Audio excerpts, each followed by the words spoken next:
Hey there, folks. Welcome to our cozy nook of tales and adventures. Today, like every episode, we're unlocking the doors of imagination to explore new worlds, meet fascinating characters, and experience unique emotions. I promise to take you on an unforgettable journey through the power of words. So get comfy, grab your favorite drink, snuggle into that perfect spot, and get ready to lose yourself in a new story. Leave the outside world behind for a while and dive with me into the depths of storytelling. If you enjoy our content and want to support the channel, consider hitting the subscribe button and giving the video a thumbs up. Now, without further ado, let's dive into today's story.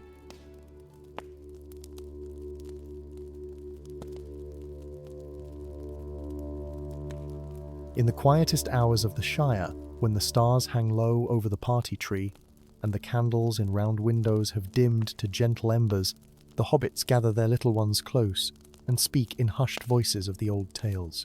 These are not the grand adventures of dragons and dark lords, nor the perilous quests that take folk far from home. No, these are the gentler stories, the legends whispered from generation to generation, tales that speak of simpler magic and the quiet wonders that dwell in familiar places. It is said among the Shire folk that long before the great families settled in their comfortable holes, before the Tooks claimed the great Smiles and the Brandybucks built their hall at Bucklebury, the land itself was different. The rivers ran with waters that remembered older songs. The trees grew according to patterns set down in ages when the world was young, and the very earth held memories of those who had walked upon it in times beyond reckoning. In those days, there lived throughout the Shire's green expanses a folk much like the hobbits of today, yet different in ways both small and profound. They tended their gardens with the same devotion, smoked their pipes with equal contentment, and gathered at their tables with appetites just as hearty. But they moved through a world where the boundary between the ordinary and the extraordinary was as thin as morning mist, where a patch of mushrooms might hold more than supper, and where the wind through the willows carried messages for those with ears to hear. This is a tale of one such time, when a hobbit named Merimus Goodbarrel lived in a neat hole in the South Farthing, not far from the banks of the Shire. Merimus was known throughout the district as a sensible fellow, perhaps a bit too sensible for some tastes. He kept his garden in perfect rows, his pantry stocked according to a system he had devised himself, and his daily routine so regular that neighbours could set their clocks by his comings and goings. Every morning, at precisely 7 bells, Merimus would emerge from his round green door to inspect his garden. He would check his tomatoes, count his cabbages, and ensure that not a single weed had dared to sprout overnight. His neighbours often remarked that even the vegetables seemed to grow more orderly in his patch than anywhere else, standing in neat formations like soldiers on parade. But Merimus had a secret, one that troubled his orderly mind and kept him awake on certain nights when the moon shone bright through his bedroom window. Every 7th evening, without fail, something peculiar happened in his garden. When he rose at dawn to begin his inspections, he would find that someone or something had been there before him, not to steal or damage, mind you, but to tend. The rows he had left perfectly straight would be gently curved into graceful arcs. The vegetables he had spaced with mathematical precision would be rearranged into patterns that seemed random at first glance, yet possessed a strange harmony that made his orderly heart uncomfortable. Most peculiar of all, his prize pumpkins, which he had been carefully cultivating for the harvest festival, had been moved during the night to form a circle in the centre of the garden patch, and within that circle, the earth was bare and swept clean as a dance floor. For weeks, Merimus tried to catch the midnight gardener. He would lie awake, peering through his window, determined to protect his vegetables from this mysterious rearrangement. But no matter how vigilant he remained, sleep would claim him sometime before dawn, and when he woke, the changes had already been made. It was as if the very act of his watching prevented him from seeing what needed to be seen. His frustration grew with each passing week. He consulted with other gardeners, but none had experienced such a thing. Old Holman Greenhand, the oldest hobbit in the South Farthing, and widely regarded as the wisest in matters of growing things, listened to his tale with a thoughtful expression, and then said something that puzzled Merimus greatly. The earth remembers its own ways, young master, and sometimes it tries to teach us what we've forgotten. Perhaps your garden is trying to tell you something, but Merimus could not fathom what a garden might have to say. Gardens were meant to be tended, organised, and harvested. They were not meant to have opinions about their own arrangement. Still, something in old Holman's words lingered in his mind, like a half-remembered song from childhood. As autumn deepened and the leaves of the party tree began to turn gold, Merimus made a decision. On the next 7th evening, he would not try to watch. Instead, he would leave his bedroom window open, place a small lantern on his garden wall, and beside it, he would set out a bowl of cream and a small cake, as his grandmother had once told him to do when seeking the favour of the hidden folk who sometimes walked the Shire in the old days. His grandmother had been considered a bit odd by the sensible hobbits of her generation, always leaving offerings by the garden gate, and speaking of the fair folk as if they might appear at any moment. But she had possessed the greenest thumb in memory, and her gardens had flourished with a vitality that seemed almost magical. Perhaps, Merimus thought, there had been more wisdom in her oddness than his practical mind had allowed him to see. That evening, as the sun set behind the western hills and painted the sky in shades of amber and rose, Merimus prepared his offering with more care than he had given any task in recent memory. He baked a small honey cake using his grandmother's recipe, one he had not made since her passing. The scent that filled his kitchen as it baked brought tears to his eyes, for it carried with it memories of childhood afternoons spent in her cozy kitchen, listening to her stories while she kneaded dough and hummed old tunes. She had always insisted that food made with intention and memory held a power all its own, though young Merimus had dismissed such talk as the romantic notions of an elderly hobbit. The cream he poured into a simple clay bowl, the kind his grandmother had favoured over the finer pottery that graced most hobbit tables. She had claimed that humble vessels were more pleasing to the hidden folk, who cared nothing for ostentation but valued sincerity above all else. At the time, he had thought her foolish for using such plain dishes. But now, as he carried the bowl and cake to his garden wall, he found himself hoping she had been right. The lantern he lit with hands that trembled slightly, though whether from anticipation or trepidation, he could not say. Its warm glow cast long shadows across his garden, making the neat rows of vegetables seem to waver and shift, as if they were not quite as fixed and permanent as he had always believed them to be. For a moment, Merimus stood at his doorway, looking out at the familiar space that suddenly seemed strange and full of possibility. Then, with a deep breath, he retreated inside, closed his door, and for the first time in weeks, he did not position himself at the window to watch. Instead, he sat by his fire, took up a book he had been meaning to read, and tried to occupy his mind with other matters. But the words on the page might as well have been written in Elvish, for all the sense he could make of them. His thoughts kept returning to the garden, to the offerings on the wall, to the question of what might come in the night. The hours passed slowly. The fire burned low. The candles guttered.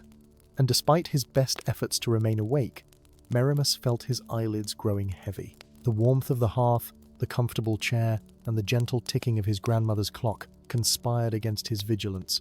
His book slipped from his fingers. His chin dropped to his chest. And sleep, which had eluded him on so many nights of watching, came at last like a gentle friend. He dreamed, though whether it was truly a dream or something else, he could never quite decide. In his dream he stood in his garden, but it was transformed. The vegetables still grew in their beds, but they were interspersed with flowers of varieties he had never seen, blooms that seemed to glow with their own soft light. The pumpkin circle in the centre had become a ring of mushrooms, the kind his grandmother had called fairy rings, and within that circle, figures danced. They were small, these dancers, no larger than hobbit children, but they moved with a grace that no child possessed. Their garments seemed woven from moonlight and starshine, and their feet touched the earth so lightly that not a blade of grass bent beneath their step. They sang as they danced, a melody without words that spoke directly to something deep within his heart, something he had forgotten he possessed. One of the dancers broke from the circle and approached him. She was lovely in a way that made his sensible hobbit mind struggle to find adequate words. Her hair fell like silver water. Her eyes held the green of summer leaves, and when she smiled, he felt as if he was seeing genuine joy for the first time in his life. She spoke, and her voice was like the sound of the Shireborn over smooth stones. "You have been very kind to set things right each morning, Merimus Goodbarrel. Not all who find their gardens changed would respond with such patience. Most would set traps or build fences or give up their patches entirely. But you have continued to tend what we arrange, even when it puzzled you. For that, we are grateful." Merimus found his voice, though it came out smaller than he intended. "It is my garden," he said, then immediately felt foolish for stating something so obvious. "I mean to say, I did not know anyone else wished to use it." The dancer laughed, a sound like silver bells in a gentle breeze. "It is your garden, yes, but the earth beneath it is old, older than the Shire, older than hobbits, older than most things that walk in daylight. And the earth remembers how gardens used to be made, before straight lines and measured spaces. We dance here because this spot marks the meeting of 3 old paths, paths that existed long before your ancestors built their holes. The dance keeps the paths open, keeps the old ways remembered." "But why change my vegetables?" Merimus asked. "Why move my pumpkins and curve my rows?" "Because," she replied gently, "there is more than one way to grow things. Your way is good and brings forth food aplenty, but our way calls forth something more, something that feeds not just the body, but the spirit of the land itself. When you tend the patterns we create, even unknowingly, you help maintain a balance between the ordered world of daylight and the older world of dream and memory. Both are needed. Both are true." She reached out and took his hand, and her touch was cool and soft as morning dew. "Come, dance with us one round, and see your garden as it truly is." And in his dream, Merimus danced. He moved in ways his practical body had never moved before. Light as thistledown, sure as spring rain. The circle of dancers opened to receive him, and he found himself spinning through steps he had never learned but somehow knew, as if the memory of the dance had been sleeping in his bones all along, waiting only for the right moment to wake. As he danced, he saw his garden differently. What had seemed like chaos in the rearranged rows now revealed itself as harmony. The curves followed the natural flow of water beneath the earth. The seemingly random placement of vegetables created patterns that called to birds and beneficial insects, that allowed sunlight to reach each plant at the perfect angle, that encouraged roots to find the richest soil. His grandmother had known this, he realized. She had planted by intuition rather than measurement, and her gardens had thrived because she had listened to something he had been too sensible to hear. The pumpkins arranged in their circle were not decoration but direction. They marked the places where the old paths crossed, and as he danced within their ring, he could sense those paths stretching away into the darkness, connecting his small garden to a vast network of old ways that laced through the Shire and beyond. Along those paths travelled more than the fair folk. Memory travelled there. Stories travelled there. The deep knowledge of growing things and the old understanding between land and those who tended it flowed through those invisible roads like sap through the veins of a tree. He danced until his heart felt full to bursting, until joy replaced the anxiety that had plagued his ordered existence, until he understood that the changes to his garden were not violations, but invitations. Invitations to remember that there were mysteries in the world worth preserving, that not everything needed to be understood to be valued, that sometimes the best thing a hobbit could do was simply tend what was given and trust in the wisdom of older ways. When the dance finally ceased, and the circle of figures bowed to one another in farewell, the silver-haired dancer smiled at him once more. "We thank you for your hospitality, Merimus Goodbarrel. The cake was delicious, and the cream was offered with a pure heart. We will continue to dance here, if you permit it, and we will continue to shape your garden according to the old patterns. But now you understand what we do and why, and perhaps it will trouble you less." Merimus bowed in return, feeling that it was the proper response, though no one had ever taught him how to bow to the fair folk. "Will I remember this when I wake?" he asked, suddenly fearful that the understanding he had gained would dissolve like mist in morning sun. "You will remember what you need to remember," she replied. "The details may fade as dreams often do, but the knowing will remain. Your hands will remember even if your mind forgets, and your garden will flourish all the more for it." Then she and all her company faded like stars at dawn, and Merimus stood alone in his garden beneath a sky that was just beginning to lighten with the approach of day. He woke in his chair by the cold hearth, stiff from sleeping upright and blinking in the morning light that streamed through his window. For a moment, he sat perfectly still, trying to hold on to the fragments of his dream before they scattered.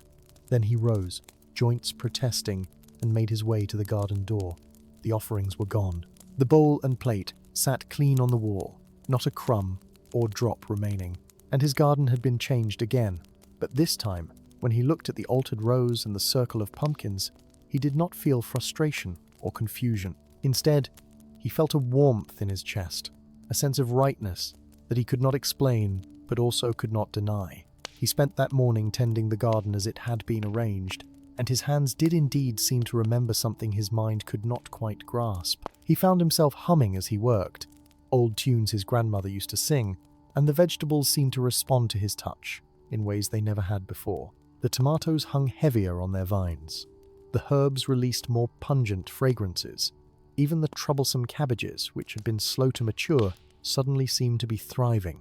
Word spread quickly through the South Farthing about the change in Merimus Goodbarrel's garden. Neighbours who had always admired his orderly patches now marvelled at the abundance that flowed from what appeared to be disorder. His vegetables grew larger and more flavourful than ever before. His herbs possessed qualities that made the local healers take notice, and at the harvest festival that autumn, his pumpkins, those same pumpkins that had been arranged in a circle, won every prize for size, taste and beauty. When other hobbits asked him what his secret was, Merimus would smile and say something vague about trying new methods, about listening to the land, about remembering old ways. He never spoke of the dancers or the dream, partly because he was not entirely certain what he had seen was real, and partly because he understood instinctively that some knowledge was meant to be experienced rather than explained. But on every seventh evening, he continued to set out a bowl of cream and a small cake on his garden wall, visited his garden, sang more sweetly than those in neighbouring patches.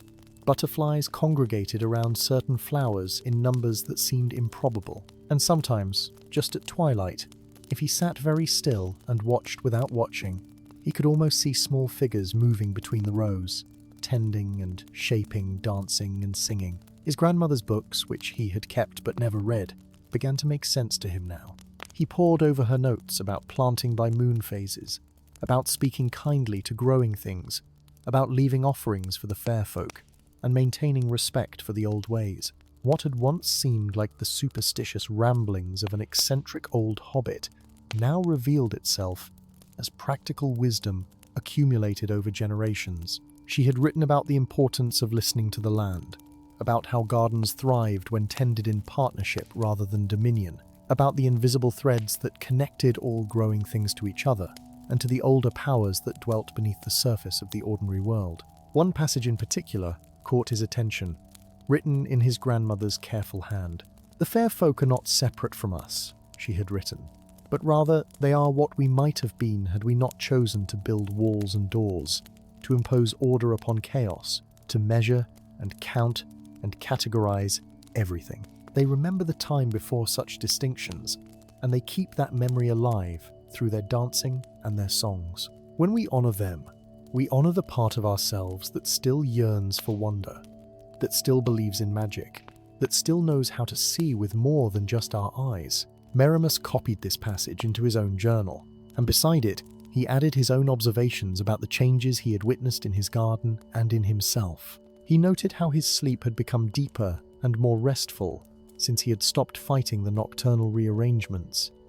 He described the peculiar joy that filled him when he tended the curved rows and circular patterns. He recorded the dreams that came to him now with increasing frequency, dreams of dancing and singing, of old paths and older memories. As winter approached and the growing season drew to a close, Merimus found himself reluctant to see his garden go dormant. He had grown accustomed to the weekly changes, to the evidence of otherworldly visitors, to the sense that his small patch of earth was part of something far grander than he had ever imagined.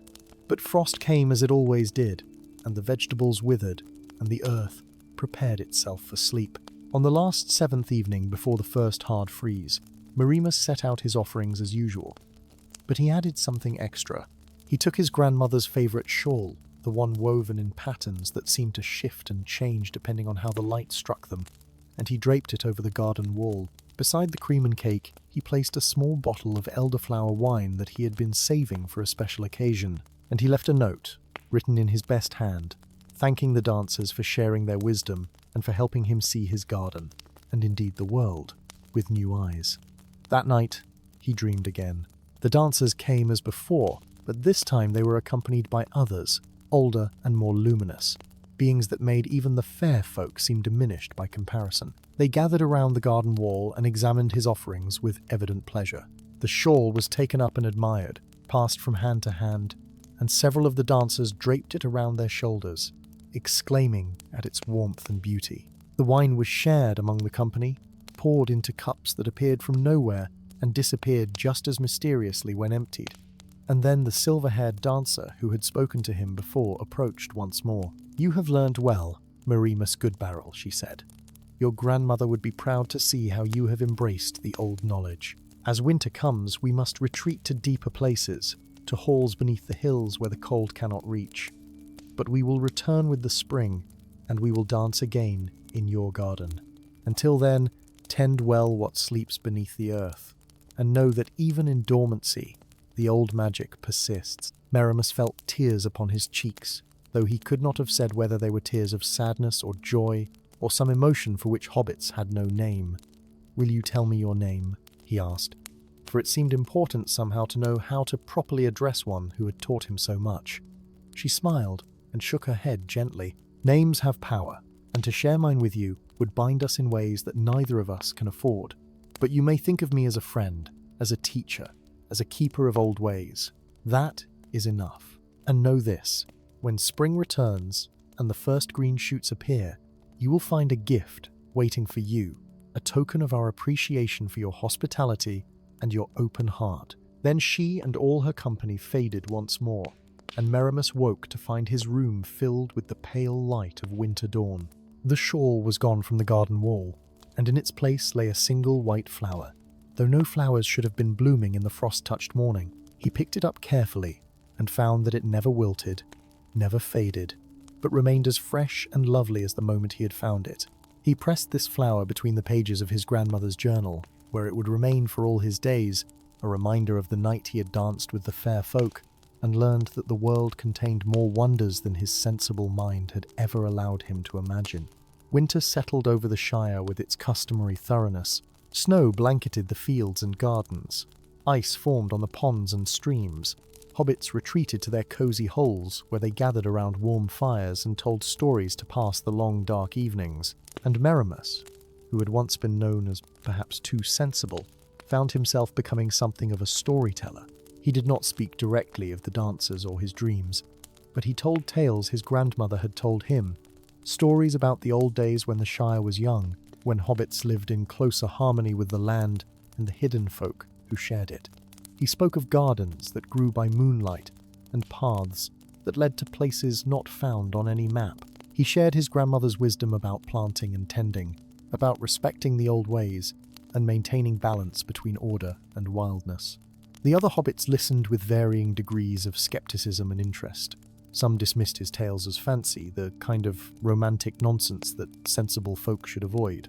But others, particularly the older hobbits who remembered their own grandparents' stories, nodded along and added details he had forgotten or never known. Young Lily Bramble, whose own garden had struggled for years despite her best efforts, listened most intently of all. After one evening of storytelling, she approached Marimus with hesitant questions. "Do you truly believe the fair folk still walk the Shire?" she asked, her voice low so others would not overhear. "My grandmother used to leave cream by her gate, just as yours did, and her gardens flourished like nothing I have ever managed to grow. I thought perhaps it was simply her skill, but now I wonder if there was more to it." Marimus smiled gently and chose his words with care. "I believe the world is larger and stranger than we often remember," he said. "I believe our grandmothers knew things we have forgotten, and I believe those who tend the land with respect and wonder, rather than mere duty, often find their efforts rewarded in unexpected ways. Whether you call it the fair folk, or simply the magic of the earth itself matters, less than whether you open your heart to the possibility." Lily nodded slowly, understanding flickering in her eyes. The following week, Marimus noticed that she too had begun leaving small offerings by her garden gate, and though winter still held the land in its icy grip, he sensed that come spring, her garden would bloom with new vigor. The long winter nights were not merely for storytelling, however. Marimus spent many hours alone in his study, reading through his grandmother's journals and books with fresh understanding. he discovered that she had been part of a quiet tradition that stretched back through generations, a line of hobbits who had maintained connections with the older powers of the land when most of their neighbours had forgotten such things even existed. She had written of other hobbits in other parts of the Shire who kept the old ways alive. A family in the East Farthing who planted their crops according to star patterns. A miller in the North Farthing whose flour was said to make bread that never went stale because he blessed each grinding with ancient words. A pipeweed farmer in the West Farthing who sang to his plants in a language that predated hobbit speech, songs taught to him by his great-grandfather who had learned them from sources he would never name.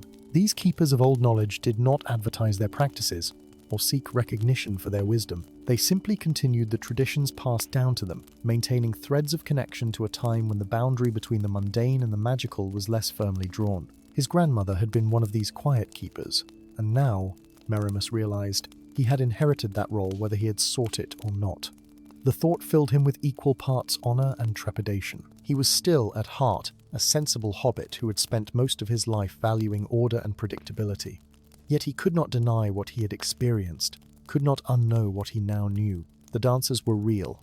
The old magic persisted, and his garden, his small patch of earth in the South Farthing, stood at the intersection of the ordinary world and something far older. As Yule approached and the year prepared to turn, Merimus found himself composing a letter.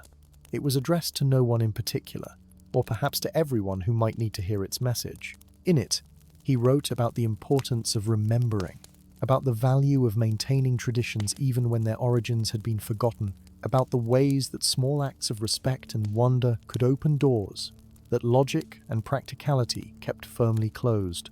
He never sent the letter, but the act of writing it clarified his own thoughts and strengthened his resolve. When spring came, he would not only continue his own practices, but would also share what he knew with those who had ears to hear it. He would become, in his own quiet way, a keeper of the old knowledge, a bridge between the forgotten past and the present moment.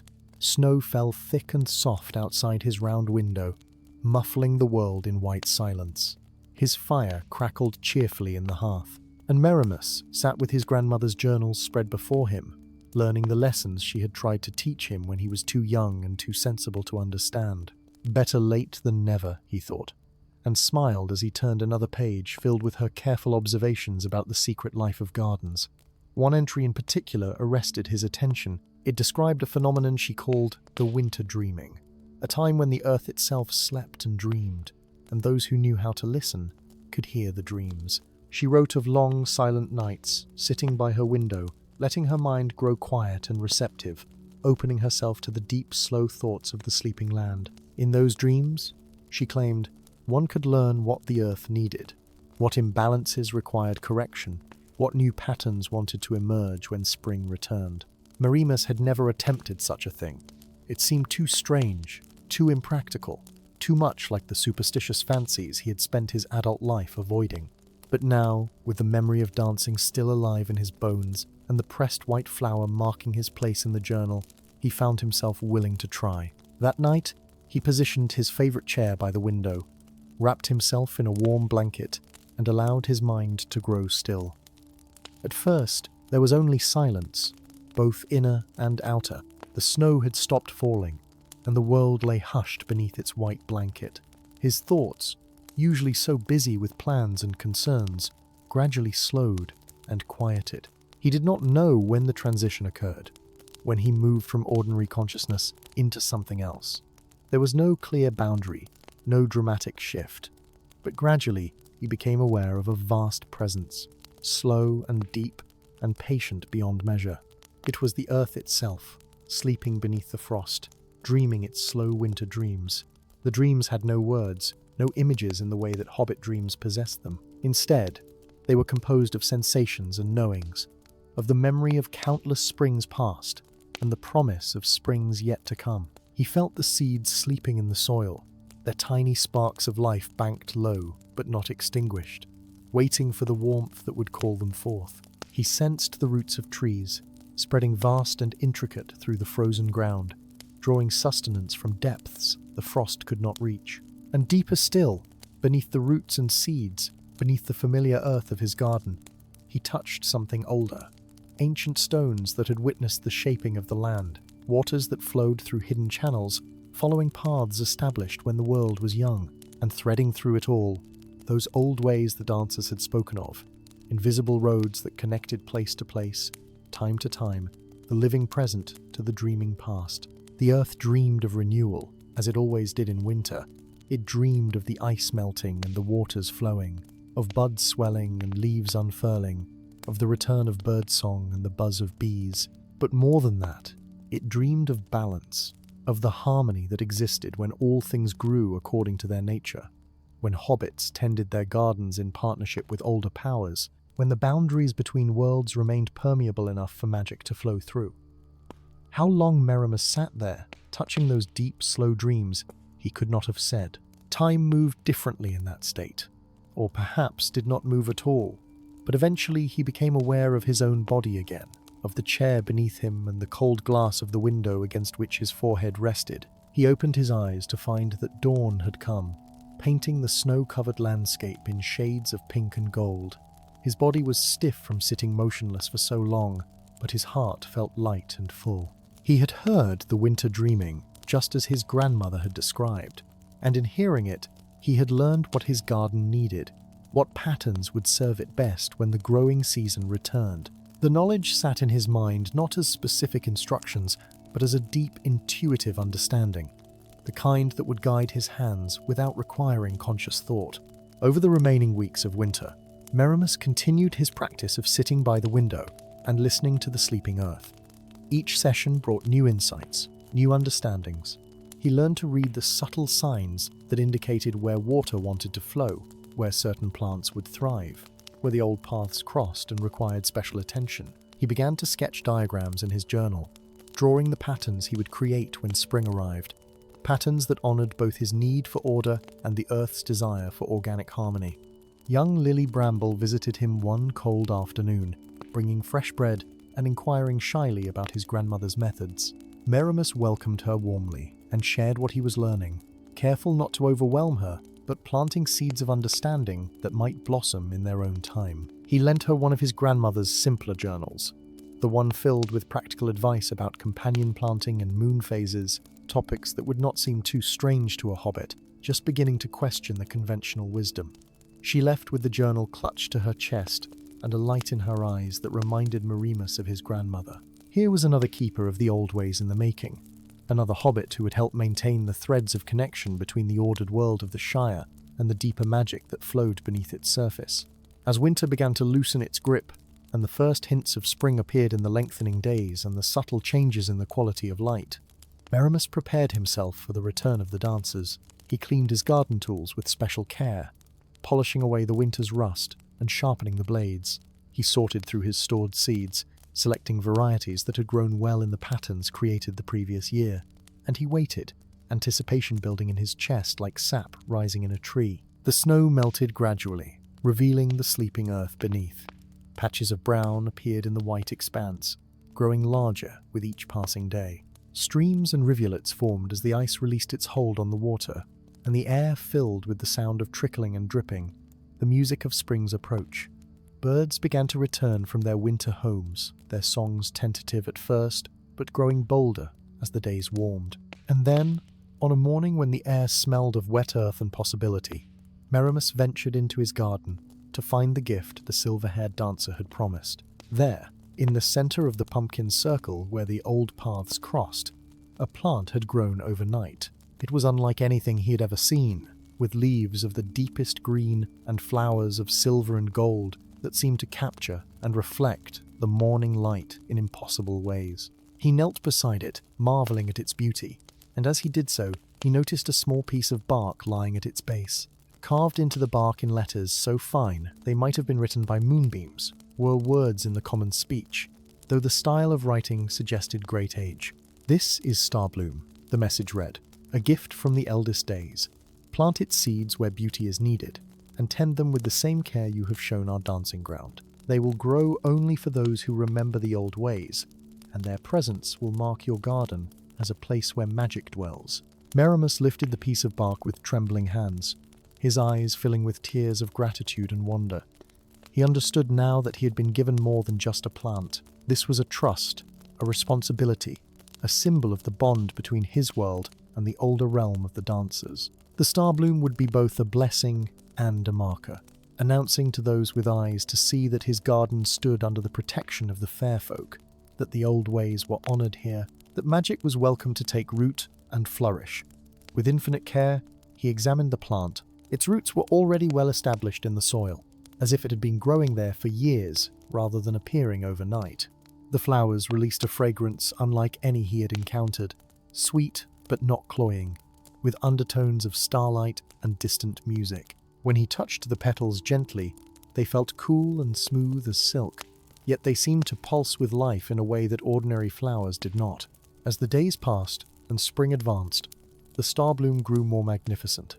Its stems thickened and branched, producing more of the extraordinary silver and gold flowers, and, true to the message, seeds began to form, contained in pods that seemed to be woven from moonbeams. Merimus collected these seeds with reverent care, storing them in a special box made from apple wood that his grandmother had used for her most precious things. The rest of his garden responded to spring's arrival with equal enthusiasm. Following the intuitive understanding he had gained from the winter dreaming, Merimus planted his vegetables in flowing patterns that spiraled outward from the star bloom at the center.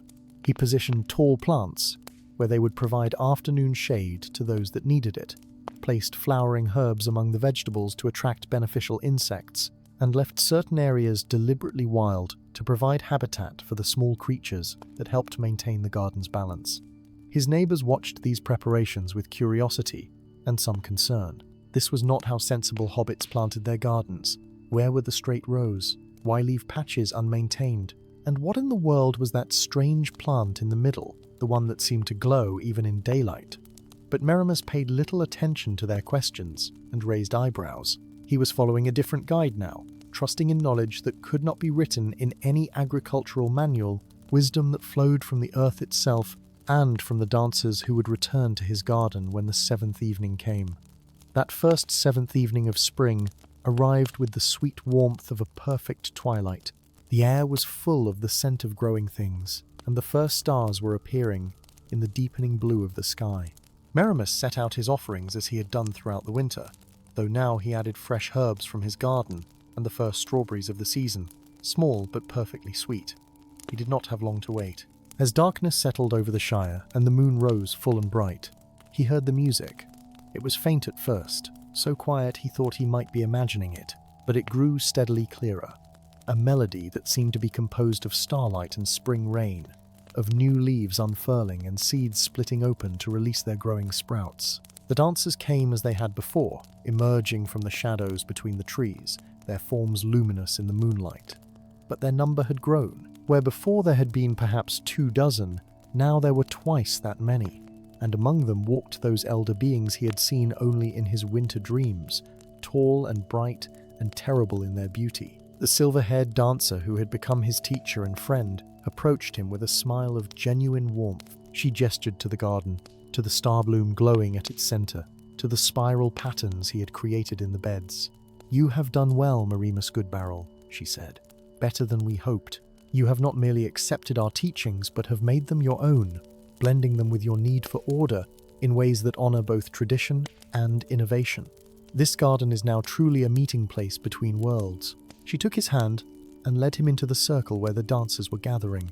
"Tonight," she said, "we dance not just for ourselves, but to celebrate the return of spring and to bless this garden that has become so dear to us. Will you dance with us again, as you did in your dream?" Merimus nodded, his heart too full for words. And so he danced, moving through the spiral patterns he had created, his feet finding their way as if they had always known these steps. The other dancers wove around him and past him, their voices rising in songs that spoke of renewal and growth, of the eternal cycle of sleeping and waking, of the marriage between cultivation and wildness that produced the richest harvest. As he danced, Merimus became aware that others were watching. Lily Bramble stood at the edge of his garden, her eyes wide with wonder, and beside her, drawn by curiosity or some deeper call, were other hobbits from the surrounding area. Old Holman Greenhand was there, nodding his approval. Several young hobbits stood together, whispering excitedly. Even some who had dismissed Merimus's winter tales as fancy now stared in amazement at the undeniable evidence of magic made manifest. The dancers seemed pleased by the audience rather than disturbed. They expanded their circle, their movements growing more elaborate, their songs more intricate. And as the dance reached its crescendo, something extraordinary happened. The star bloom at the garden's center blazed with light. Not the harsh glare of fire, but a soft radiance that illuminated without blinding, that warmed without burning. In that light, the watching hobbits saw their own gardens as they could be, not just sources of food, but living tapestries, where practical necessity and wild beauty intertwined. They saw how straight rows could become flowing curves without sacrificing productivity. They glimpsed the patterns that existed beneath the surface, the old paths that connected their small patches to the wider web of life that sustained the Shire. They understood, in a way that went deeper than words, that their grandparents and great-grandparents had known something important, something that had been slowly forgotten in the pursuit of ever more efficient farming methods and tidier gardens. When the dance finally ended, and the light from the star bloom faded to its usual gentle glow, the dancers gathered once more round Merimus. The silver-haired one spoke, but her words were clearly meant for all who stood listening. "The old ways are not dead," she announced, her voice carrying clearly through the still night air. "They sleep as seeds sleep, waiting for the right conditions to wake and grow. Here in this garden, the conditions are right. Here, the old magic has found a home again. And from here, it can spread, carried by those who witness this night and choose to remember what they have seen." She turned to Merimus and bowed deeply, a gesture of respect that made him flush with embarrassment and pride in equal measure. "You have our blessing, Merimus Goodbarrel," she said, "and you have our gratitude. Continue as you have begun, tend this garden with wisdom and love, share the starbloom seeds with those whose hearts are open, and teach those who wish to learn. You are a keeper of the old ways now, truly and fully, and we name you friend to the fair folk, a title that has not been bestowed upon a hobbit in many long years." Then she and all her company bowed to the assembled hobbits, their forms already beginning to fade like mist before the morning sun. They left behind only the memory of music and the lingering scent of starlight, but that was enough. The hobbits who had witnessed the dance stood in silence for a long moment, each processing what they had seen in their own way. Lily Bramble was the first to speak. She approached Merimus with tears streaming down her face. "It was real," she whispered. "All of it was real. My grandmother was not foolish or fanciful. She knew, she remembered. And now I understand why her gardens flourished as they did." Merimus embraced her gently, feeling the weight of responsibility settle more firmly on his shoulders. He was no longer alone in his knowledge. Others had seen, others believed, and with belief came obligation, the need to guide and teach, to help those who wished to reclaim the old ways, while respecting those who preferred to maintain the comfortable traditions of sensible hobbit life. Over the days and weeks that followed, Merimus found himself besieged by visitors. Some came seeking seeds from the starbloom, and to those whose hearts he judged to be open and sincere, he gave them freely, along with careful instructions about planting and tending. Others came merely to see the magical plant for themselves, to stand in the garden where the fair folk danced, to touch the soil that had been blessed by ancient powers. A few came with skepticism and demands for explanation. How could he prove that what the witnesses claimed to have seen was real and not some elaborate trick or shared delusion? Merimus met these questions with patience and gentle humor. "I cannot prove anything to those determined to disbelieve," he would say. "The world is full of mysteries that resist explanation. All I can offer is an invitation to sit in my garden at twilight, to listen with more than your ears, and to see with more than your eyes. What you make of the experience is your own concern." Young hobbits in particular were drawn to his garden. They would sit for hours watching the starbloom, hoping to catch a glimpse of the dancers, asking endless questions about the fair folk and the old magic. Merimus welcomed them all, seeing in their enthusiasm the hope for future generations who would maintain the connection he had helped to restore. He established a custom of gathering interested hobbits in his garden every 7th evening. Not all who came saw the dancers, but all experienced something, whether it was an unusual sense of peace, a sudden insight about their own gardens, or simply the pleasure of community gathered under the stars. These gatherings became known throughout the South Farthing as the Dancing Nights, and they attracted folk from increasingly distant corners of the Shire. Old Holman Greenhand became a regular attendee, and one evening he took Merimus aside. "I knew your grandmother well," the old hobbit said, his eyes bright with memory.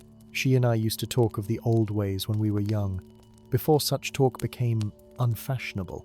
I am gladdened to see that her teachings have found such fertile ground in you, and I am grateful to have lived long enough to witness this renewal." Merimus clasped the old hobbit's hand, understanding that he was being welcomed into a fellowship he had not known existed, a quiet community of those who had kept faith with older truths even when doing so marked them as eccentric or impractical.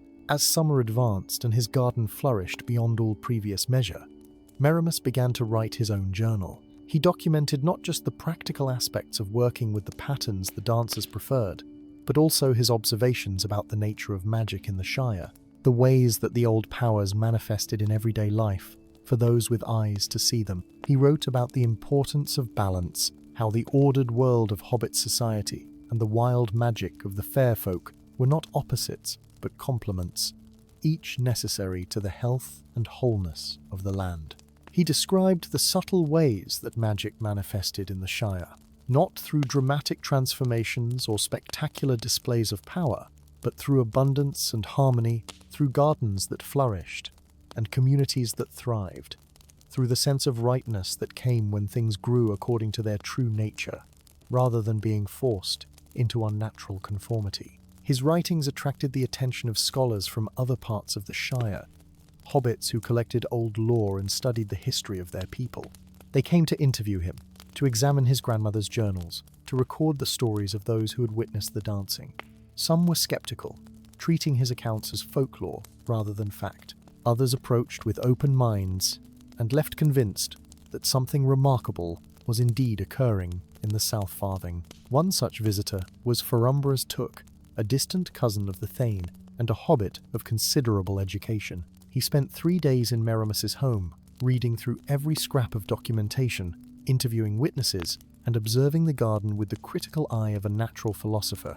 On the evening of his 3rd day, he attended one of the Dancing Nights gatherings. What Ferumbra's experienced that night, he never fully described, but when he departed the following morning, his manner had changed. Gone was the scholarly detachment, replaced by a kind of reverent wonder. He clasped Merimus's hand warmly and said only, "Continue this work. It matters more than you know. The Shire has been slowly forgetting its own soul, and you are helping us remember." The seeds of the Starbloom, distributed carefully to those Merimus trusted, began to take root in gardens throughout the South Farthing and beyond. Not all grew, for as the silver-haired dancer had warned, they would flourish only for those who remembered the old ways. But enough took hold that by midsummer there were a dozen gardens where the magical flowers bloomed, each one becoming a gathering place for those seeking to reconnect with older truths. Lily Bramble's garden became particularly renowned. Her Starbloom grew even larger than Merimus's, its flowers producing seeds in such abundance that she was able to share them widely. And on the 7th evenings, dancers came to her garden as well, approving of how she had transformed her struggling patch into a thriving testament to the harmony between hobbit practicality and ancient magic. Other keepers began to emerge from obscurity, hobbits who had quietly maintained old traditions without speaking of them openly, a brewer in Bywater who had been adding traditional blessings to his ale, a weaver in Hobbiton whose patterns incorporated protective symbols taught to her by her grandmother, a storyteller in Michel Delving who had been preserving old tales that others had forgotten or dismissed as childish fancy. These keepers found each other through the network that was growing around the Dancing Nights gatherings. They shared knowledge, compared practices, and supported one another in maintaining traditions that had nearly been lost. What had begun as Merimus's solitary journey was becoming a quiet movement, a renewal of the Shire's connection to its own deeper roots. Not everyone welcomed these changes. There were those who viewed the revival of old practices with suspicion and concern. They argued that hobbits should focus on practical matters, on efficiency and productivity, on the solid realities of farming and trade rather than chasing after fairy tales and ancient superstitions. These critics were particularly vocal in the more prosperous areas of the Shire, where success had bred a kind of comfortable materialism that left little room for wonder. But even among the skeptics, few could deny the results. Gardens tended according to the old ways consistently produced better yields with less effort. Families who participated in the dancing nights reported greater happiness and stronger bonds between generations. Communities where the old traditions were being revived showed increased harmony and cooperation, as if remembering their shared heritage helped hobbits remember their connections to one another. As autumn approached and the year came full circle, Merimus reflected on how profoundly his life had changed. A year ago, he had been a solitary hobbit, known primarily for his overly orderly garden and his excessive sensibility. Now, he was a teacher, a keeper of ancient lore, a bridge between the everyday world of the Shire and the older realm of magic and mystery. The transformation had not always been comfortable. There were times when he missed the simplicity of his former life, when he longed for the days when his greatest concern was ensuring his tomato rows were perfectly straight. The responsibility of his new role weighed heavily on him at times. The knowledge that others looked to him for guidance and wisdom he was not always certain he possessed. But when he sat in his garden on quiet evenings, watching the starbloom glow softly in the twilight, listening to the whisper of wind through his spiraling rows of vegetables, he felt a contentment deeper than any he had known before. This was right. This was true. This was what his grandmother had hoped he would one day understand. On the first seventh evening of autumn, the anniversary of that night when he had first dreamed of dancing with the fair folk, Merimus prepared a special celebration. He invited all those who had become keepers of the old ways, all those whose gardens now hosted starblooms, all those who had witnessed the dancing and allowed it to transform their understanding of what was possible. They gathered as the sun set, bringing food and drink to share, stories to tell, songs to sing. The gardens around them, not just Merimas's, but all those visible from his hillside home, glowed with the light of starblooms, creating a constellation of earthbound stars that mirrored the heavens above. As darkness settled and the moon rose, the dancers came in greater numbers than ever before. They filled not just Merimas's garden, but spilled out into the surrounding areas, weaving between the gathered hobbits, inviting all to join in their celebration of the year's turning and the renewal of old bonds. And the hobbits danced, young and old, skeptics and believers alike. They moved through patterns that their feet seemed to know without learning, guided by music that spoke to something deeper than conscious thought. As they danced, the boundaries between the ordered world of hobbit holes and harvest festivals and the older realm of magic and mystery grew thin and permeable, allowing each to flow into the other in ways that enriched both. The silver-haired dancer found Merimus in the midst of the celebration. She took both his hands in hers and looked into his eyes with an expression of profound satisfaction. "You have done more than we dared hope," she told him. "You have not merely preserved the old ways, but have shown how they can live and breathe in the present moment, how they can coexist with the practical concerns of hobbit life. This is the true magic, Merimus Goodbarrel, not the power to transform or control, but the wisdom to harmonize and integrate." She gestured to the scene around them, to hobbits and fair folk dancing together beneath stars and starblooms. This is how it was in the elder days, before the worlds grew apart, when there was less distinction between the magical and the mundane. You have helped open a door that had been closed for too long, and through that door flows blessing for all who dwell in the Shire. Merimus felt tears upon his cheeks, but they were tears of joy rather than sorrow. "Thank you," he whispered. "Thank you for choosing my garden, for teaching me, for being patient with a stubbornly sensible hobbit who needed time to learn how to see." The dancer smiled and released his hands. "We did not choose your garden, Merimus. The earth itself chose it, and you, because of what lay sleeping in your heart. Your grandmother planted seeds there when you were young, seeds of wonder and openness that merely needed the right conditions to sprout. All we did was provide a little water and sunlight." As the night deepened and the celebration continued, Merimus found himself reflecting on the journey he had taken over the past year. From suspicion and frustration to acceptance and understanding, from isolated practice to community and teaching, from rigid order to flowing harmony. He had not ceased to be himself in the process. He was still Merimus Goodbarrel, still a hobbit who valued organization and planning, but he had learned to hold those values lightly, to allow them to serve deeper purposes rather than becoming ends in themselves. His garden reflected this evolution. It was neither chaotically wild nor rigidly ordered, but something in between, a space where structure and spontaneity danced together as he danced now with the fair folk. and his fellow hobbits. The vegetables still grew in recognizable rows, but those rows curved and spiraled in ways that honored both efficiency and beauty. The star bloom at the center provided a focal point, but it did not dominate, instead enhancing everything around it through its gentle radiance. This, Meramus realized, was the lesson his grandmother had tried to teach him all along. Life was not about choosing between order and chaos, between practicality and magic, between the everyday and the extraordinary. It was about finding the places where these apparent opposites met and merged, about walking the boundaries with grace and wisdom, about honoring both the need for structure and the hunger for wonder. As dawn began to paint the eastern sky in shades of rose and gold, the dancers prepared to depart.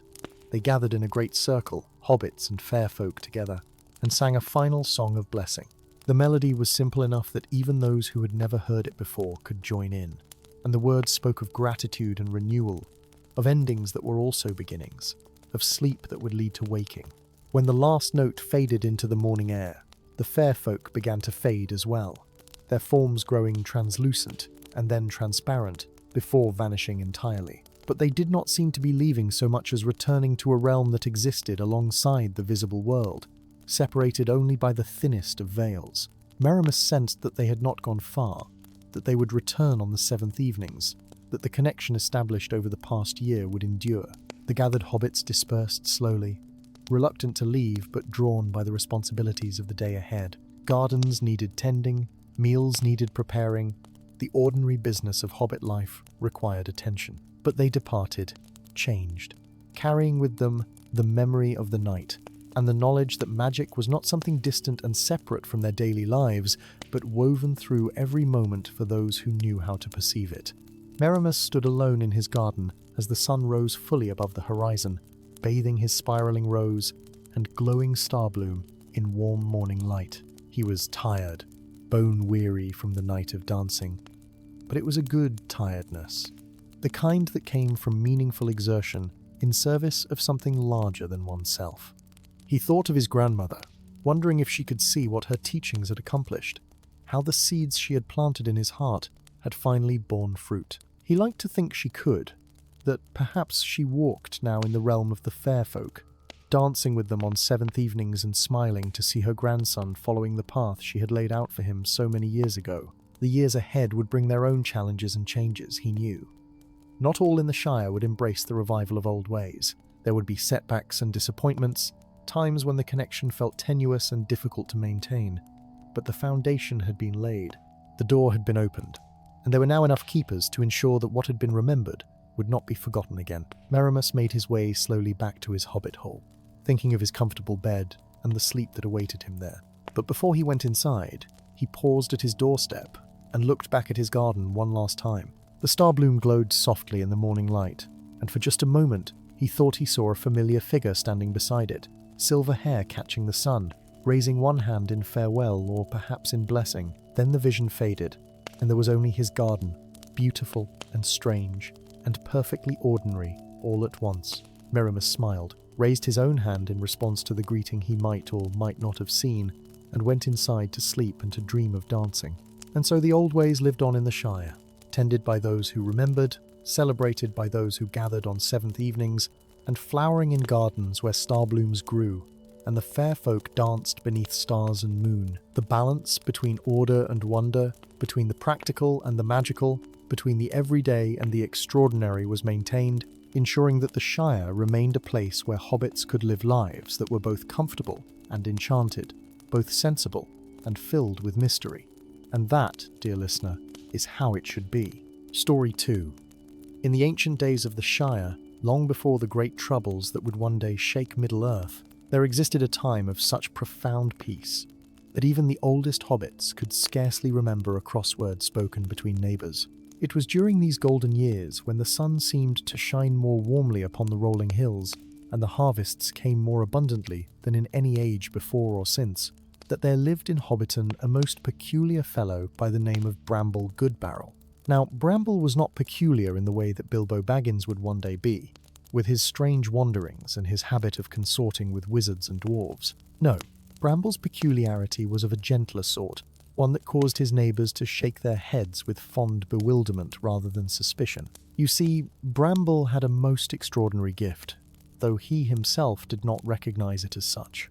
He could hear the dreams of growing things. It began when he was but a young hobbit lad, no more than 20 years of age, still smooth-cheeked and bright-eyed with the wonder of the world. He had been helping his father in the garden one warm afternoon in late summer, when the air hung heavy with the scent of ripening tomatoes, and the bees hummed drowsily among the lavender.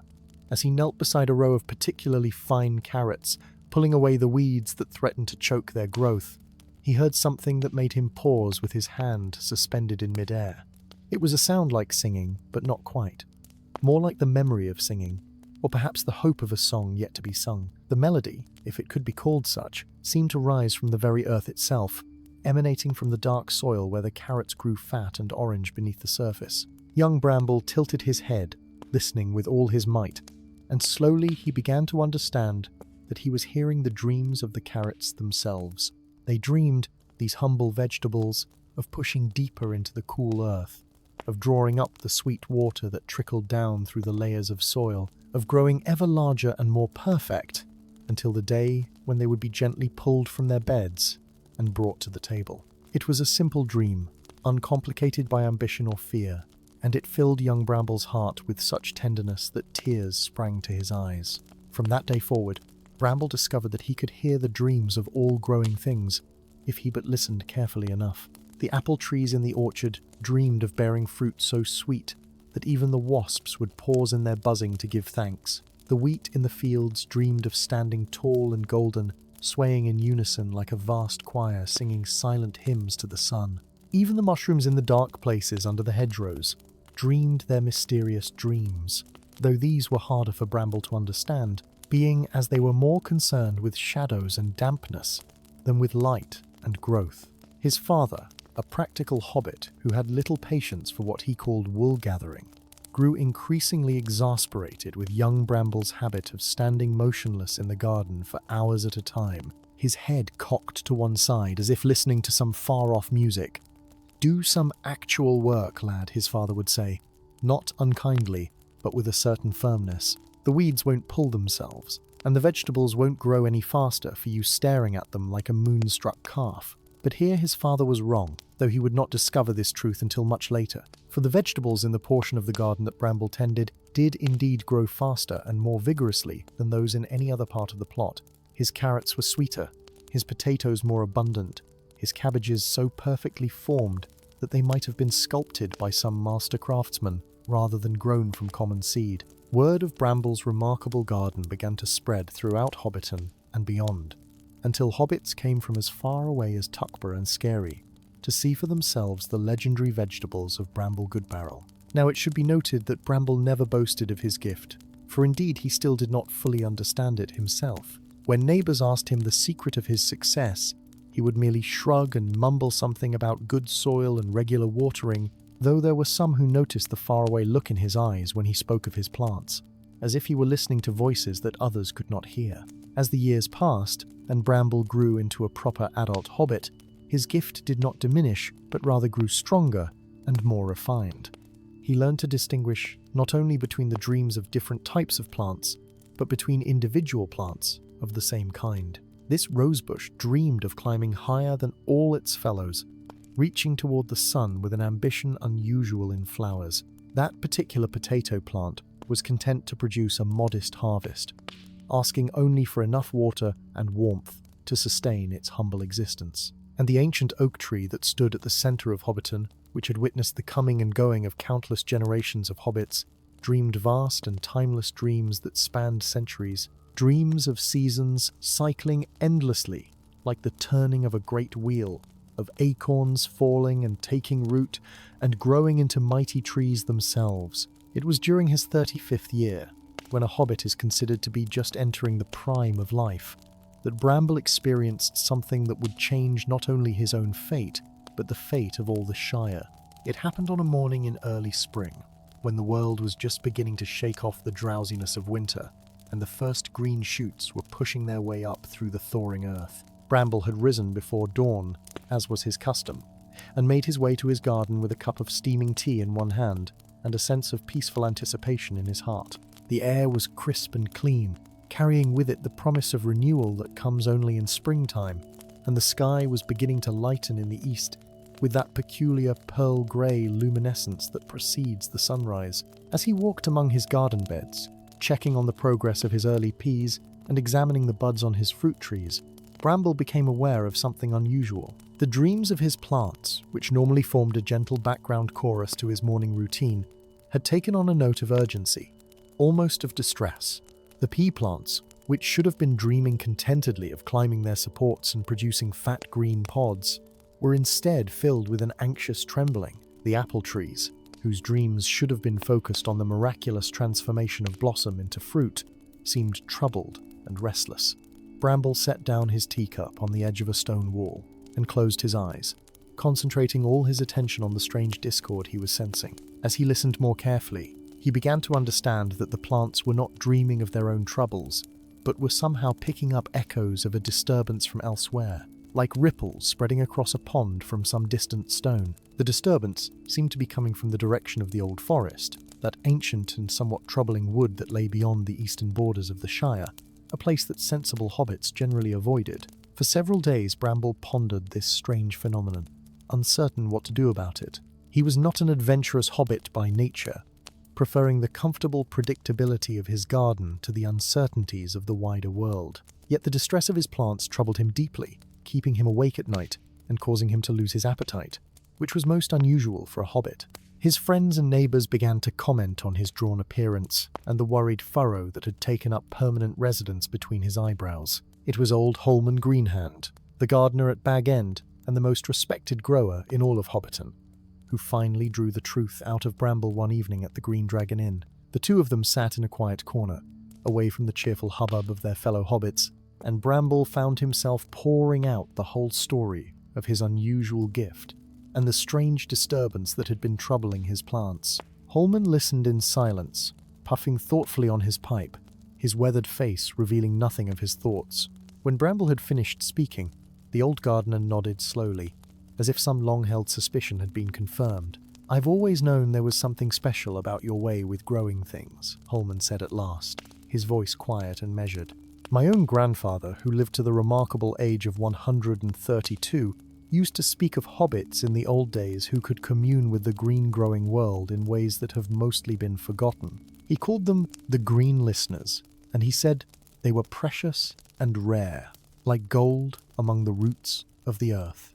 Bramble felt his cheeks grow warm at this praise, and he shifted uncomfortably in his seat. "But what should I do about this disturbance?" he asked. "I'm no hero to go adventuring into the old forest.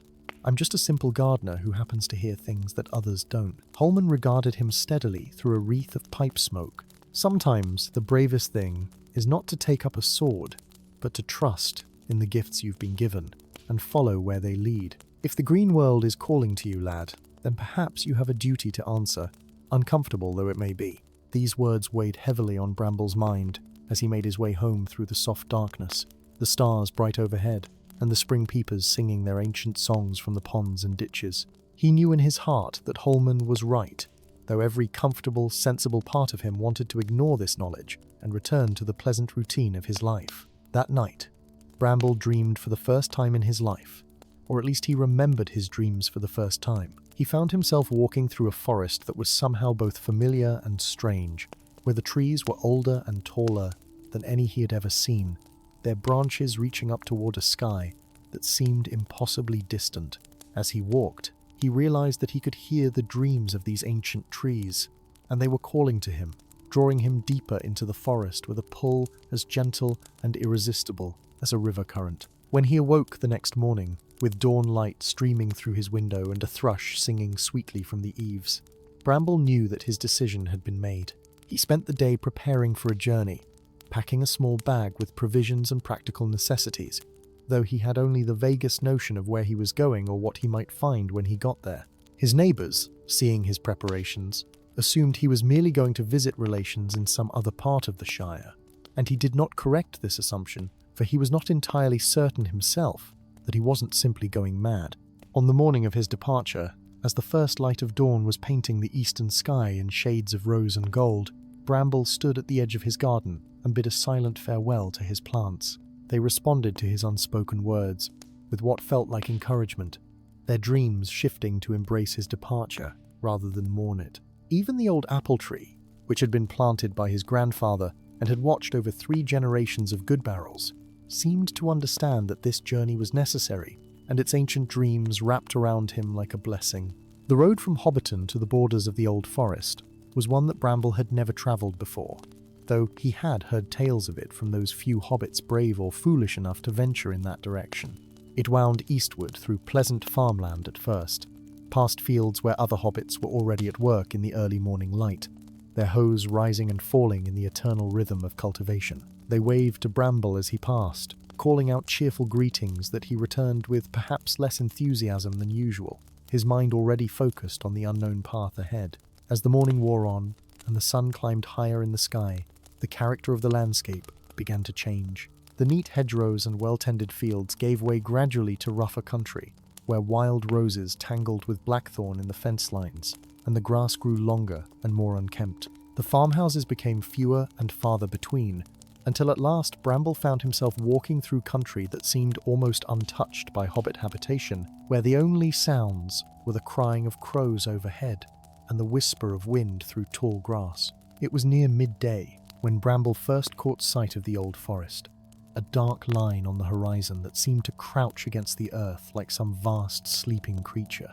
Even from a distance, he could sense the age and power of it, could feel the dreams of its ancient trees reaching out toward him like invisible tendrils. These were not the simple, peaceful dreams of his garden plants, but something far more complex and profound, dreams that spoke of seasons beyond counting and of secrets buried deep in shadow and root.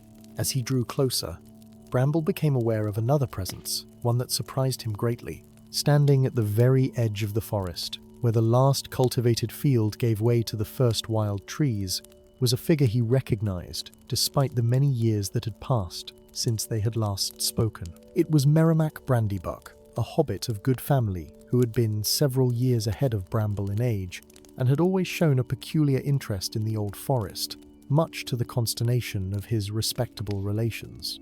Merrimack had changed little over the years, still possessing the same alert, intelligent eyes and the same air of barely contained curiosity that had always marked him as different from other hobbits. He smiled as Bramble approached, though there was something knowing in that smile that made Bramble feel as though he had been expected. "So, you've heard it too," Merrimack said without preamble, his voice carrying easily across the distance between them. The calling. "I wondered if anyone else in the Shire still had the gift, or if I was the last of the old blood."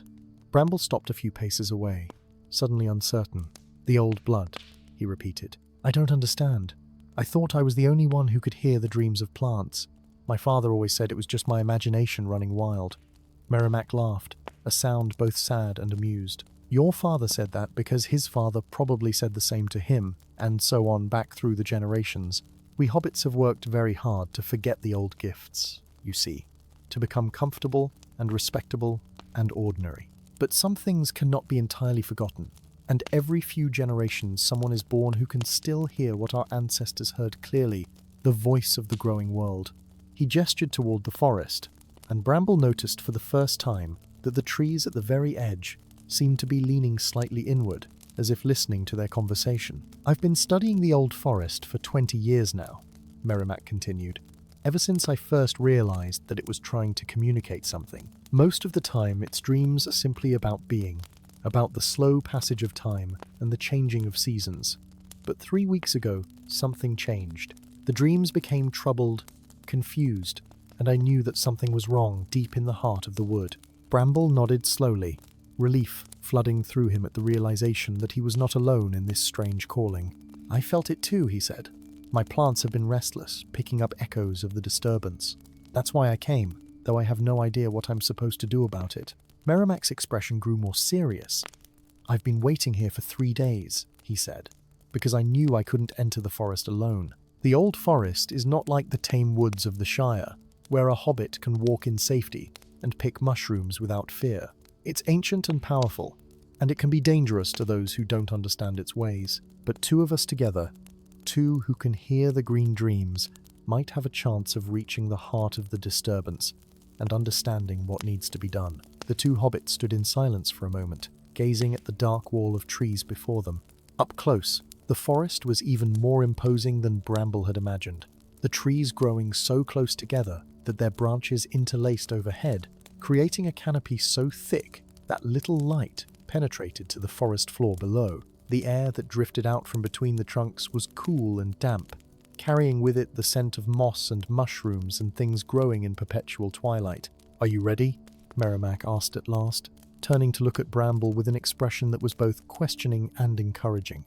"Once we enter, there's no guarantee we'll find our way out easily." Bramble took a deep breath, squared his shoulders in the way that hobbits do when they have made up their minds to something difficult, and nodded. "I'm ready," he said, and was surprised to find that he meant it. Whatever fears he might have felt were overshadowed by a deeper certainty that this was where he needed to be, doing what he needed to do. Together, the two hobbits stepped from the sunlit field into the green twilight of the old forest.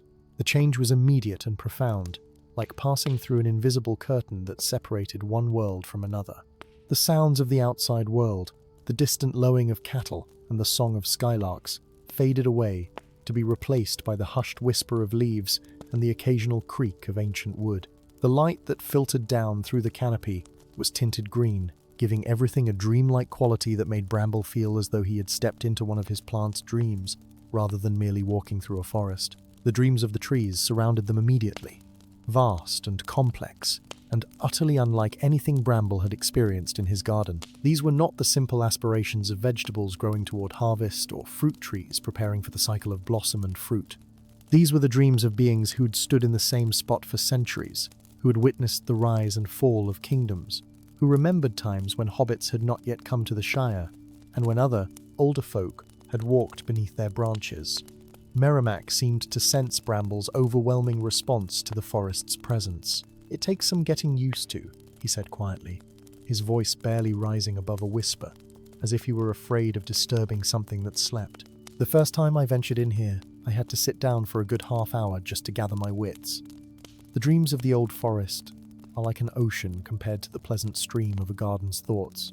They walked deeper into the forest, following no visible path, but moving with a strange certainty, as if something were guiding their steps. The forest floor was soft beneath their feet, carpeted with layers of leaf mold that had been accumulating for untold years. Mushrooms of every description grew in the shadows, some as small as shirt buttons and others as large as dinner plates, their caps displaying colors that ranged from purest white to deepest purple. Bramble could hear their dreams too, strange fungal dreams that were unlike those of any other growing thing, dreams that spoke of decay and renewal, of breaking down the old to make way for the new. As they progressed, Bramble noticed that the character of the forest was changing. The trees were growing larger and more gnarled, their trunks twisted into fantastic shapes that suggested great age and perhaps great suffering. The dreams that emanated from them grew more troubled, shot through with an unease that set Bramble's teeth on edge. Here and there they passed trees that seemed to have died recently, their bark peeling away to reveal pale wood beneath, though there was no obvious cause for their demise. Merrimack paused beside one of these dead trees, placing his hand upon its trunk with a gesture that was almost reverent. "This is what I've been finding more and more frequently in recent months," he said. "Trees dying without reason, their life force simply fading away, as if something were draining it from them.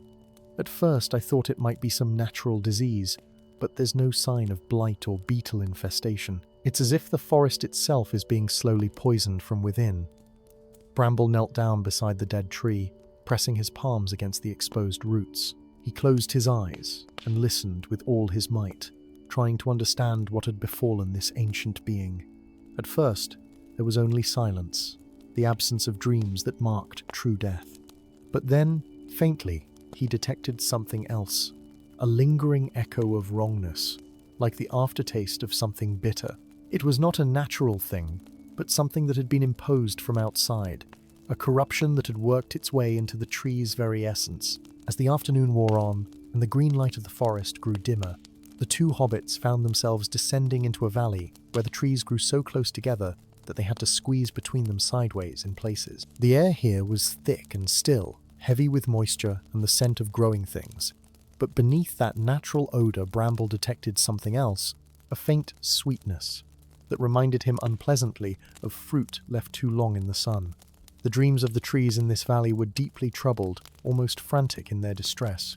They spoke in the wordless language that only green listeners could understand, of something foreign in their midst, something that did not belong, that was slowly spreading its influence through the ancient network of roots and mycorrhizal connections that bound the forest together into one vast organism. The trees were trying to resist this invasion, but they were old, and their responses were slow, measured in seasons rather than days or hours.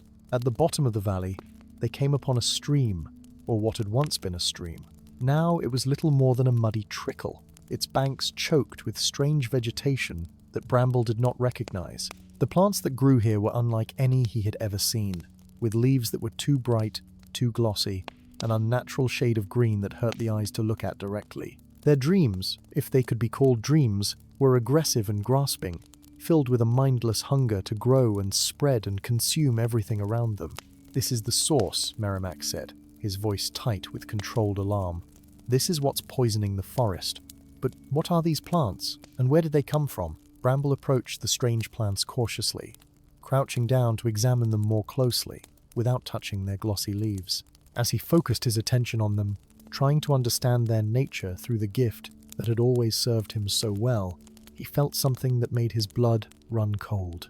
These plants were not dreaming at all, not in the way that every other growing thing he had ever encountered dreamed. Instead, they seemed to be broadcasting something, sending out a signal that was not quite thought and not quite feeling, but something in between, something that spoke of endless appetite and the desire to replace all other life with their own.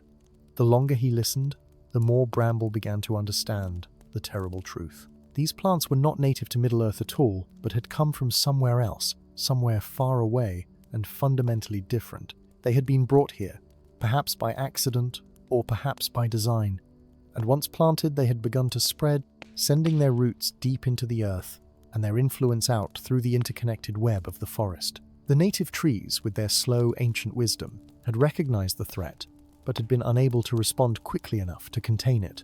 Merrimack had moved further along the stream bank, examining the extent of the invasion.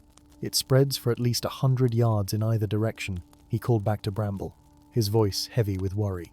"And I suspect that's just what we can see on the surface.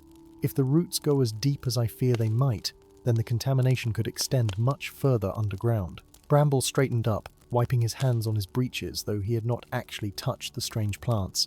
"We have to do something," he said, though he had no idea what that something might be. If these plants continue to spread, they'll eventually poison the entire forest, and who knows what effect that might have on the Shire itself. We're connected to the old forest, whether we like to admit it or not, part of the same living web. The two hobbits stood in silence for a moment, the weight of their discovery pressing down upon them. The light was beginning to fade now, the green twilight of the forest deepening toward true darkness, and Bramble realized with some alarm that they had no provisions for spending the night in this place. He was about to suggest that they retreat and return better prepared, when something happened that changed everything. The dreams of the forest, which had been maintaining a constant background presence since they entered the wood, suddenly shifted. The troubled, anxious quality was still there, but now it was joined by something else, a sense of recognition, and strangely, of hope. The trees seemed to have become aware of the two hobbits at the center of the invasion, and they were reaching out, trying to communicate something more specific than the general distress they had been broadcasting. Merrimack felt it too. Bramble could see the change in his companion's face, the way his eyes grew distant, and his breathing slowed as he focused all his attention on listening. After a long moment, Merrimack spoke, his voice carrying an odd quality, as if he were repeating words that someone else had spoken first. "There is a way," he said slowly. "The forest remembers. Long ago, before hobbits came to the Shire, there were others who tended the growing things, who understood the deep magic of root and leaf. They knew songs that could heal what is broken, that could drive out what does not belong." Bramble felt a stirring of recognition at these words, as if something buried deep in his own memory was beginning to wake. He closed his eyes and let himself sink more deeply into the dreams of the forest, opening himself to whatever knowledge they were trying to share. And suddenly, like water breaking through a dam, understanding flooded into him. The songs were not separate from the dreams of plants, but were rather a way of joining with those dreams, of lending one's own voice and will to the vast chorus of the growing world. He had been doing something similar all his life, without knowing it, though on a much smaller scale. When he tended his garden with such success, he had not merely been following good horticultural practices, but had been unconsciously harmonizing with the dreams of his plants, helping them to realize their own deepest aspirations. Now the forest was asking him to do the same thing, but on a scale that seemed impossibly vast, to join his small voice with the enormous chorus of the ancient wood and help it drive out the foreign invasion. "Can we really do this?" Bramble asked, opening his eyes to look at Merrimack. The songs of the old folk, they must have been powerful indeed to shape the very nature of growing things. "We're just two ordinary hobbits who happen to have a bit of an unusual gift." Merrimack smiled, though there was something grim in his expression. "Perhaps that's exactly why we can do it. We're not trying to dominate or control the forest, we're simply offering to help it do what it already wants to do. The trees are strong, Bramble, stronger than you might think. They've been fighting this invasion on their own for months now. They just need a little assistance, a spark to help them coordinate their efforts." As night fell completely over the old forest, Bramble and Merrimack made their way to a small clearing not far from the contaminated stream. They gathered fallen branches and made a small fire, not so much for warmth as for the comfort of its light in the pressing darkness. As they sat by the fire, sharing the simple provisions that Bramble had brought in his pack, they discussed what they would attempt come morning. Neither of them had ever consciously sung to plants before, relying instead on an intuitive connection that had always seemed to work without effort. But this was different. This would require intention, focus, and a willingness to merge their own consciousness with something vast and ancient, and fundamentally other than themselves. The forest around them was alive with night sounds, the rustle of small creatures moving through the undergrowth, the call of owls hunting in the darkness, and beneath it, all the constant whisper of leaves stirring in a breeze that Bramble could not feel. The dreams of the trees had quieted somewhat with the coming of night, but they had not disappeared entirely. Instead, they had taken on a different quality, becoming deeper and more contemplative, as if the forest itself was sleeping and dreaming true dreams. Bramble found himself thinking of his garden back in Hobbiton, wondering if his plants missed his presence, or if they even noticed his absence. It seemed strange to be sitting here in the heart of the old forest, preparing to attempt something that would have been considered madness by any sensible hobbit, when he could have been safely tucked up in his own bed with a good book and a pot of tea within arm's reach. Yet he felt no real desire to be anywhere else. For the first time in his life, Bramble understood that his gift was not simply a pleasant oddity, but a responsibility, a calling that connected him to something larger than his own comfortable existence. Merrimack seemed to be having similar thoughts. "You know," he said quietly, staring into the flames, "I've spent years studying the old forest, learning its ways and trying to understand the language of growing things. But it wasn't until tonight that I realized I've been approaching it all wrong. I've been thinking of myself as an observer, someone who stands outside and looks in. But we're not separate from the forest, are we? We're part of it, just another strand in the great web of life." Bramble nodded, finding comfort in his companion's words. "My father used to say that hobbits were meant to be farmers and gardeners, tenders of small plots and keepers of comfortable homes. He thought my fascination with plant dreams was a distraction from honest work. But maybe this is the honest work, the work that our ancestors did before we forgot how." The night passed slowly, measured in the turning of stars overhead and the gradual dying of their fire. Bramble dozed fitfully, waking several times to add more wood to the flames and to listen to the dreams of the forest around them. Each time he woke, he felt the presence of the trees more strongly, as if they were drawing closer, gathering around the two hobbits who had come to help them. It was not a threatening presence, but rather one of hope and expectation, like a patient in a sick room waiting for the healer to arrive. Dawn came slowly to the old forest, the darkness gradually giving way to a dim grey light that filtered down through the heavy canopy.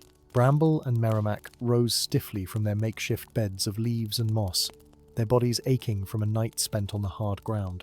They ate a quick breakfast of bread and cheese, neither speaking much, both conserving their energy for the task ahead. When the light had strengthened enough to see clearly, they returned to the stream where the invasive plants grew. In the morning light, the unnaturally bright green of the foreign vegetation seemed even more jarring, a discordant note in the muted palette of the ancient forest.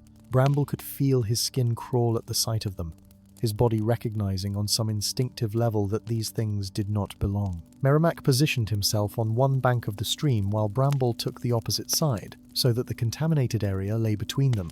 They had discussed their strategy during the night, agreeing that they would begin by simply listening, by opening themselves completely to the dreams of the native forest, and allowing those dreams to flow through them. Only then, when they were fully attuned to the forest's consciousness, would they attempt to add their own voices to the chorus. Bramble closed his eyes and took several deep breaths, feeling the cool morning air fill his lungs and the solid earth beneath his feet. He let go of his awareness of himself as a separate being, of Bramble Goodbarrel, the Hobbit gardener from Hobbiton, and instead allowed his consciousness to expand and merge with the green world around him. It was easier than he had expected, as if this was something he had always known how to do, but had simply forgotten. The dreams of the forest rose up around him like a tide, vast and complex and beautiful beyond description. He could feel the ancient oaks reaching down into the earth with roots that stretched deeper than any well, drawing up water and minerals and knowledge stored in the soil itself.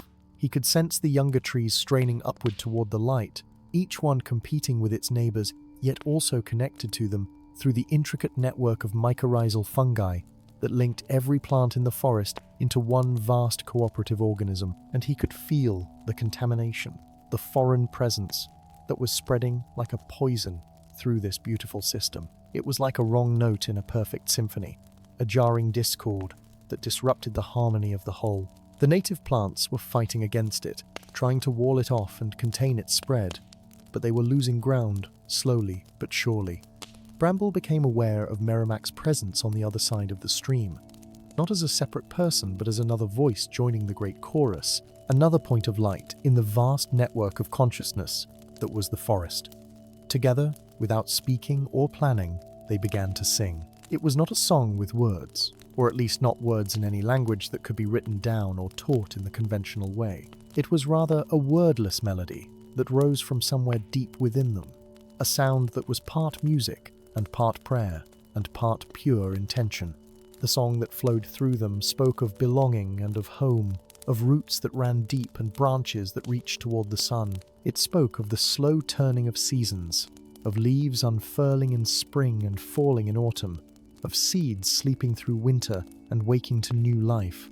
It was a song of the natural order, of the way things were meant to be, and as they sang it, Bramble could feel the forest responding, its own vast voice joining with theirs. The effect was subtle at first, barely perceptible even to their heightened senses. But gradually, Bramble began to notice changes in the dreams of the plants around them.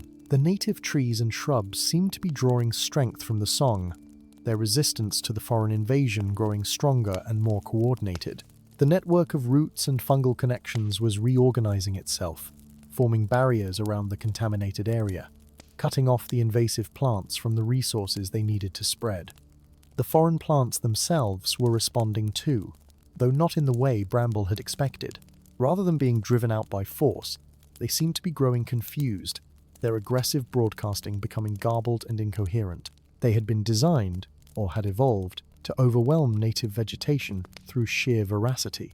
But they had no defense against this kind of opposition, against being gently but firmly told that they did not belong, that there was no place for them in this ancient harmony. As the morning wore on, and the sun climbed higher in the sky, though little of its light penetrated the forest canopy, Bramble and Merrimack continued their song. Time seemed to lose its meaning, flowing like honey, thick and slow. Bramble's legs grew tired from standing so long in one place, and his throat began to ache from the continuous singing.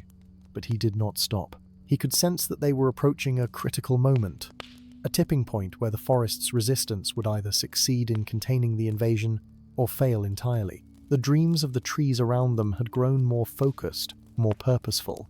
They were no longer simply resisting the spread of the foreign plants, but actively working to reverse it. The mycorrhizal network was redirecting nutrients away from the foreign plants, starving them even as it fed their neighbors. It was a slow process, glacial by the standards of animal life, but to plants it was happening with remarkable speed.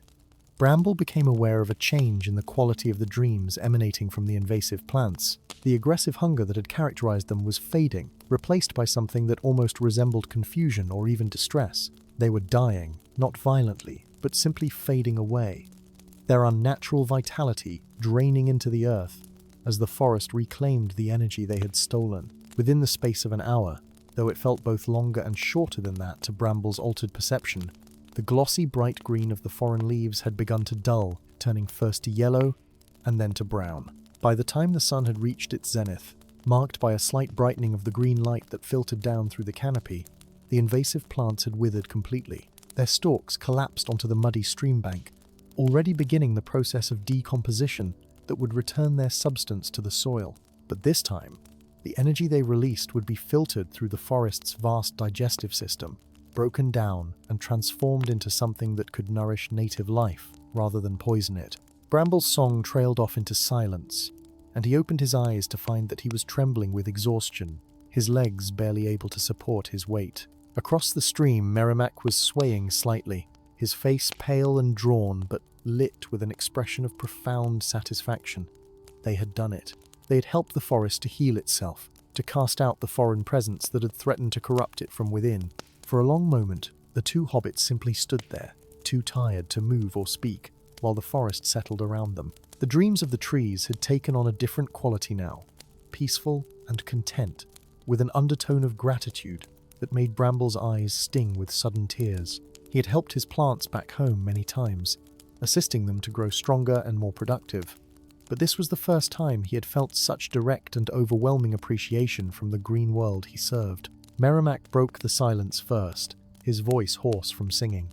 "We should check the rest of the valley," he said, though his words were slurred with fatigue. "Make sure the contamination hasn't spread beyond what we can see here." They spent the remainder of the afternoon exploring the valley, following the stream both upstream and downstream, checking for any sign of the invasive plants. To their relief, they found that the infestation had been limited to the area immediately around where they had sung, suggesting that their intervention had come just in time. A few more weeks, perhaps even a few more days, and the foreign plants might have spread beyond the point where two hobbits, however gifted, could have helped to contain them. As evening approached and the light began to fade from the forest, Bramble and Merrimack found themselves too exhausted to consider attempting the journey back to the Shire that night. They returned to the clearing where they had camped the previous evening and built another fire, though this time the act of gathering wood and striking sparks seemed to require enormous effort. Every muscle in Bramble's body ached, and he felt as though he'd been wrung out like a dishcloth, all his energy expended in the morning's work. They ate in silence, too tired for conversation, and when they had finished their meager meal, they simply lay down beside the fire and fell into a sleep so deep that it bordered on unconsciousness. Bramble's dreams that night were strange and vivid, filled with images of vast root systems spreading through dark earth, of leaves unfurling in impossible patterns, of trees that walked and talked and sang songs older than memory. But unlike the troubling dreams that had plagued him in the days before his journey, these dreams were peaceful, even joyful, as if the forest itself were celebrating its liberation. He woke to find dawn breaking over the old forest once more, though the quality of the light seemed different somehow, cleaner and brighter than it had been before. The oppressive heaviness that had hung over the valley was gone, replaced by a sense of peace and rightness that made Bramble's heart feel lighter than it had in weeks. Merrimack was already awake, sitting cross-legged beside the rekindled fire and gazing thoughtfully into the flames. "The forest feels different this morning," Merrimack said without looking up. "Can you sense it? It's as if a fever has broken and the patient is finally beginning to recover." Bramble nodded, settling himself beside his companion and accepting the cup of tea that Merrimack had somehow managed to prepare, despite their lack of proper equipment. He closed his eyes and listened to the dreams of the trees around them, and indeed they were different from what he had heard before. The troubled, anxious quality was gone, replaced by a steady contentment that reminded him of his own garden after a good rain, when all the plants were well watered and growing vigorously toward their appointed harvest. They spent that morning exploring the forest more thoroughly, following streams and game trails to the farthest reaches of the valley, checking for any sign that the contamination might have spread further than they had initially discovered. But everywhere they went, they found only healthy native vegetation, plants that dreamed the proper dreams of the old forest, dreams of slow growth and patient endurance, and the gradual accumulation of wisdom over countless seasons. It was Merrimack who first noticed the other change. the one that neither of them had anticipated. As they stood beside a particularly ancient oak tree, paying their respects to its vast age and venerable presence, he suddenly gripped Bramble's arm and pointed upward. "Look," he said urgently, "the leaves." Bramble looked up and saw what Merrimack had noticed. The oak's leaves, which should have been the dark green of late spring, were shot through with streaks of gold and red, as if autumn had come early to this one tree. But it was not the color of decay or disease. Rather, it was a vibrant, healthy coloration, as if the tree were displaying its finest autumn glory in the middle of the growing season. As they watched, more color began to appear in the trees around them, spreading outward from the ancient oak like ripples on a pond. Within the space of a few minutes, the entire valley was ablaze with autumn colors, though the leaves showed no signs of falling, and the tree's dreams spoke not of approaching dormancy, but of renewed vigor. It was as if the forest were putting on a display, a celebration of life and health, and the restoration of natural order. "This is extraordinary," Merrimack breathed, turning slowly to take in the full spectacle. "I've never heard of anything like this happening before. It's as if the forest is thanking us, showing us its joy in the only way it knows how." Bramble felt tears welling up in his eyes again, though this time they were tears of pure wonder and gratitude. To have been part of something so important, to have helped preserve this ancient place from corruption and decay, filled him with a sense of purpose and accomplishment that he had never experienced in all his years of quiet gardening in Hobbiton.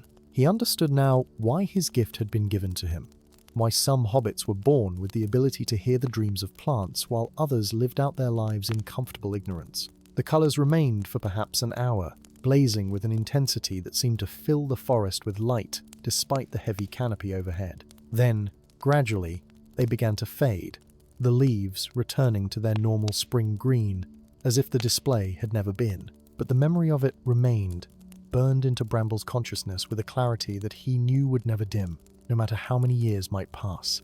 It was time, they both knew, to return to the Shire and to the ordinary lives they had left behind. The forest was healing, and their work here was done. Yet as they gathered their few belongings and prepared to depart, Bramble felt a pang of reluctance. He had discovered something in the old forest, something about himself and about the nature of his gift, that he was loath to leave behind. Merrimack seemed to sense his companion's thoughts. "We'll come back," he said as they began the long walk back toward the borders of the Shire. "The forest will always need green listeners, people who can hear its dreams and understand its needs. This won't be the last time we're called upon to help." The journey back took most of the day, for though they knew the way now, they were still weary from their exertions and moved more slowly than they had coming in. The forest seemed to speed their passage, however, the paths opening before them more clearly than before, as if the trees themselves were guiding them toward home. Several times, Bramble noticed clearings or groves that he was certain they had not passed on their inward journey, places of particular beauty or power that the forest seemed eager to show them now that they had proven themselves worthy of such trust. As the afternoon shadows lengthened and the quality of the light began to change, they emerged at last from the forest's edge and found themselves standing once more in the cultivated farmland that marked the eastern border of the Shire proper. The contrast was startling.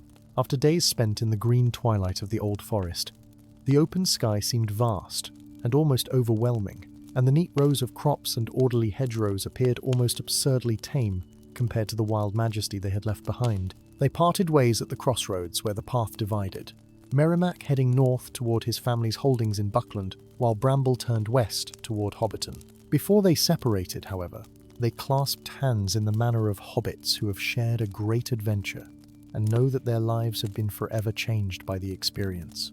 "We've begun something important," Merrimack said, his eyes bright with conviction. "There are other green listeners in the Shire, I'm certain of it. People like us who have been hiding their gift or thinking themselves odd for hearing what others cannot. We should find them, teach them what we've learned, make sure that this knowledge isn't lost again." Bramble nodded slowly, understanding the wisdom in his companion's words. "Yes," he agreed. "The old ways don't have to stay forgotten. Perhaps it's time for hobbits to remember that we're not separate from the growing world, but part of it, caretakers rather than mere consumers." The walk back to Hobbiton passed in a blur of thoughts and memories. Bramble's feet carried him along familiar roads, While his mind remained partially connected to the forest he had left behind, he could still feel its presence, a vast and ancient consciousness at the edge of his awareness, and he knew that he would never again be quite the same ordinary hobbit he had been before his journey. As he crested the hill that overlooked Hobbiton and saw the lights beginning to twinkle in windows and the smoke rising from countless chimneys, Bramble felt a surge of affection for his home. It was not the old forest with its primal power and ancient wisdom, but it had its own beauty, its own significance in the great web of life. The gardens that surrounded every hobbit hole, the carefully tended fields and orchards, the love and attention that hobbits poured into growing things, all of this was part of the same pattern, the same dance of life and growth and renewal. His own garden, when he finally reached it in the deepening twilight, greeted him with a chorus of welcome that brought fresh tears to his eyes. His plants had missed him, though in their own way, unconcerned with the passage of days, but aware of his absence nonetheless. They seemed to sense that something important had happened, that their caretaker had grown and changed in ways that would benefit them all. Over the following days and weeks, as Bramble settled back into his routine of gardening and the comfortable rhythms of Shire life, he found that his experience in the old forest had indeed changed him in profound ways. His connection to his plants was deeper and more nuanced than before, and he discovered that he could now hear not only their dreams, but could actively communicate with them, sharing his intentions and understanding their needs with a clarity that bordered on true conversation. His vegetables grew more magnificent than ever, but now Bramble understood that this was not simply a matter of having green fingers or knowing the proper techniques. He was participating in a partnership, a cooperative effort between himself and the plants he tended, each supporting and nurturing the other. When he pruned his apple trees, he explained what he was doing and why, and the trees seemed to accept the necessity of it, understanding that temporary pain would lead to greater fruitfulness. When he planted new seeds, he sang to them softly, welcoming them to his garden and encouraging them to grow strong and true. Word of his even more remarkable garden spread further than before, and hobbits came from all corners of the Shire to marvel at his produce and to beg cuttings and seeds. Bramble gave freely, but he also began to teach, sharing with those who seemed interested the basics of truly listening to plants, rather than simply commanding them. Some dismissed his words as fancy or foolishness, but others, a surprising number of others, responded with recognition, as if he were awakening knowledge that had always been sleeping within them. Merrimack kept his word about finding other green listeners, and over the course of that summer and into the autumn, a small community began to form. They met irregularly, whenever the demands of their regular lives permitted, gathering in clearings and gardens to share their experiences and to practice the art of truly hearing the green world. Some were old hobbits who had suppressed their gift for decades, believing themselves strange or unnatural. Others were young, children who had not yet learned to ignore the dreams of plants, and who took to the teaching with natural ease. They called themselves the Green Circle, though not officially, or with any sense of great importance. They were simply hobbits who had discovered or rediscovered a gift that had once been common among their ancestors, and who gathered together to share that gift and to help one another grow in understanding. Under Bramble and Merrimack's gentle guidance, they learned the basics of plant dreaming, how to quiet their minds and open their hearts to the voices of the growing world, how to distinguish between different types of plant consciousness, and most importantly, how to work in harmony with plants, rather than simply imposing their will upon them. The transformation in the Shire was subtle but unmistakable. Gardens flourished as they had not done in living memory, crops grew more abundantly, and even the wild hedgerows and copses seemed healthier and more vibrant. The change was not dramatic enough to cause alarm or to attract unwanted attention from those who might disapprove of such unconventional practices, but it was sufficient to improve the lives of all who dwelled in that pleasant land. Bramble found particular joy in teaching the children, for they had not yet learned the habits of dismissing their intuitions or ignoring the quiet voices of the natural world. They took to plant dreaming as easily as they took to fishing or berry picking, seeing it not as some mysterious art, but simply as another way of being in the world. He often wondered if this was how it had been in the old days, before hobbits had become so focused on comfort and respectability that they had forgotten their deeper connection to the earth that sustained them. As autumn deepened and the leaves began to turn in earnest, Bramble received a message from Merrimack, suggesting that they return to the old forest to check on its progress. The two hobbits set out on a crisp morning when frost still glittered on the grass and their breath misted in the cool air.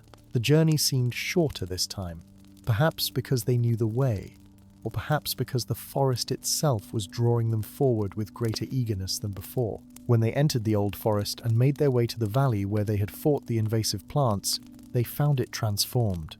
Where the foreign vegetation had withered and died, new growth had sprung up, native plants that belonged to the forest's ancient community. The stream ran clear and cold, its banks lined with healthy ferns and mosses, and the trees that surrounded the valley stood tall and proud, their dreams content and peaceful. But it was not just the physical changes that impressed them. The dreams of the forest had taken on a new quality, a sense of renewed vitality that suggested the old forest was not merely recovering from its recent trauma, but was actually growing stronger. It was as if the act of fighting off the invasion had awakened something in the ancient wood, reminding it of its own power and resilience. They spent several days exploring the forest, checking on different areas, and listening to the dreams of trees both familiar and strange. Everywhere they went, they found signs of health and vigor, of a forest that was not in decline, but actively growing and adapting to the changing world around it. And in several places, they discovered something that filled them with hope for the future. Young saplings of ancient and noble lineages that had not produced offspring in decades, as if the forest were renewing itself from within.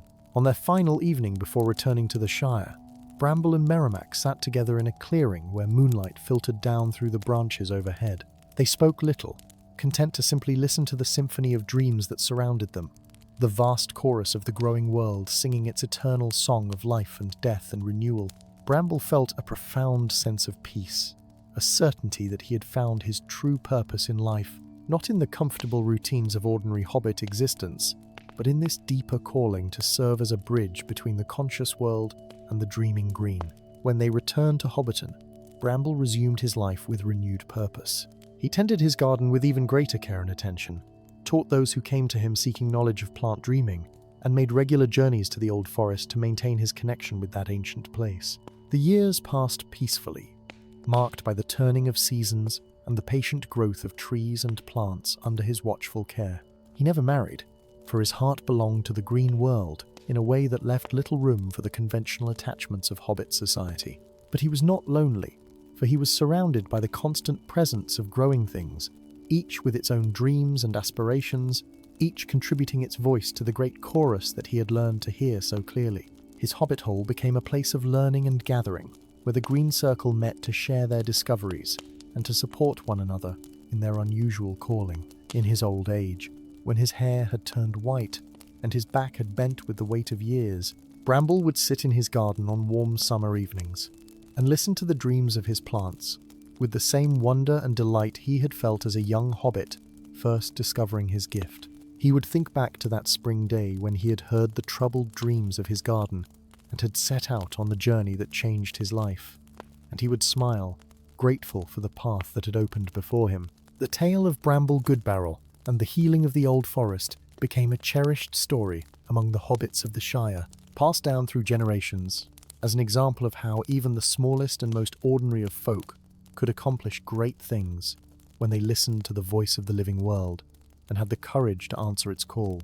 And in the centuries that followed, there were always a few hobbits in each generation who possessed the gift of plant dreaming, green listeners who kept alive the ancient connection between the Shire and the wild places of Middle-earth, ensuring that the wisdom of the growing world would never again be entirely forgotten. Story 3. In the days before the Shire was fully settled, when the hobbits first came west across the Brandywine and found the rolling hills that would become their home, there lived a gentle soul named Marigold Bramble. She was a hobbit of simple pleasures and quiet ways, known throughout the scattered settlements for her extraordinary gift with growing things. While other hobbits struggled to coax their gardens into yielding even modest crops in the unfamiliar soil, Marigold's garden flourished with an abundance that seemed almost magical. It is said that Marigold could whisper to the seeds as she planted them, and they would answer her with vigorous growth. Her tomatoes grew fat and red as autumn apples. Her carrots pushed deep into the earth, straight and sweet. The herbs in her garden gave off fragrances so rich and pure that even the bees seemed to hum more contentedly when they visited her flower beds. But most remarkable of all were her roses, great climbing roses that covered the front of her modest hobbit hole in cascades of pink and cream and gold, their blooms as large as teacups and twice as fragrant as any rose that had ever grown in the lands the hobbits had left behind. Now Marigold lived alone, which was unusual for a hobbit in those days. She had never married, though it was not for lack of suitors in her youth. The truth was that Marigold had always felt more comfortable in the company of her plants than among the chatter and bustle of hobbit gatherings. She would smile kindly when neighbours came to call, and she never turned away anyone who needed a remedy from her herb garden or a bouquet to brighten a sick room. But when evening came, and the sun began to paint the western sky in shades of amber and rose, Marigold would retreat to her garden with a contented sigh, settling onto her favourite bench beneath an old willow tree to watch the stars emerge. The other hobbits, being a practical folk who valued community above solitude, often worried about Marigold. They would shake their heads and wonder aloud what would become of her, all alone with no family to care for her as she grew older. The good wives of the nearby settlement would sometimes bring her pies or fresh bread, hoping to draw her into their circle of gossip and companionship. But Marigold would only thank them sweetly, accept their gifts with genuine gratitude, and then return to her beloved garden as soon as politeness allowed. As the seasons turned and the years passed, Marigold's garden became something of a landmark for the hobbits settling in that part of the Shire. Travellers would guide themselves by it, saying they needed to turn north after they passed the hobbit hole with the magnificent roses. Children would dare each other to creep close enough to peek through the hedge, hoping to catch a glimpse of the mysterious gardener at work. And young hobbits newly in love would walk past on summer evenings, breathing in the perfume of Marigold's flowers and dreaming of their own future gardens and homes. But if the other hobbits thought Marigold lonely, they were quite mistaken, for Marigold had companions that few others could see or hear. Every garden, she knew, was home to spirits of the growing things. The old willow that shaded her bench held the memory of the stream that had once run nearby. The roses remembered the wild briar from which their ancestors had sprung, and in the cool shade beneath the large leaves of her squash plants, there dwelt tiny folk no bigger than Marigold's thumb, with wings like dragonflies and voices like wind chimes.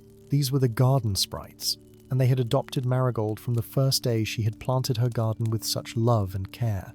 They taught her which plants grew best in shade and which craved the sun. They showed her how to read the weather in the behaviour of the bees and the curl of the leaves. They sang to her in the evening when she sat on her bench, songs in a language that was older than words, melodies that spoke directly to the heart. And in return, Marigold tended her garden not just for her own benefit, but as a sanctuary for all the small creatures who made their homes there. On one particular autumn evening, as the harvest was coming in and the leaves were just beginning to turn, Marigold sat on her bench as usual, watching the first stars appear in the deepening blue of the sky. The air was cool but not cold, perfect for the woolen shawl she had wrapped around her shoulders. Her garden was putting itself to bed for the winter, the last of the roses nodding their heavy heads, the herb plants growing woody and preparing to sleep. There was a peaceful melancholy to this time of year that Marigold had always loved, a sense of completion and rest well earned. As she sat in the gathering dusk, she noticed something unusual. A soft golden light was moving through her garden, weaving between the plants like a will-o'-the-wisp. But this was no marsh light or trick of the eye. The glow was warm and steady, and as it drew closer, Marigold could see that it came from a figure walking slowly up the path toward her bench. The visitor was tall for a hobbit, and moved with a grace that seemed almost to float above the ground. When the figure finally emerged from the shadows of the garden into the last light of evening, Marigold drew in her breath sharply. The visitor was an elf, though unlike any elf that Marigold had heard described in the old tales. She was neither tall and imposing like the great lords of Rivendell, nor distant and ethereal like the wood elves who occasionally passed through the Shire on their way to the Grey Havens. This elf was small and delicate, barely taller than Marigold herself, with silver hair that fell in soft waves to her shoulders and eyes the colour of morning mist. She wore a gown that seemed woven from moonlight and shadow, and around her neck hung a pendant shaped like a tiny star that cast the gentle golden glow Marigold had first noticed. The elf paused at the edge of the bench, her expression uncertain, as though she half expected to be turned away. When she spoke, her voice was soft and melodious, like a stream running over smooth stones. "Marigold Bramble," she said, and it was not a question. "I have travelled far to find you. My name is Silverleaf, and I come seeking your help in a matter of great importance to the hidden folk of the gardens." Marigold found her voice, though it came out rather smaller than she intended. "You know my name," she said, "and you speak of the garden folk as though you know them well. Are you perhaps kin to the sprites who dwell here among my vegetables and flowers?" Silverleaf smiled, and the warmth of it seemed to chase away the evening chill. "I am their elder sister, in a manner of speaking," she replied.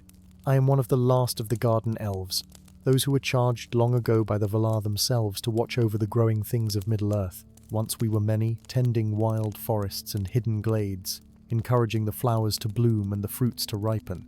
But as the ages have passed and the world has changed, our numbers have dwindled. Most of my people have departed for the Undying Lands, weary of the long labour and the fading of magic in this realm." She moved closer, and at Marigold's gesture, settled gracefully onto the bench beside her. The pendant at her throat pulsed with a steady, peaceful light. "But I have remained," Silverleaf continued, her voice taking on a note of sadness. "I could not bring myself to abandon the gardens and groves I have tended through so many centuries, and now I find myself with a problem that I cannot solve alone, and the sprites who once would have helped me have grown too small and weak to do what must be done." Marigold listened with growing fascination. She had always suspected that her garden held deeper magic than most hobbits knew, but to learn that garden elves truly existed, and that one now sat beside her seeking her aid, filled her with a mixture of wonder and trepidation. "What is this problem?" she asked quietly, "and how might a simple hobbit gardener possibly help one of the elder folk?" Silverleaf turned to face her fully, and in the elf's ancient eyes, Marigold saw depths of weariness and hope mingled together. "There is a tree," the elf said, "in a hidden grove not far from here. It is the last of its kind in all of Middle-earth, a rowan that was planted in the First Age when the world was young and full of music. For thousands of years it has stood as a guardian of the land, its roots drinking deep from the bones of the earth, its branches reaching toward the stars. The fruit it bears once a century has the power to heal any wound, cure any sickness, mend any broken thing." She paused, and a shadow passed over her fair face. "But the tree is dying, Marigold. Some blight has taken hold of it, a corruption that even my elvish arts cannot cure. I have sung to it in the tongues of old. I have washed its roots with water from the purest springs. I have called upon every bit of knowledge and power that remains to me. Yet still the tree withers, its leaves falling before their time, its bark growing dark and brittle. If it dies, a light will go out of the world that can never be rekindled." Marigold felt a pang of sorrow at the elf's words, for she understood what it meant to love a growing thing, and to watch it suffer. "But I still do not understand," she said gently, "how I might help where you have failed. I have no magic, no ancient knowledge. I simply tend my garden and listen to what it tells me." Silverleaf reached out and took Marigold's weathered hand in her own smooth one. "That is precisely why I have come to you," she said. "You see, the magic of the Elder Days is powerful, but it is also bound by ancient rules and patterns. My songs and spells work along paths laid down at the beginning of time, and if those paths do not lead to the cure, then all my power is of no use. But you, Marigold Bramble, you have something that even the greatest of elven lore masters do not possess.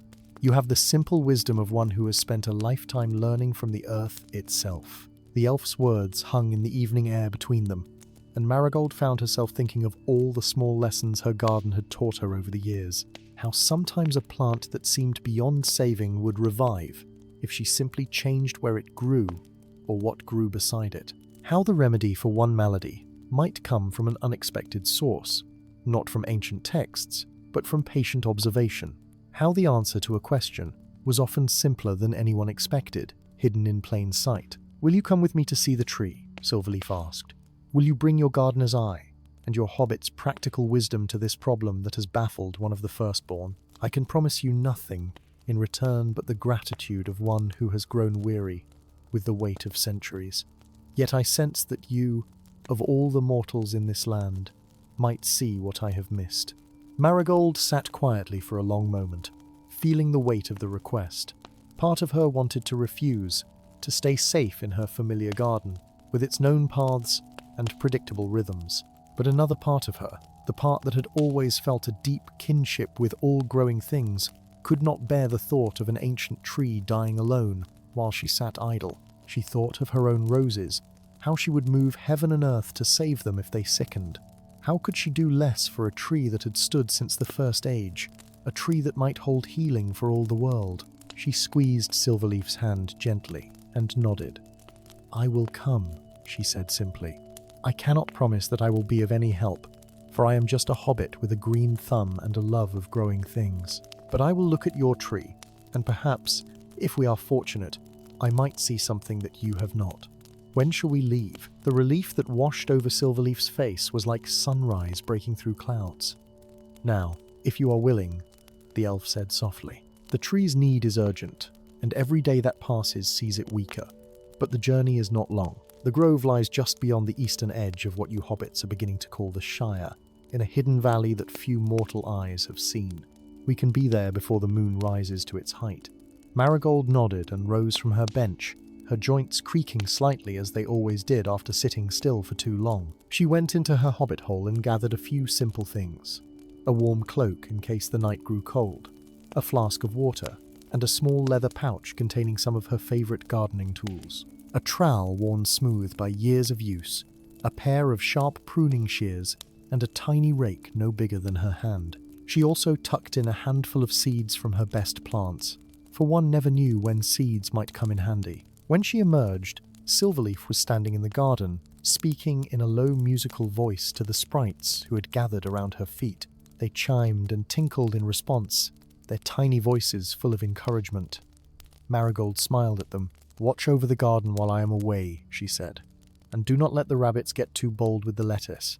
The sprites promised they would stand guard, and one of them, a particularly bold little fellow with wings the colour of copper, flew up and kissed Marigold on the tip of her nose before darting away with a laugh like bells. Then Silverleaf held out her hand once more, and when Marigold took it, she felt a curious lightness come over her, as though she weighed no more than a dandelion seed on the wind. "Come," said the elf, and together they began to walk.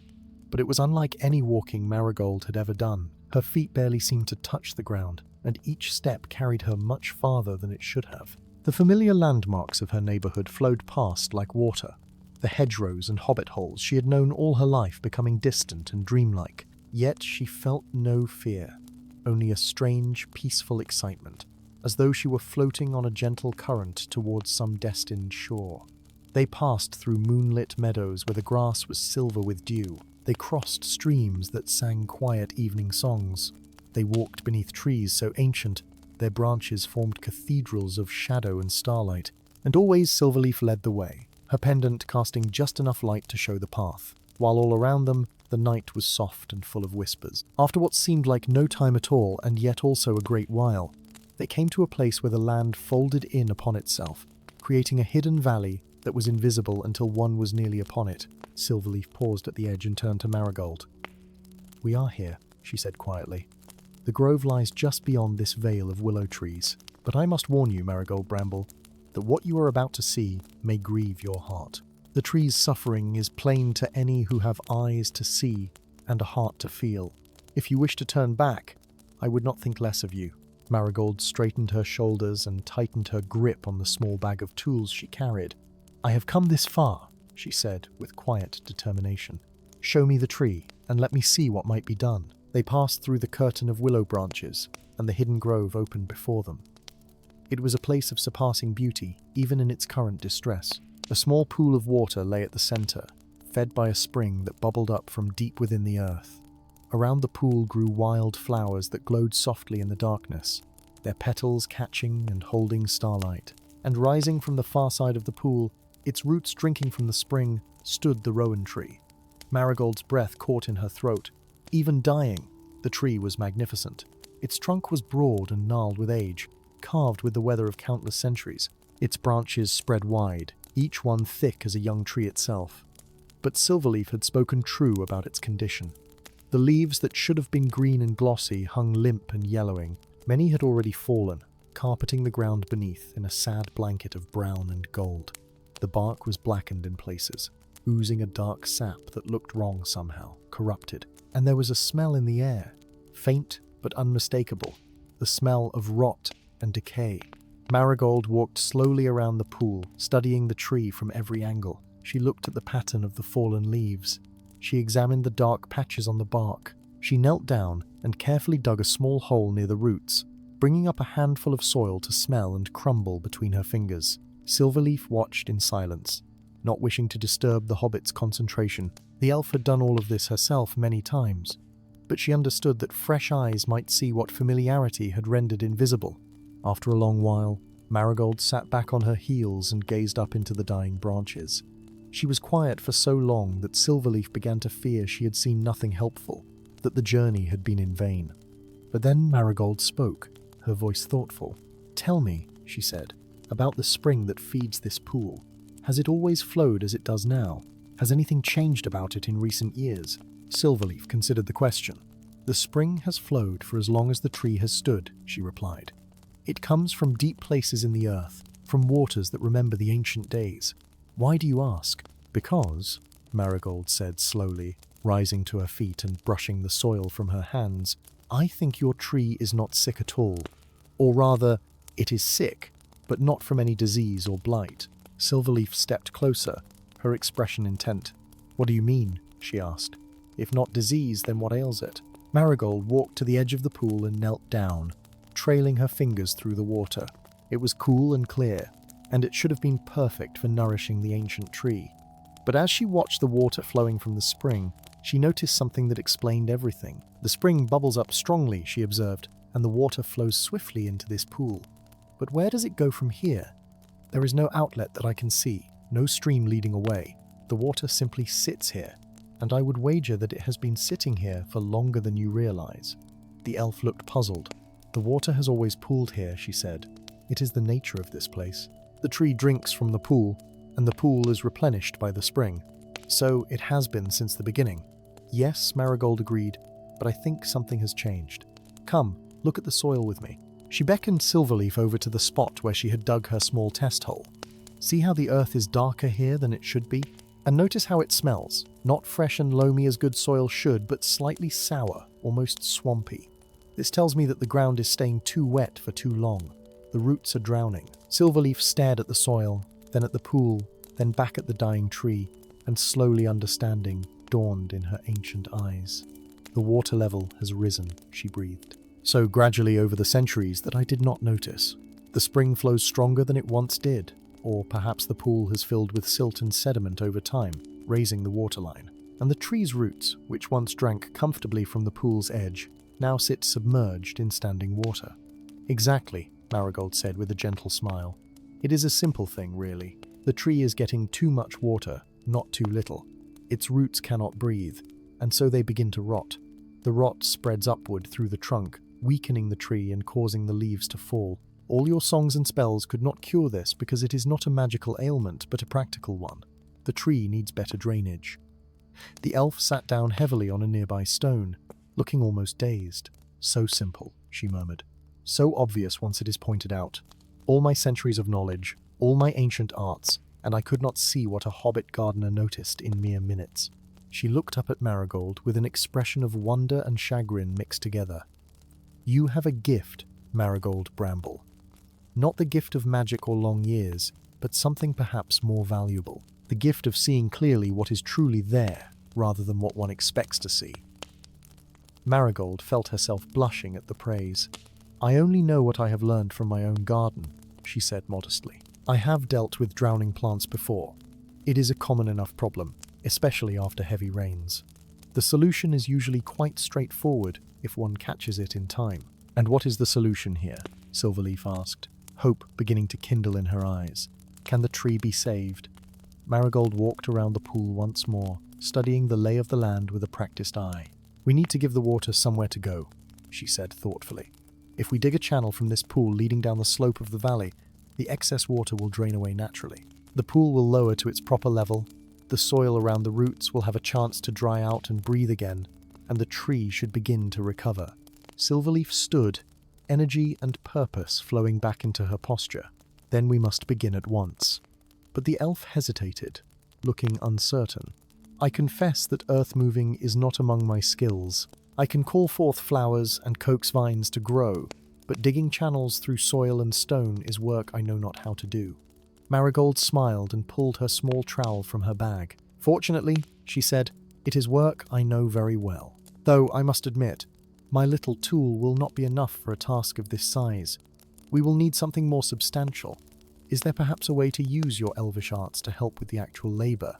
The elf considered this.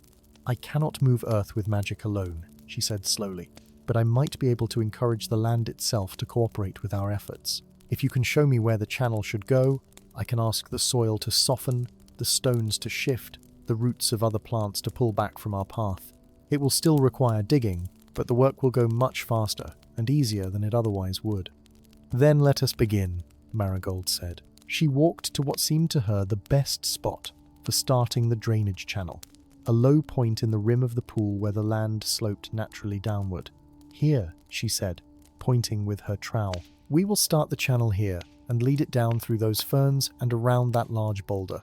The slope is gentle but steady, and the water will flow freely once we give it the path." Silverleaf knelt beside her and placed both hands flat on the ground. She closed her eyes and began to sing, a melody so old and pure that it seemed to come from the very bones of the earth. The language was one that Marigold did not know, had never heard spoken, but somehow she understood its meaning. It was a song of asking and thanking, a respectful request to the land itself to aid them in their work. As the song continued, Marigold felt the ground beneath her hands begin to soften and give way, as though the earth itself was eager to help save the ancient tree. They worked through the night, the elf singing and the hobbit digging, creating a channel that grew steadily longer and deeper. Marigold would excavate a section, piling the soil carefully to the side, and Silverleaf singing would prepare the next stretch of ground. They fell into a rhythm, a partnership of practical skill and ancient magic working together toward a common goal. The moon rose high overhead and began its descent toward the western horizon, painting the hidden valley in silver and shadow. As dawn approached, they reached the edge of the grove, where the land dropped away more steeply. Here, the channel could end, allowing the excess water to flow down into the broader valley below, where it would feed into natural streams and do no harm. Marigold sat back on her heels, exhausted but satisfied, and looked at their handiwork. The channel was not elegant or ornamental, but it was functional, and that was what mattered. Silverleaf ceased her singing and opened her eyes. Together, they walked back to the pool and waited. For a long moment, nothing seemed to happen. Then, slowly, almost imperceptibly at first, the water began to move. A tiny trickle found its way into the channel they had created. The trickle became a small stream.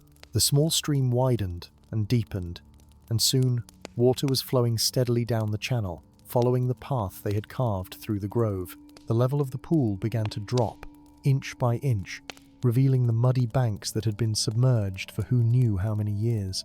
Marigold and Silverleaf stood side by side, watching the water drain. Neither spoke, both too exhausted and too moved by the sight to find words. As the water level lowered, more and more of the rowan tree's root system became visible. The thick main roots that anchored the tree were still submerged, as they should be, able to drink from the pool when needed. But the smaller feeder roots, the delicate network that had been drowning in standing water, now emerged into the air, where they could breathe and recover. The first rays of dawn broke over the rim of the valley, painting the sky in shades of rose and gold. The light touched the rowan tree, and Marigold gasped softly. She could not be certain. It might have been a trick of the new light, but she thought she saw a hint of green in the leaves that had been yellowing. The dark, oozing sap on the bark seemed less pronounced. There was a sense of relief emanating from the tree itself, as though a great burden had been lifted. "It will take time," Marigold said quietly, "but I believe your tree will recover. Keep the channel clear so the water continues to drain properly. Watch for any new signs of distress, but the worst is past. The tree can heal itself now that we have given it the conditions it needs." Silverleaf turned to her, and there were tears shining in the elf's eyes. "You have saved something precious beyond measure," she said, her voice thick with emotion. "A living link to the elder days, a tree that has stood since the stars were young. How can I ever repay such a gift?" Marigold shook her head, smiling gently. "No repayment is needed. I did only what any gardener would do. You care for the growing things in your charge, and I care for those in mine. Today, our charges happen to overlap. That is all. But Silverleaf took both of Marigold's hands in hers. It is not all, the elf insisted. You have taught me something important, something I had forgotten in my long years. You have reminded me that sometimes the simplest answer is the correct one, and that wisdom can come from unexpected sources. The elves grow proud in their knowledge and forget that others may see what we cannot. I will not forget this lesson, nor the one who taught it to me. The elf released Marigold's hands and reached up to unclasp the pendant from around her neck. The little star-shaped ornament lay gleaming in her palm, still giving off its soft golden light. This has been mine since the Second Age, Silverleaf said. It was given to me by one of the Noldor who dwelt in a region before its fall. It carries a fragment of the light of ancient days, and it has guided me through many dark places. I wish you to have it now, as a token of my gratitude, and as a reminder that light can be found even in darkness. Marigold started to protest, but Silverleaf gently fastened the pendant around her neck. The moment the chain settled against her skin, Marigold felt a warmth spread through her, a sense of peace and renewed energy that chased away her exhaustion. The pendant pulsed softly over her heart, and she knew that she could not refuse such a gift, given in such a spirit. "Thank you," she said simply. "I will treasure it always." They stood together in the growing light, watching the rowan tree as the morning sun illuminated its branches. Small birds began to arrive, settling in the tree and singing their dawn chorus. The sound was cheerful and full of life, a marked contrast to the oppressive silence that had hung over the dying grove.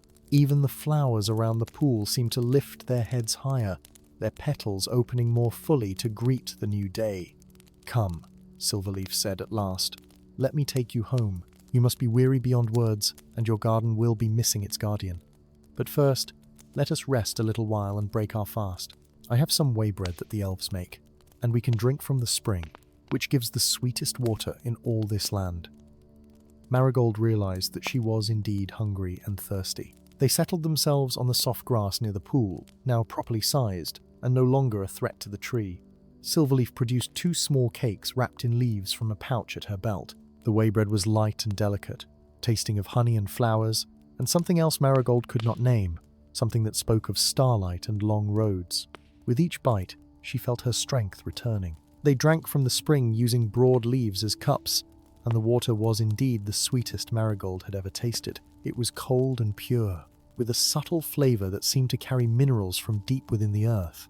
As she drank, Marigold thought about how this same water, which had nearly killed the tree by being too abundant, was also the tree's source of life when properly balanced. Everything in nature, she reflected, was about balance. Too much of even a good thing could become harmful. After they had eaten and rested, Silverleaf began to sing again, but this time it was not a working song, but something softer, a lullaby perhaps, or a song of thanksgiving. The melody wove through the morning air like golden thread, and Marigold felt her eyelids growing heavy despite the brightness of the day. The past night's labor had taken more out of her than she had realized, and the peace of the grove, now restored to health, was wonderfully conducive to sleep. "You may rest if you wish," Silverleaf said gently, noticing Marigold's drowsiness. "Sleep here in safety, under the protection of the tree you have saved. When you wake, I will take you home." Marigold meant to protest that they should leave at once, that her garden would need tending, that she had been away too long already, but the words never came. She lay back on the soft grass, her head pillowed on her rolled-up cloak, the pendant warm against her chest. Above her, the branches of the rowan tree swayed gently in the morning breeze, their leaves rustling with what sounded almost like words of thanks and blessing. As sleep claimed her, Marigold smiled. She dreamed of her own garden waiting for her return, but also of this hidden grove and the ancient tree that would stand for many more ages yet, its roots properly nourished, its branches reaching toward the sky. She dreamed of water flowing in its proper course, of soil breathing and roots drinking, of all the simple miracles that made up the secret life of growing things. When Marigold woke, the sun had climbed high into the sky and was beginning its slow descent toward afternoon. She sat up slowly, feeling wonderfully rested despite having slept on the bare ground. Her back did not ache, as it sometimes did after a night in her own bed, and her joints felt loose and easy. The pendant at her throat pulsed warmly, and she wondered if its elvish magic had something to do with how refreshed she felt. Silverleaf was sitting nearby, her back against the trunk of the rowan tree, gazing up into its branches with an expression of profound contentment. When she noticed Marigold stirring, she smiled. "You slept peacefully," she observed. "I hope your dreams were pleasant ones." "They were," Marigold replied, stretching and getting to her feet. "I dreamed of gardens, of growing things, of roots finding their way through soil toward water and light." She looked up at the tree and was delighted to see that the change she had thought she glimpsed at dawn was no illusion. The leaves definitely looked greener, healthier. Some of the yellowing had faded, and there was a vitality to the tree that had been absent when they first arrived. "Even in just these few hours, the tree has begun to recover," she marveled. "The healing power of trees is strong when they are given what they need," Silverleaf said. "By this time next year, you will not know this tree was ever in distress. In 10 years, it will be stronger than it has been in centuries. And 100 years from now, when it bears its rare fruit, the healing properties will be more potent than ever before. You have given a great gift to the world, Marigold Bramble, even if the world may never know it." They gathered up their few belongings, and Silverleaf led Marigold to the pool one last time. They both knelt and washed their faces and hands in the cool spring water, washing away the dirt from their night's labor. Marigold took a long drink, savoring the pure taste, knowing she would likely never visit this hidden place again. Some things were meant to be experienced only once, treasured in memory rather than repeated in reality. As they prepared to leave, Marigold turned back for one last look at the rowan tree. On impulse, she reached into her pouch and pulled out a handful of seeds from her garden. She walked to the edge of the grove and scattered them in a sunny patch of soil. "These are from my best flowers," she said to Silverleaf. "Perhaps they will grow here and add their beauty to this special place." A small gift from one gardener to another across the ages. Silverleaf smiled with delight. "They will grow and flourish, I promise you. And whenever I tend them, I will remember the hobbit who taught me to see with fresh eyes." The journey back to Marigold's hobbit hole was swifter even than the journey out had been. Silverleaf's magic carried them over the ground as if they were walking on air, and the miles fell away behind them like water flowing downstream. The afternoon sun warmed their backs, and the breeze was gentle. They spoke little, both content with the comfortable silence that comes between those who have worked together toward a common purpose. When they finally reached the familiar hedge that surrounded Marigold's garden, the sun was setting once again, painting the sky in shades of amber, and rose just as it had the evening before. It seemed impossible that only a single day and night had passed since Silverleaf had first appeared asking for help. Marigold felt as though she had been on a much longer journey, one that had changed her in subtle ways she was only beginning to understand. The garden sprites came rushing out to greet them, chiming and singing with excitement. They swirled around Marigold in a glittering cloud, checking to make sure she was unharmed, scolding her gently for staying away so long. Marigold laughed and reassured them that all was well, that she had been on an important errand and was now safely home. Silverleaf watched the sprites with affection. "They love you dearly," she said. "You are blessed to have such devoted friends, and I am blessed to have had the chance to help you and your tree," Marigold replied. "Thank you for trusting me, for believing that a simple hobbit gardener might see what one of the firstborn could not." The elf stepped forward and embraced Marigold gently. "Our paths may not cross again in this age of the world," she said softly. "I will likely depart for the Undying Lands before many more years have passed. But I will carry the memory of you with me, Marigold Bramble, and I will tell the story of your wisdom and kindness to those who dwell in the West. Your name will be remembered in elvish song long after the Shire has passed into legend." Marigold felt tears prick her eyes at the thought of this parting. She had known Silverleaf for barely more than a day, and yet she felt as though she was saying goodbye to a dear old friend. "Safe journey," she whispered, "and may your tree grow strong and tall for all the ages yet to come."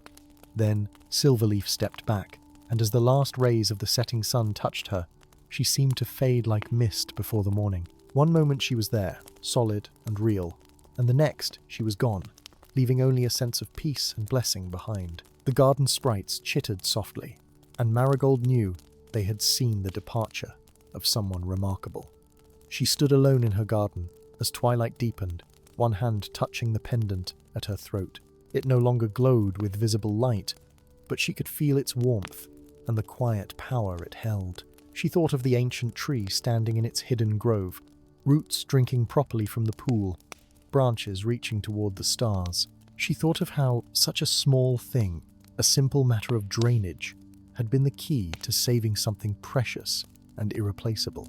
Marigold went inside her hobbit hole and lit her lamps. She prepared a simple supper of bread and cheese and a cup of chamomile tea. As she ate, she looked around at her cozy home, at the familiar furniture and the shelves lined with well-worn books, at the comfortable chair by the hearth where she spent her winter evenings. Everything was exactly as she had left it, and yet somehow it all seemed different now, touched by the magic and wonder of her adventure. After supper, she went back outside to her garden. The stars were beginning to emerge in the darkening sky, and the evening air was soft and cool. She settled onto her favorite bench beneath the old willow tree, just as she did every evening. The garden sprites gathered around her, settling on her shoulders and in her lap, humming their evening songs. But tonight, Marigold noticed something she had never quite perceived before. She could understand their songs more clearly, could hear the meanings beneath the chiming tones. They were singing about the garden, about each plant and flower by name, about the health of the soil and the promise of tomorrow's weather. They sang about her too, calling her the keeper, the wise one, the friend who listened. And they sang about the pendant she now wore, recognizing it as a gift from the elder folk, a treasure that carried starlight from the ancient days. Marigold touched the pendant again, wondering at this new understanding. Perhaps the elvish magic within it had awakened something in her, or perhaps the act of helping Silverleaf had opened her heart to deeper connections with the natural world. Whatever the cause, she found herself grateful for it. To truly understand the songs of the garden sprites was a gift beyond measure. As the days passed and turned into weeks, life in Marigold's garden took on new dimensions. She had always been a skilled gardener, but now her plants flourished as never before. She could sense when they needed water before the soil looked dry. She knew which plants would benefit from being moved to a new location before they showed signs of distress. She could feel the presence of harmful insects before they caused damage, and could encourage beneficial ones to make their homes among her vegetables and flowers. The other hobbits in the neighborhood noticed the change. Marigold's garden, always lovely, became spectacular. Her tomatoes grew as large as apples. Her pumpkins were the biggest anyone had ever seen, and her roses bloomed continuously from spring until the first hard frost of winter.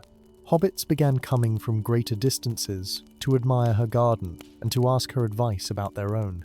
At first, Marigold worried that the attention would disturb her peaceful routine. She had always valued her solitude, her quiet evenings, with just the garden sprites for company. But she found that she did not mind sharing her knowledge with others. There was joy in teaching someone how to properly prune a rosebush, or explaining why certain plants grew better when planted together. She discovered that her gift for understanding growing things extended to understanding the hobbits who came to her for help. A young hobbit lass named Primrose began visiting regularly, eager to learn everything Marigold could teach her about gardening.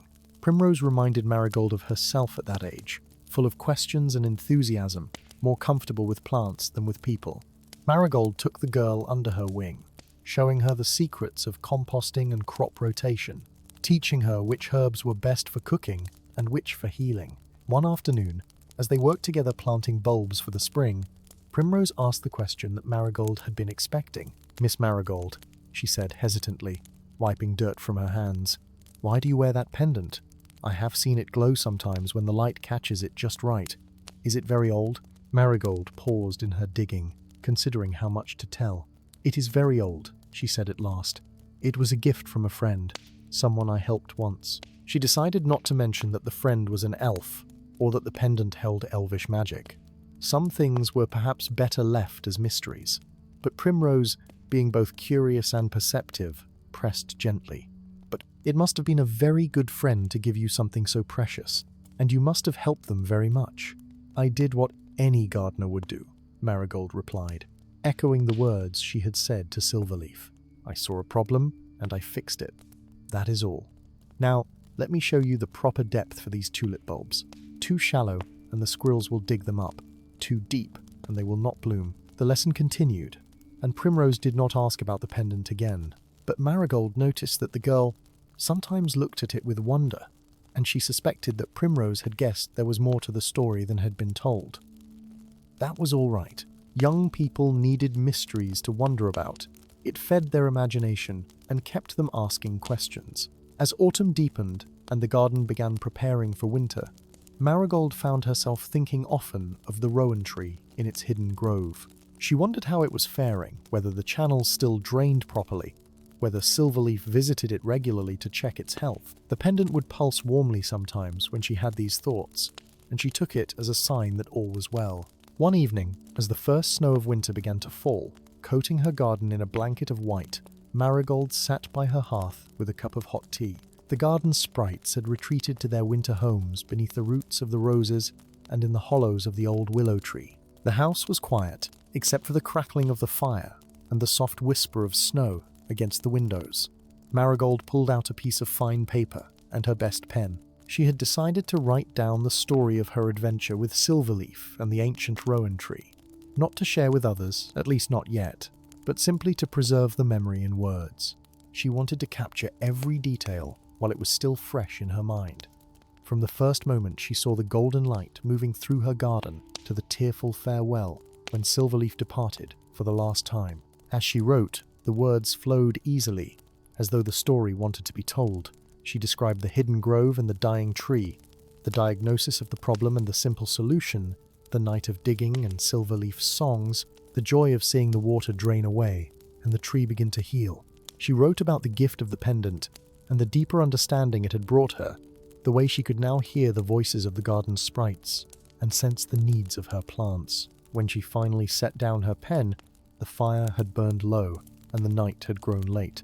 She read through what she had written, satisfied that she had captured the essence of her adventure. She folded the pages carefully and placed them in a wooden box that had belonged to her grandmother, a box where she kept her most precious thing. Perhaps someday, she thought, she would share this story with Primrose or with some other young hobbit who needed to know that magic still existed in the world and that wisdom could come from unexpected places. For now, though, it was enough to know that she had played a small part in saving something ancient and beautiful. She had helped preserve a tree that had stood since the First Age, a tree that would continue to stand long after she was gone, and in return, she had received gifts beyond measure, a pendant of starlight, a deeper connection to the natural world, and the friendship, however brief, of one of the firstborn. Marigold banked the fire and went to her bedroom. She changed into her nightgown and climbed into her comfortable bed, pulling the quilts up to her chin. The pendant lay warm against her heart, and through the window she could see the snow still falling softly, covering her garden in peaceful white. She closed her eyes and let sleep take her, dreaming once again of roots and soil, of water and light, of all the quiet miracles that sustained life in Middle-earth. The winter passed peacefully, as winters in the Shire often do. Marigold spent the cold months indoors, reading her books of plant lore, planning her spring garden, and occasionally receiving visits from Primrose and other hobbits who wanted to discuss gardening, even when the ground was frozen solid. She found that she enjoyed these visits more than she once would have, perhaps because her adventure with Silverleaf had shown her the value of connection and shared purpose. On the coldest nights, when the wind howled around her hobbit hole and frost painted intricate patterns on her windows, Marigold would sit by the fire and touch the pendant at her throat.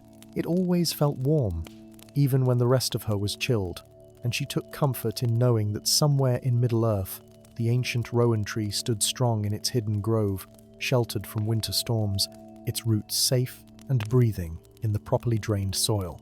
When spring finally arrived, Marigold's garden exploded into life with even greater vigor than before. The seeds she planted seemed to know exactly what she wanted from them. The bulbs she had set in autumn pushed through the warming earth right on schedule, their green shoots unfurling like tiny flags of victory over winter.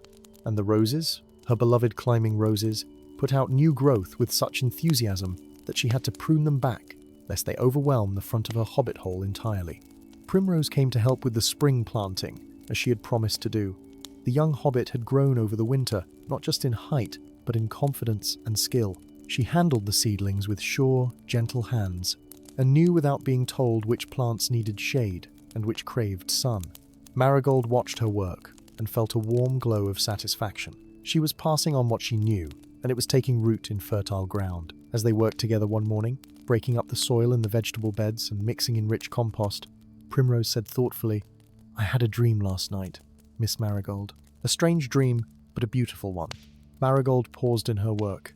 "Dreams can be messages sometimes," she said. "Tell me about it." "I dreamed I was in a grove I had never seen before," Primrose continued. "There was a pool fed by a spring, and the most magnificent tree I have ever seen growing beside it. The tree had leaves of silver and gold, and its branches reached up to touch the stars. And there was an elf there, a lady with silver hair, and she was singing to the tree. Her song was so beautiful it made me cry, even in the dream." Marigold's hand went to her pendant, which had begun to pulse warmly against her skin. "Did the elf say anything to you?" she asked softly. Primrose nodded. "She said to tell you that the tree is thriving and will soon bear fruit for the first time in an age. She said to thank you again for your wisdom, and to tell you that your gift of seeds has grown into a beautiful garden around the grove. She said you would understand what she meant." Marigold felt tears prick her eyes. "Yes," she whispered. "I understand. Thank you for bringing me this message, Primrose. It means more than you know." The young hobbit looked at her with curiosity but did not press for explanations. Instead, she simply reached out and squeezed Marigold's hand in a gesture of comfort and solidarity. Whatever the message meant, it was clearly important, and that was enough for Primrose to know. As the summer progressed, more and more hobbits came to seek Marigold's advice. Her reputation as the finest gardener in the Shire had spread far beyond her immediate neighbourhood. Hobbits came from as far away as Tuckborough and Mishal Delving, bringing their problems and questions. Some had sick plants that needed diagnosis and treatment. Others wanted advice on starting new gardens or expanding old ones. A few simply wanted to sit in her garden and absorb its peace and beauty. Marigold welcomed them all with patience and kindness. She discovered that she had a gift for teaching, for explaining complex ideas in simple terms that anyone could understand. She showed hobbits how to test their soil by its smell and texture. She taught them to watch for the signs that plants gave when they were happy or distressed. She helped them understand that gardening was not about imposing one's will on nature, but about working with it, guiding and encouraging, rather than forcing and controlling. One day, an elderly hobbit from Hobbiton arrived at her gate. He introduced himself as Gerontius Took, though everyone called him the Old Took. He was ancient even by hobbit standards, his face lined with the marks of many years, but his eyes still bright and keen. "I have heard remarkable things about your garden, Mistress Bramble," he said, "and about your wisdom with growing things. I wonder if you might spare an old hobbit some of your time." "Of course," Marigold replied, leading him to her bench beneath the willow tree. "Please sit and rest. Can I bring you some tea? I have a lovely blend of herbs from my own garden." They sat together for hours that afternoon, talking about gardens and growing things, about the changing of seasons and the cycles of life. The Old Took had his own considerable knowledge, gained from a long lifetime of observation and experience, but he listened to Marigold's insights with genuine interest, nodding at her observations about plant companionship and the importance of healthy soil. As the sun began to set and the Old Took prepared to leave, he said something that Marigold would remember for the rest of her days. "You have a rare gift, Mistress Bramble, not just for gardening, though your skill in that is evident, but you have the gift of seeing truly, of looking past the surface to understand the deeper patterns beneath. That is wisdom, real wisdom, and it is far more valuable than mere knowledge." He paused at her gate and looked back at her garden, his eyes taking in the abundant growth and the peaceful beauty of it all. "I think you are exactly where you are meant to be," he said, "doing exactly what you are meant to do. Not all of us can say that, no matter how long we live." After he left, Marigold sat on her bench and watched the stars emerge. The pendant at her throat pulsed gently, and she thought about the Old Took's words. Was she doing what she was meant to do? She had never questioned it before. She simply gardened because she loved it, because it brought her joy and peace.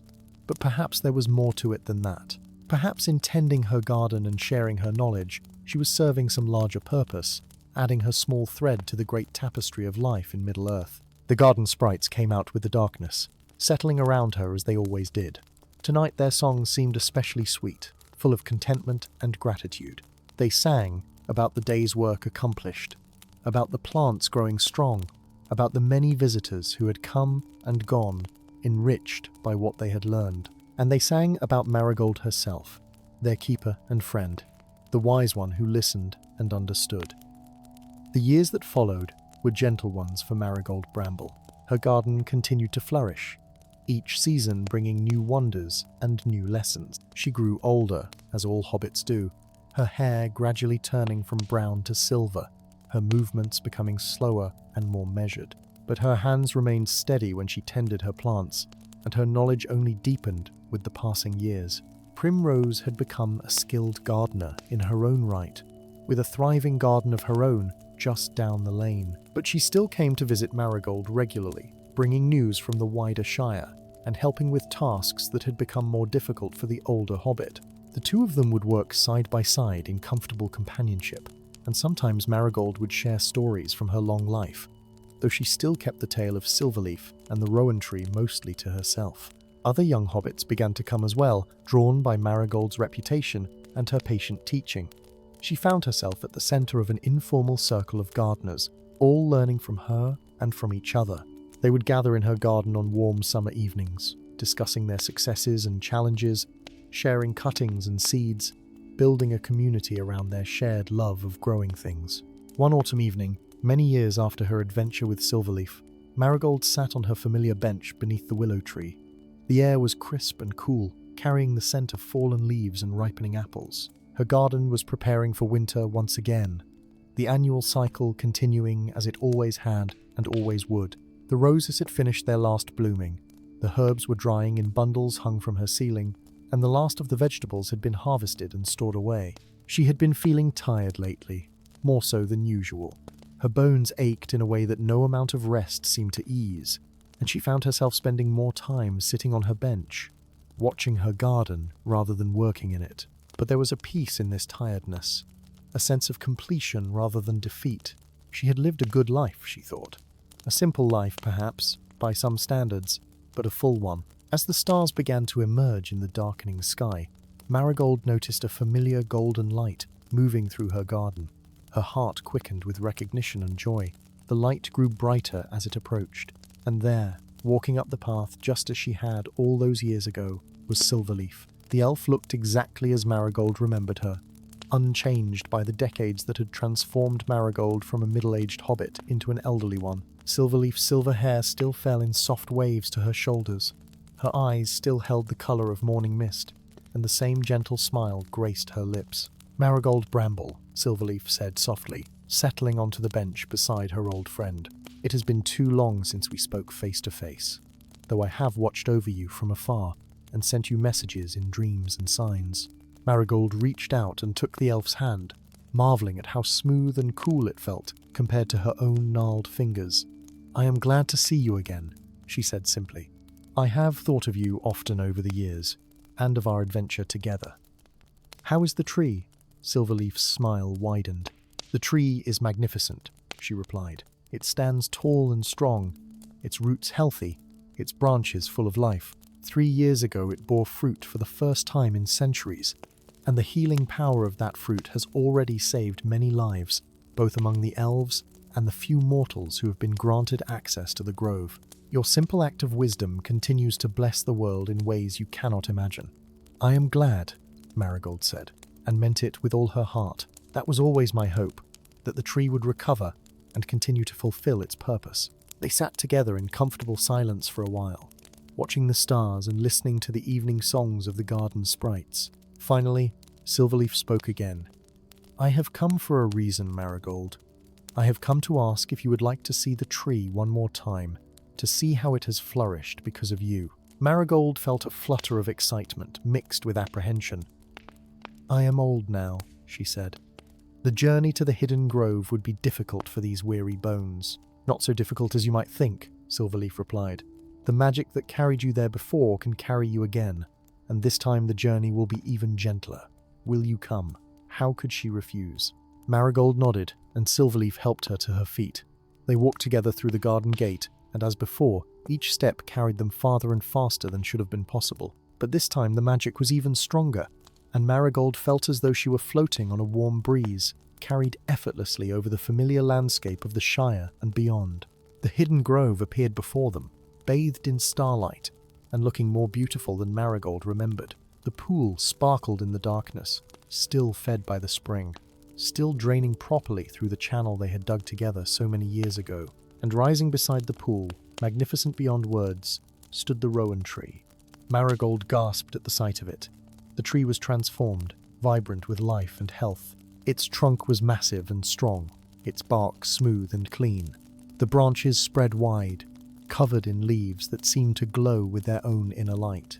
Among the leaves hung clusters of berries, each one gleaming like a ruby and emanating a soft radiance that spoke of powerful magic and ancient healing. "You did this," Silverleaf said softly. "Your wisdom, your simple practical solution, saved this tree and preserved its gift for the world. Look at how it thrives." Marigold walked slowly around the pool, taking in every detail. The flowers she had planted from her own garden seeds had multiplied and spread, creating a carpet of color around the grove. The whole place hummed with life and health and joy. She could feel the tree's contentment, its deep satisfaction at being able to fulfill its purpose once more. She approached the tree and laid her hand against its bark. It was warm beneath her palm, pulsing with vitality.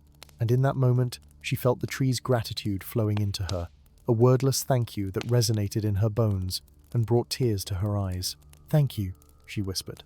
"Thank you for letting me help, for trusting a simple hobbit gardener with something so precious." The tree seemed to hum in response, and one of the glowing berries detached itself from a low-hanging branch and fell gently into Marigold's other hand. She looked at it in wonder, feeling the healing power contained within the small fruit. "A gift," Silverleaf said, "for the one who saved the tree. This berry can heal any wound, cure any ailment, restore what time has taken. It is yours to use as you see fit." Marigold closed her fingers around the berry, feeling its warmth seep into her aching joints. But she did not eat it. Not yet. She had a sense that she would know when the time was right. They stayed in the grove for a while longer, Marigold and Silverleaf sitting together beneath the ancient rowan tree. The elf told stories of the tree's long life, of the ages it had witnessed, of the healing it had provided through countless generations. She spoke of how the grove had become a place of pilgrimage for those few who knew of its existence, how the sick and wounded would come seeking the tree's blessing, and how none were ever turned away empty-handed. As the night deepened and the stars wheeled overhead in their eternal dance, Marigold felt a profound sense of peace settle over her. She had lived a good life, she realized. Not a grand life, or an adventurous one by most standards, but a life that mattered. She had tended her garden with love and care.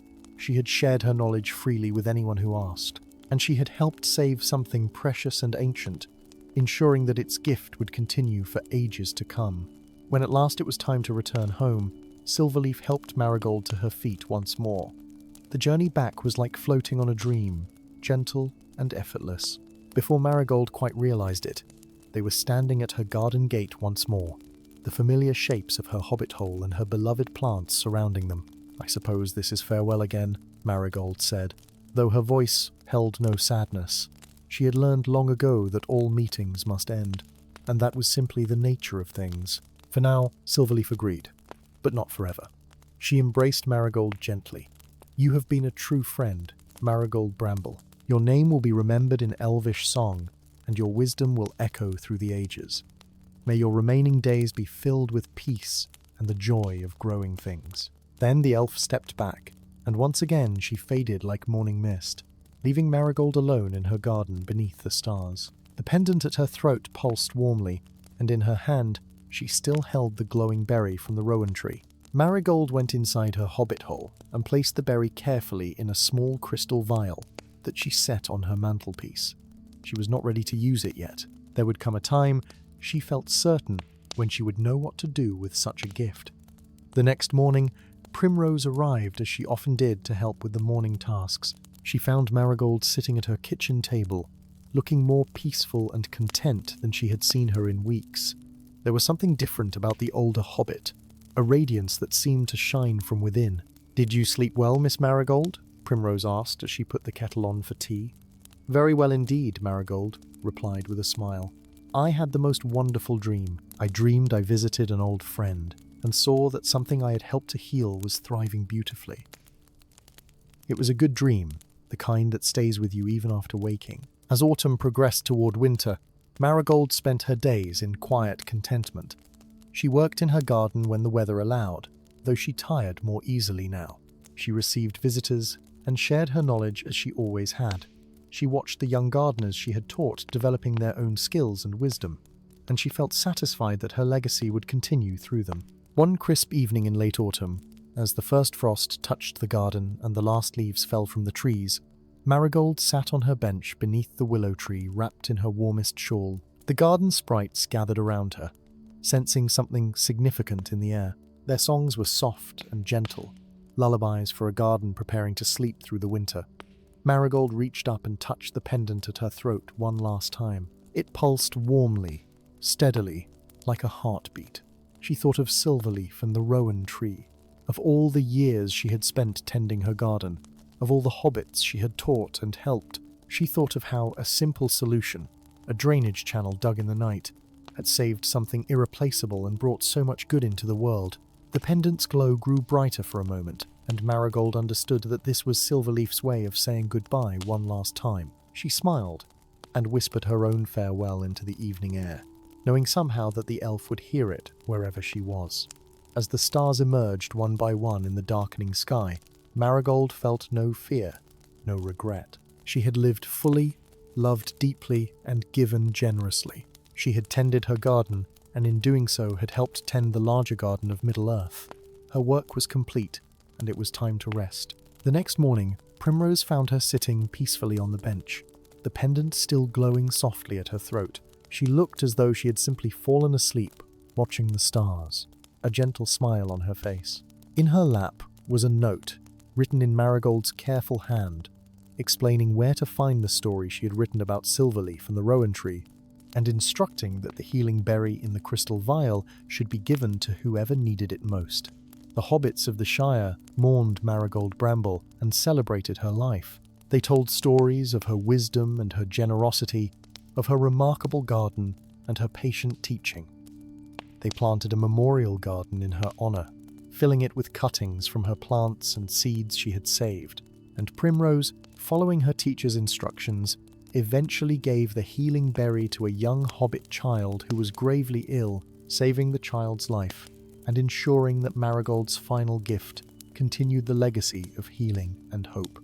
Years passed, then decades, then centuries.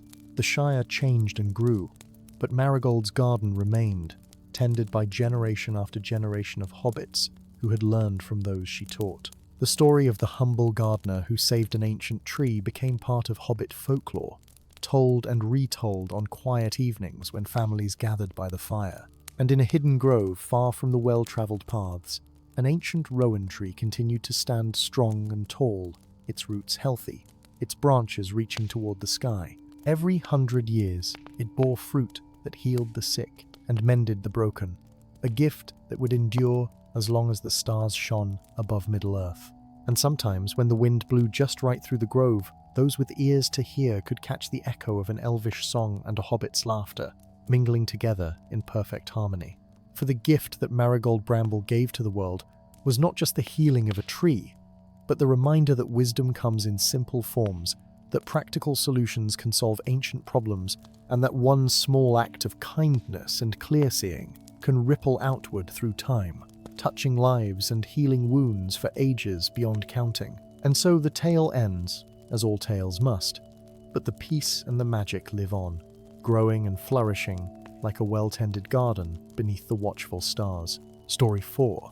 In the gentle days of old, when the Shire knew naught but peace, and the greatest concern of any sensible hobbit was whether the autumn harvest would yield enough potatoes for a proper winter store, there lived in Hobbiton a peculiar sort of hobbit named Merryweather Greenleaf. Now, Merryweather was peculiar not in any troublesome way, mind you, but in the manner that sets certain folk apart as having what the wise ones call a gift.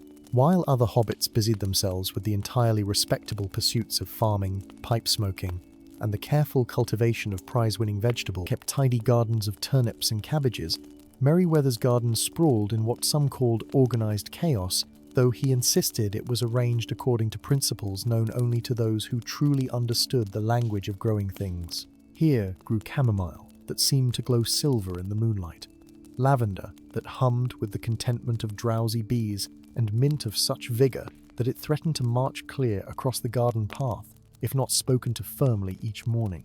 The interior of his home was even more remarkable.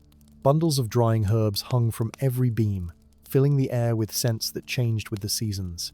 In spring, it was the sharp green smell of new nettle and the honey-sweet aroma of dried clover. Summer brought the warm spice of marigold and the cool clarity of peppermint. Autumn filled his rooms with the earthy comfort of roots and bark, while winter saw the subtle fragrance of preserved rose hips and the mysterious scent of herbs gathered under the dark of the moon. Merryweather's shelves groaned under the weight of pottery jars, each carefully labelled in his neat hand. There was willow bark for headaches, elderflower for winter chills, and comfrey for bruises. He kept rose petal tea for melancholy, nettle tonic for spring vigour, and a dozen different blends for settling troubled stomachs. The hobbits of the Shire might have thought him odd, but they came to his round green door often enough when their own remedies failed them, and they always left with a paper packet or pottery jar, and instructions delivered in Merryweather's gentle, unhurried voice. But for all his knowledge and all his carefully tended plants, there was one ailment that troubled Merryweather deeply, one ill that his herbs could only partly mend. In recent months, sleep had grown uneasy in the Shire. Oh, nothing dramatic or alarming, nothing that would cause proper concern or warrant discussion at the Green Dragon Inn. But Merryweather noticed, as those who pay attention to such things always do, the elderly complained more of restless nights. Young hobbits woke from dreams they could not quite remember but which left them anxious.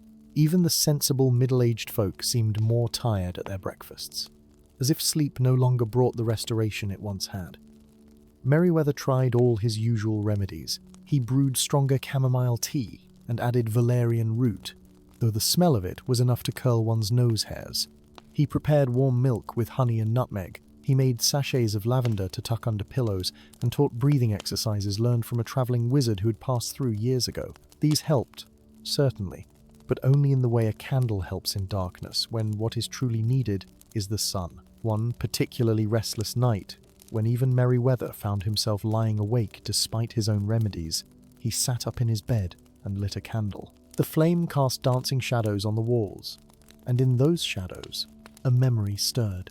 It was a memory from his youth, from the time when his own grandmother, old Marigold Greenleaf, had still been alive.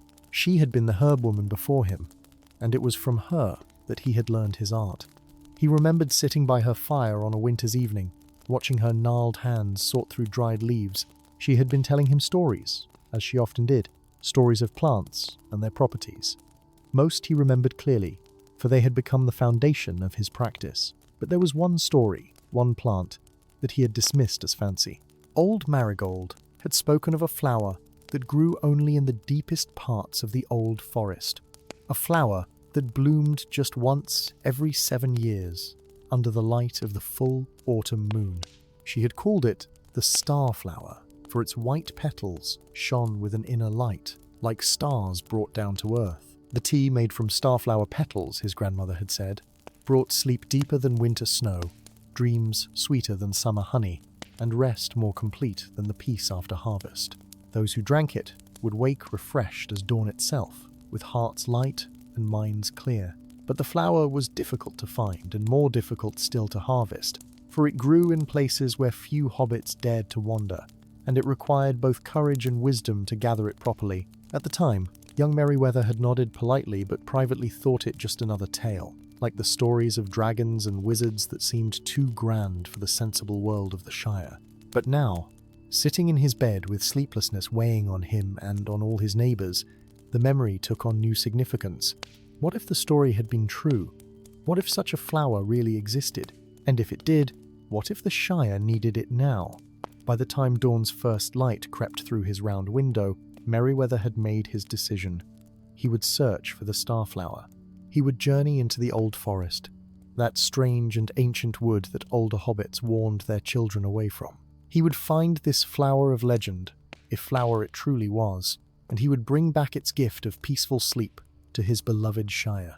The morning that Merryweather chose for his departure dawned clear and golden, with just the hint of autumn's chill in the air. to remind sensible hobbits that winter would come in its own time. He had spent the previous 3 days in careful preparation, for even an unusual hobbit like Merryweather knew better than to venture into the old forest without proper supplies and a well-considered plan. His kitchen table had been covered with maps, both old and new, though the older ones proved more useful. The old forest, it seemed, did not appreciate being mapped too precisely, and the newer attempts showed a suspicious tendency to contradict one another about which path led where. From the locked drawer in his study, where he kept his grandmother's most precious belongings, Merryweather had retrieved her journal. The leather-bound book smelled of age and dried lavender, and its pages were covered in old Marigold's spidery handwriting. He had spent hours poring over her notes, searching for any mention of the starflower beyond the story she had told him by the fire. At last, he found what he sought, a single entry dated some 60 years past, written when his grandmother had been a young woman herself. The entry was brief but illuminating. Old Marigold had not found the starflower herself, but she had met someone who had. An elderly hobbit woman from the East Farthing, who had ventured into the old forest in her youth, and returned with 3 petals pressed between the pages of a book. The woman had told Marigold that the starflower grew near the heart of the forest, in a glade where the trees parted to let in the moonlight, but she had also warned that the forest did not give up its treasures easily, and that one must come with respect, patience, and an offering of honey and fresh cream, for the forest had its guardians, and they appreciated good manners. Merryweather packed his bag with care. He included a warm cloak, for the nights grew cold even in autumn. He added a tinderbox, candles, and a small copper pot for brewing tea. He packed bread, cheese, apples, and a generous wedge of the seed cake that was his own special recipe. Most importantly, he included a small pottery jar of the finest honey he could find, purchased from old Farmer Maggot who kept bees in the Marish, and a bottle of fresh cream from Farmer Cotton's dairy. He tucked his grandmother's journal carefully into an oilskin pouch to protect it from weather, and he placed several empty paper packets in his bag for carrying home any herbs or flowers he might find. His neighbours watched with curiosity as Merryweather locked his door and set off down the path that led eastward out of Hobbiton. Old Lobelia Sackville Baggins, who made it her business to know everyone else's business, called out to him from her garden gate. "And where might you be off to, Merryweather Greenleaf? With a pack on your back like some wandering vagabond?" she asked, her voice sharp with suspicion of anything that deviated from normal hobbit behaviour. Merryweather paused and touched his cap politely. "Just a bit of a walking trip, Mistress Sackville Baggins," he replied cheerfully. "The autumn herbs are best gathered now, and I thought I might explore a bit further afield than usual." Lobelia sniffed disapprovingly. "Well, see that you're back before dark. Decent hobbits don't go wandering about the countryside at all hours." But Merryweather only smiled and continued on his way, knowing full well that his journey might take considerably longer than a single day. The path from Hobbiton wound through familiar country at first. Merryweather passed the mill where the great wheel turned steadily in the stream. He waved to the miller's son who was loading sacks of flour onto a cart. He walked through golden fields where the last of the harvest was being gathered, and hobbits called out friendly greetings as they worked. He crossed the stone bridge over the water, pausing to watch the lazy fish swimming in the clear current below.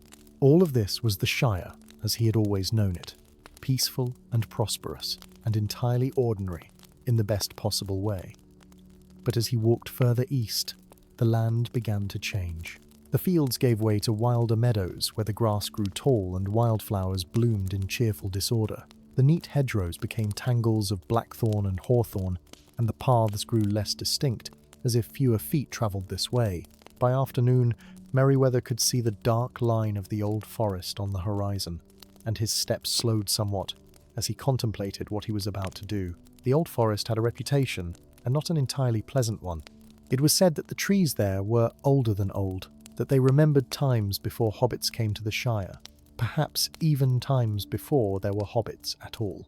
It was said that paths moved when you were not looking, that clearings appeared and disappeared like morning mist, and that one could walk in circles for days without realizing it. Some said the trees themselves were aware, in a slow, deep way that had nothing to do with the quick thoughts of hobbits or men, and some said, in whispers over evening ale, that the forest did not always let travellers leave. But Merryweather was not one to be deterred by rumours, however dark. He thought of his grandmother who had been brave enough to speak with someone who had actually entered the forest and returned. He thought of all the hobbits lying awake at night, denied the rest they needed. He thought of the starflower, blooming in its hidden glade, waiting for someone to find it, and he walked on. The sun was beginning to sink toward the western horizon when Merryweather reached the eaves of the old forest. The boundary was quite distinct, a line between the tame lands of the Shire and something altogether different. On one side, the gentle pastoral world he knew. On the other, ancient trees standing close together, their branches interweaving overhead to create a twilight even in afternoon. The air smelled different here, rich with the scent of leaf mold and moss, of growing things and decaying things all mingled together in the eternal cycle of the forest. Merryweather stood at the boundary for a long moment, gathering his courage. Then he remembered his grandmother's words about respect and proper manners. He took the jar of honey from his pack and opened it, placing it carefully on a flat stone just inside the forest edge. Beside it, he poured a small pool of cream into a hollow in the stone. He spoke aloud, feeling somewhat foolish but doing it nonetheless. "I come in peace, seeking the starflower to bring healing sleep to my people. I offer honey and cream in friendship, and I promise to take only what is needed and to harm nothing." For a moment, nothing happened. The forest remained still and silent, and Merryweather felt the weight of its ancient watchfulness pressing upon him. Then, so subtly that he almost missed it, the quality of the silence changed. It was as if the forest had been holding its breath, and now released it, in a long, slow exhale. A breeze that had not been there before stirred the leaves overhead, and a single shaft of golden sunlight broke through the canopy to illuminate the offerings he had placed on the stone. Merryweather took this as a sign, or at least hoped it was one, and stepped forward into the old forest. The change was immediate and profound. The sounds of the Shire, the distant voices of hobbits working in fields, the chirping of familiar birds, the murmur of the water, all faded away as if he had stepped through an invisible curtain. In their place came the sounds of the deep forest, subtly different from those of the woods he knew. The rustling of leaves seemed deliberate somehow, as if the trees were whispering to one another in voices too slow and deep for hobbit ears to properly comprehend. Small creatures moved in the undergrowth, but they moved with a wariness that suggested they knew they were in a place governed by older rules than those of the ordinary world. The path Merryweather followed, for there was a path of sorts, wound between trees of tremendous age. Their trunks were thick as hobbit holes, their bark deeply furrowed and covered with moss that felt like velvet when he brushed against it. Some of the trees were oaks, ancient beyond reckoning, their branches spreading wide to create chambers of green shadow beneath. Others were beeches with smooth silver bark that seemed to glow with its own faint light in the gathering dusk. Still others were trees Merryweather could not name, though he had studied the flora of the Shire all his life. Trees that perhaps had no names in the common tongue, or had been named in languages long forgotten. As he walked, Merryweather noticed curious things. The path seemed to adjust itself to his tread, roots drawing back slightly to let him pass, low branches lifting just enough to allow him clearance. He could not be certain it was really happening, for when he looked directly at the path, it appeared perfectly ordinary. But in his peripheral vision, he could swear he saw small movements, accommodations, as if the forest had decided to permit his passage rather than hinder it. He remembered to say thank you aloud, feeling only slightly foolish, and thought he heard a satisfied rustling in response. The light faded quickly under the heavy canopy, and Merryweather realized that evening was falling faster here than it would have in the open lands of the Shire. He began to look for a suitable place to make camp, for his grandmother's journal had been clear that attempting to navigate the old forest in darkness was a sure way to become thoroughly and perhaps permanently lost. He found what he sought in a small clearing where a stream bubbled over smooth stones. The water was clear as crystal, and when Merryweather cupped his hand to taste it, he found it cold and sweet, and somehow more refreshing than any water he had drunk before. The clearing felt safe, or at least safer than the deep forest around it. An enormous willow tree stood at one edge, its trailing branches creating a natural shelter. Merryweather spread his bedroll beneath the willow's protection, noting with approval that the ground was dry and covered with a thick carpet of soft grass. He gathered fallen wood for a small fire, careful to take only dead branches that had already fallen, and soon had a cheerful blaze crackling in a ring of stones he assembled near the stream. As he prepared his simple supper, Brewing tea in his copper pot and eating bread and cheese by the firelight, Merryweather became aware that he was being watched. It was not a threatening presence, merely curious, and when he looked up from his meal, he saw eyes reflecting the firelight from various points around the clearing. Small eyes, mostly, belonging to rabbits and hedgehogs and other woodland creatures who had come to investigate this unusual visitor to their domain. A badger sat at the edge of the firelight, regarding him with the solemn dignity that badgers always seem to possess. An owl hooted softly from the willow branches above. Merryweather reached into his pack and broke off pieces of his seed cake, scattering them around the edges of the clearing. The smaller creatures crept forward to investigate, and soon the rabbits were nibbling contentedly, while a family of hedgehogs snuffled about in search of fallen crumbs. The badger accepted a particularly large piece with a nod that seemed almost courteous before retiring to enjoy it at a respectful distance. Even the owl descended to a lower branch, tilting its head to watch the proceedings with evident interest. As the fire burned down to glowing embers and the stars began to appear in the patch of sky visible through the canopy, Merryweather found himself thinking about the nature of his quest. It seemed, sitting here in the firelight with woodland creatures gathered peacefully around him, both utterly foolish and somehow exactly right. The old forest might be strange and perilous in its way, but it was also a place of deep magic, and if any place in the world might harbour such a marvel as the starflower, surely it would be here. He retrieved his grandmother's journal from its oilskin pouch and read again by firelight the brief entry about the starflower. The woman who had found it, whose name Old Marigold had recorded as Daisy Bracegirdle, had written that the flower grew in a glade where moonlight fell unobstructed, where the trees formed a perfect circle, as if planted by design rather than chance. She had found it by following a stream upward to its source, guided by the sound of water and the advice of a fox who had seemed to know what she sought. The flower had glowed in the darkness like captured starlight, and its perfume had been sweet beyond description, carrying the scent of every peaceful evening and gentle dream. Merryweather closed the journal and looked up at the stars. The autumn moon would be full in 3 more nights, he calculated. If the starflower truly bloomed only under the full moon, he would need to find its glade before then and wait for the proper time.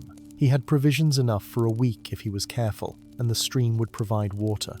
The forest, for all its strangeness, seemed willing to tolerate his presence. Perhaps, just perhaps, his quest might succeed.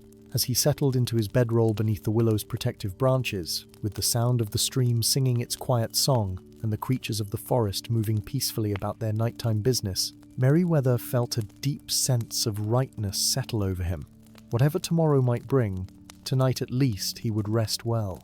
The last thing he saw before sleep claimed him was the badger, still sitting at the edge of the clearing, keeping watch with the patient solemnity of its kind. Merryweather woke to the sound of birdsong and the gentle splashing of the stream. The dawn light filtered through the willow branches in shafts of soft gold, and for a moment he simply lay still, marveling at how deeply he had slept. There had been no tossing or turning, no waking in the small hours with a restless mind.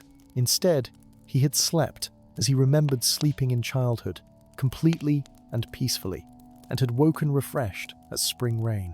Perhaps, he thought, there was already magic at work in this place, a gentler magic than the starflower, but a magic nonetheless. The creatures who had shared his clearing the night before had departed, though the badger had left muddy prints near the stream that suggested it had drunk there at dawn. Merryweather performed his morning ablutions in the cold stream water, gasping at its chill but feeling wonderfully awake afterward. He rekindled his fire and brewed tea, eating the last of his bread with honey, while he consulted his grandmother's journal once more. The entry about Daisy Bracegirdle mentioned following the stream upward to its source, and Merryweather could see that the stream indeed flowed from somewhere deeper in the forest, tumbling over small waterfalls and around moss-covered stones. After carefully extinguishing his fire and packing his belongings, Merryweather set off upstream. The going was not difficult, for a narrow path ran alongside the water, probably made by deer or other creatures that came to drink. The forest here seemed even older than the parts he had walked through yesterday. The trees were truly ancient, their trunks twisted into fantastic shapes by centuries of slow growth. Some had roots that arched over the stream like bridges, while others leaned toward the water as if listening to its song. The bark of these trees bore strange markings, some natural and some that looked almost like letters in an alphabet Merryweather did not recognize. As he walked, Merryweather began to notice that the forest was speaking to him, though not in words. It was more a feeling, an intuition about which way to go. When he came to places where the path divided, he would pause and wait, and presently one direction would feel right, while the other felt wrong in some subtle way he could not quite explain. He trusted these feelings, and the forest rewarded his trust by guiding him true. The path never led him into impassable thickets or toward dangerous marshes, though he glimpsed both from time to time through the trees. By mid-morning, he encountered his first speaking companion of the day. A fox sat on a fallen log directly in his path, grooming its magnificent red tail with every appearance of contentment. As Merryweather approached, the fox looked up and regarded him with amber eyes that held far more intelligence than any ordinary animal should possess. The creature's voice, when it spoke, was like autumn leaves rustling over stone. "Good morning to you, Hobbit," said the fox with perfect courtesy. "You are the one seeking the starflower, I presume. Word travels quickly in the old forest, even when the words are not spoken in voices you might hear." Merryweather found that he was less surprised by a talking fox than he might have expected. In a forest this ancient, where trees moved their roots and paths appeared where they were needed, a conversational fox seemed almost ordinary. "I am indeed," Merryweather replied, bowing slightly as seemed appropriate. "My name is Merryweather Greenleaf, and I seek the starflower to bring healing sleep to my people." The fox's whiskers twitched in what might have been approval. "A worthy purpose," said the fox. "The forest has decided to help you, as you may have noticed. Otherwise, you would be walking in circles and would continue to do so until you gave up and went home. But I should warn you, the glade you seek is in the deepest part of the forest, where few ever wander. The way is guarded, not by anything that wishes you harm, but by trials of a sort. Nothing you cannot overcome, I think, if you keep your wits about you and remember your manners." "What sort of trials?" Merryweather asked, trying not to sound as nervous as he suddenly felt. The fox stood and stretched, its movements liquid and graceful. That would be telling, and trials told are trials spoiled. "But I will say this, you will need patience, honesty, and compassion. Fortunately for you, hobbits generally possess all three in good measure. Now, follow the stream as you have been doing, and when you come to the place where three waters meet, choose the middle way. And if you should meet my cousin, the vixen who lives by the thorn bushes, give her my regards.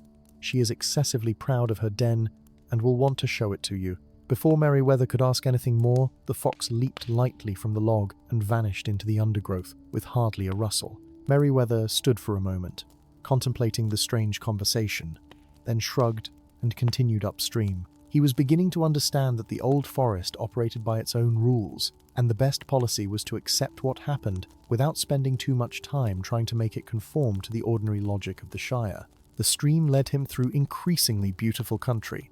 Here the trees grew even larger, their canopy so high overhead that it seemed like the vaulted ceiling of a great natural cathedral. Shafts of sunlight pierced through in brilliant beams, illuminating patches of forest floor where ferns grew in abundance, and mushrooms clustered in fairy rings.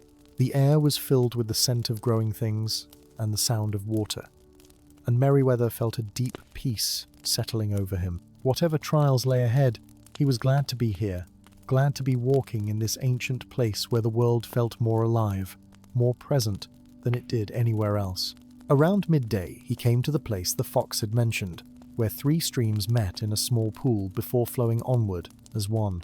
The water was so clear that he could see smooth pebbles on the bottom, each one rounded by centuries of patient current. He knelt to refill his water bottle, and as he did so, he saw something that made him catch his breath. There, at the bottom of the pool, lay a single white flower petal, glowing faintly with an inner light that was visible even in the full daylight.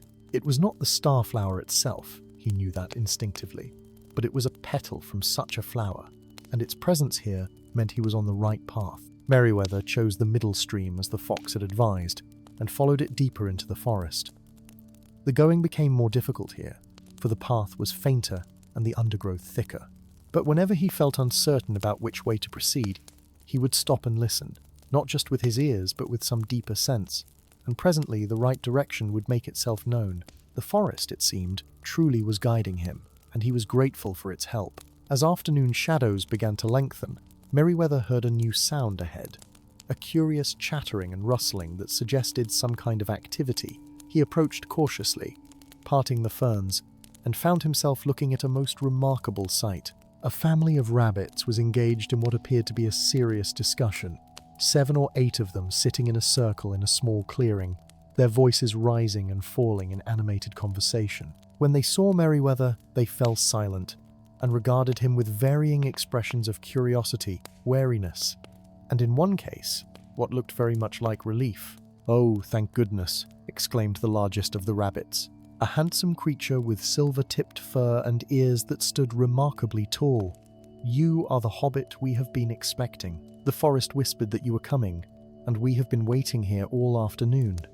We have a most pressing problem, you see, and we are told that you might be able to help us." Merryweather set down his pack and approached slowly, not wishing to startle them.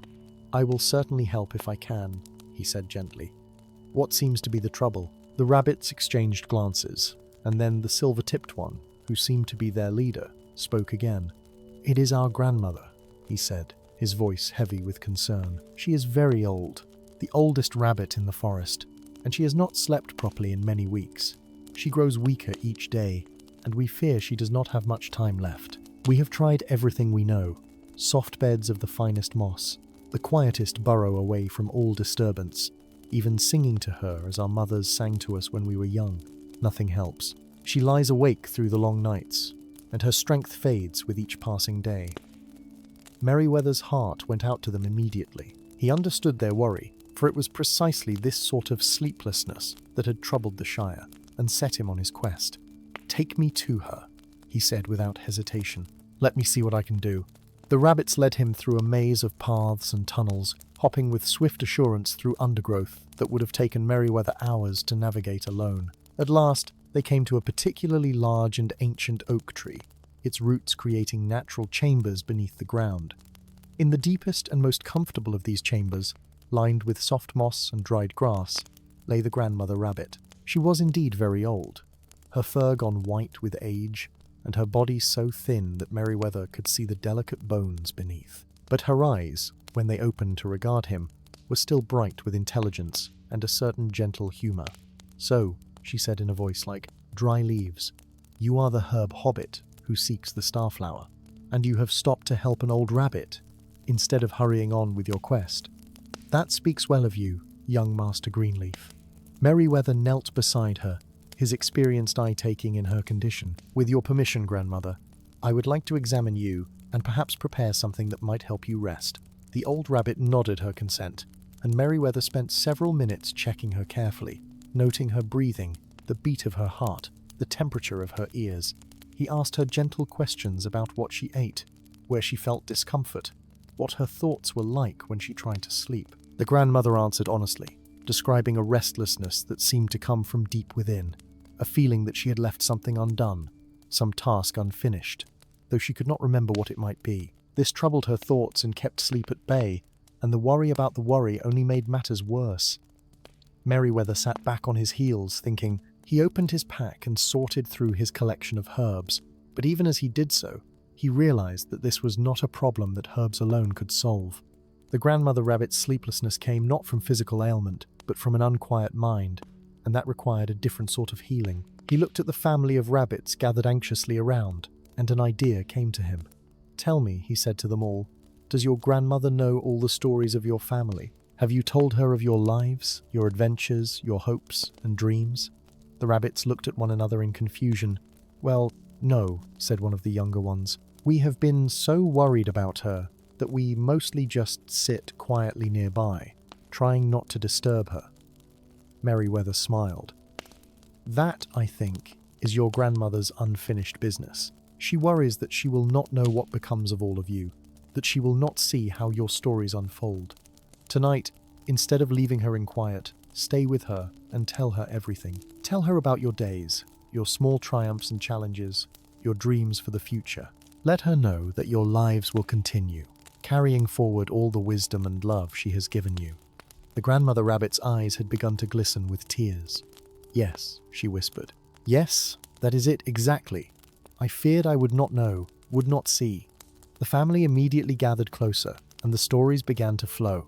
One young rabbit told of finding a perfect burrow site. Another described a narrow escape from a fox, a different fox than the one Merryweather had met, and less inclined to conversation. A third spoke shyly of a handsome rabbit she had noticed near the thorn bushes, and the others teased her gently. As the stories continued, Merryweather quietly prepared a simple tea from chamomile and a touch of valerian, sweetened with a bit of his precious honey. He gave it to the grandmother to sip slowly, but he knew the tea was not the real medicine. The real medicine was the sound of her family's voices, the knowledge that her line would continue, that the love and lessons she had given would live on in them.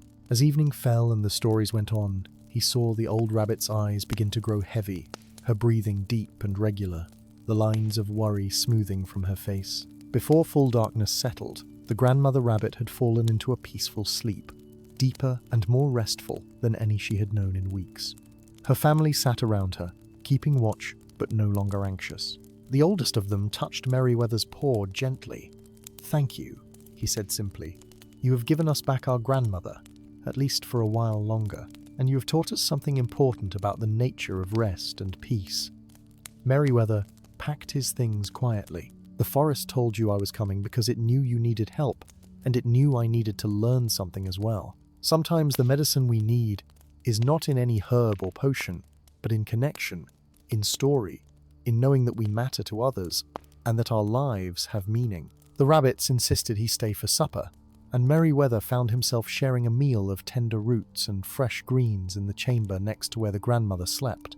As they ate, the silver-tipped rabbit said, "You must continue on to find the starflower, and you should leave at first light. But know this, the way ahead requires you to pass through the Grove of Whispers, and it is a place where many lose their nerve. The trees there speak of doubts and regrets, and some who enter become so lost in unhappy thoughts that they wander in circles forever. Remember what you learned here tonight. Remember that connection and purpose are stronger than doubt." When Merryweather bedded down for the night in a cozy guest chamber the rabbits had prepared, lined with the softest moss and warmest grasses, he thought about the day's events.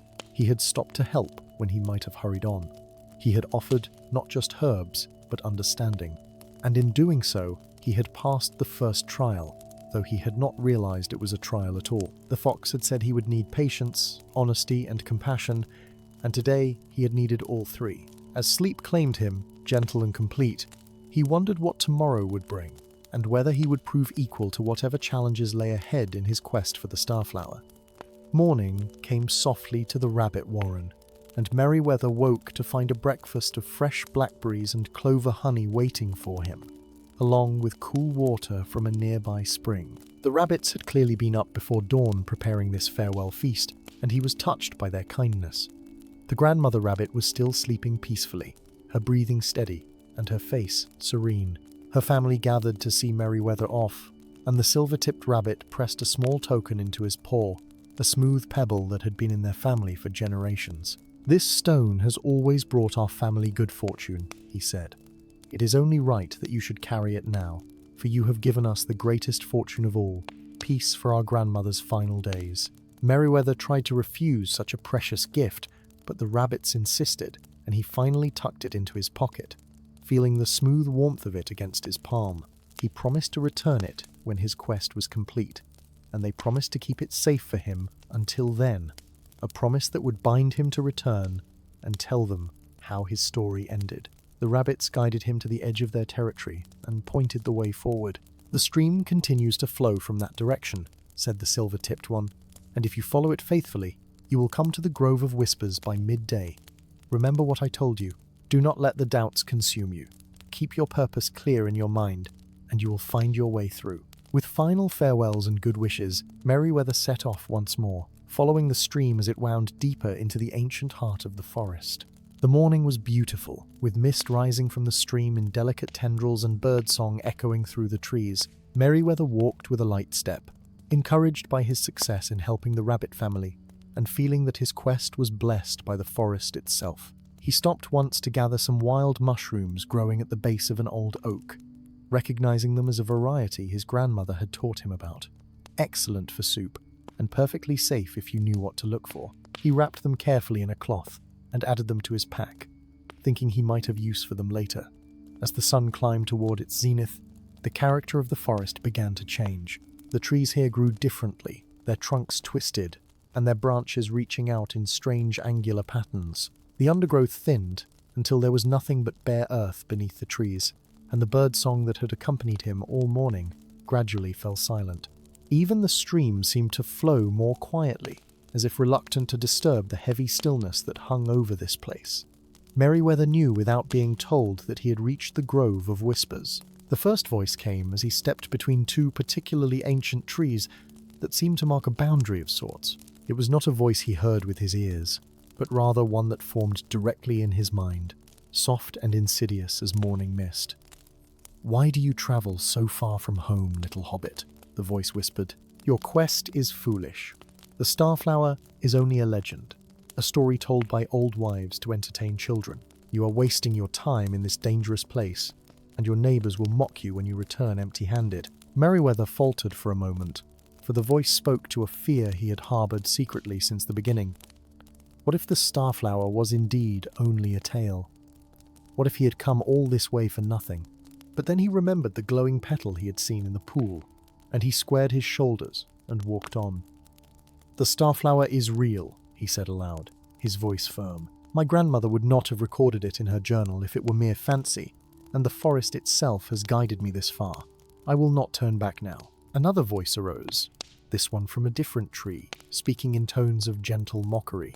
"But even if you find this flower, what makes you think you can help anyone? You are just an ordinary hobbit, a simple herb gatherer with no great power or wisdom. The troubles of the Shire are beyond your small abilities. You should have left such matters to those wiser and more capable than yourself." This voice struck deeper, touching on Merryweather's own insecurities about his skills and knowledge. He had indeed sometimes felt inadequate, wondering if he truly understood the herbs he gathered, or merely repeated by rote what his grandmother had taught him. But again he remembered the grandmother rabbit, sleeping peacefully because he had understood what she truly needed. He had helped her not with some grand magic, but with simple compassion and insight. "I may be ordinary," Merryweather said to the whispering trees, "but ordinary kindness and determination have worth too. I do not need to be the wisest or most powerful. I need only to care enough to try." The voices seemed momentarily silenced by this, and he walked on, though his steps were becoming heavier. More voices arose as he went deeper into the grove. They spoke of regrets, of opportunities missed and words unsaid. It was like a small weight added to his shoulders, and Merryweather began to feel crushed beneath their accumulated burden.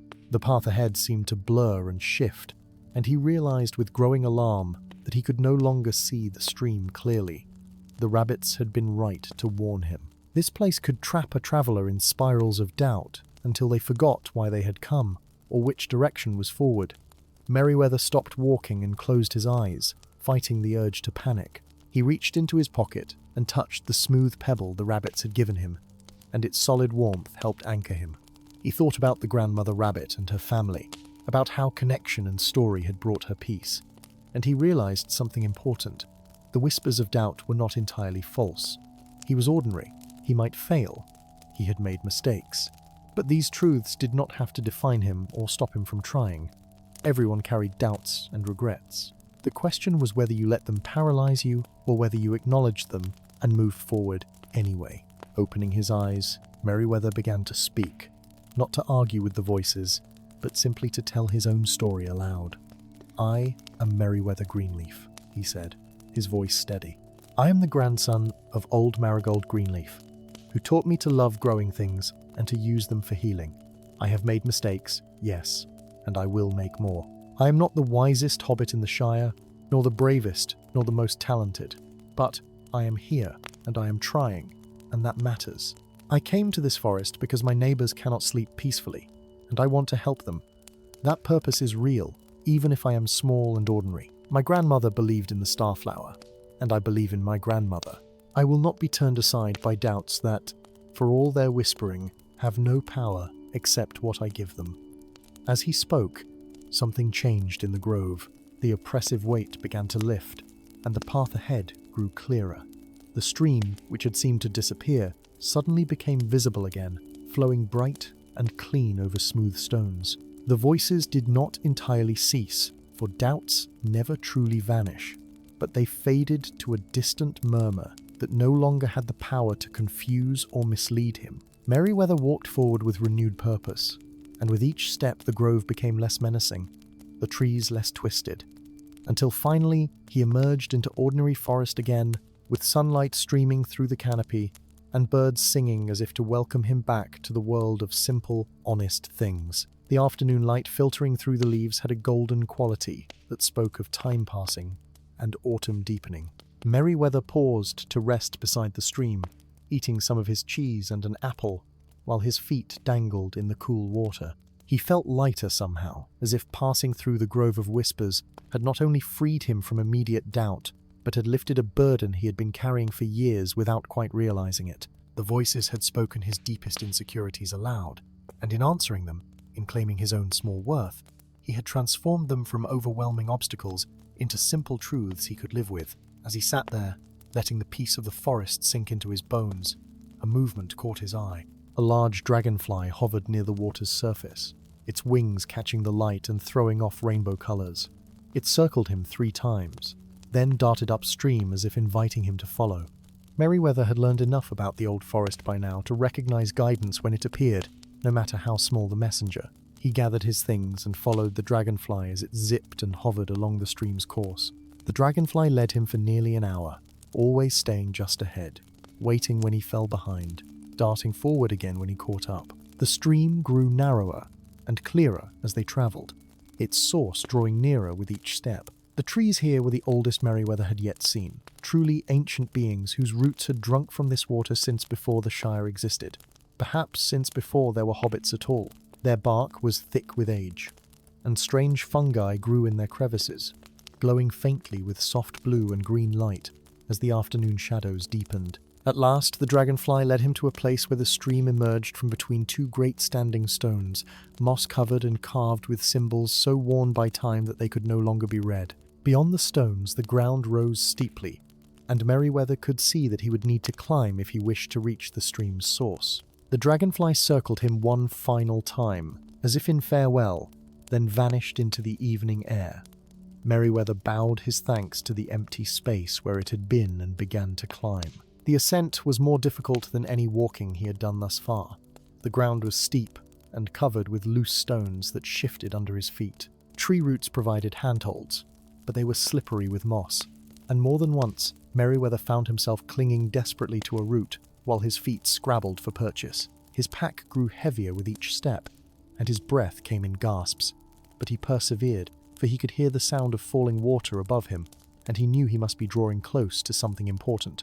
As twilight began to paint the sky in shades of purple and rose, Merryweather pulled himself over a final rocky ledge and found himself on level ground once more. Before him stretched a sight that took his breath away, not from exertion this time, but from pure wonder.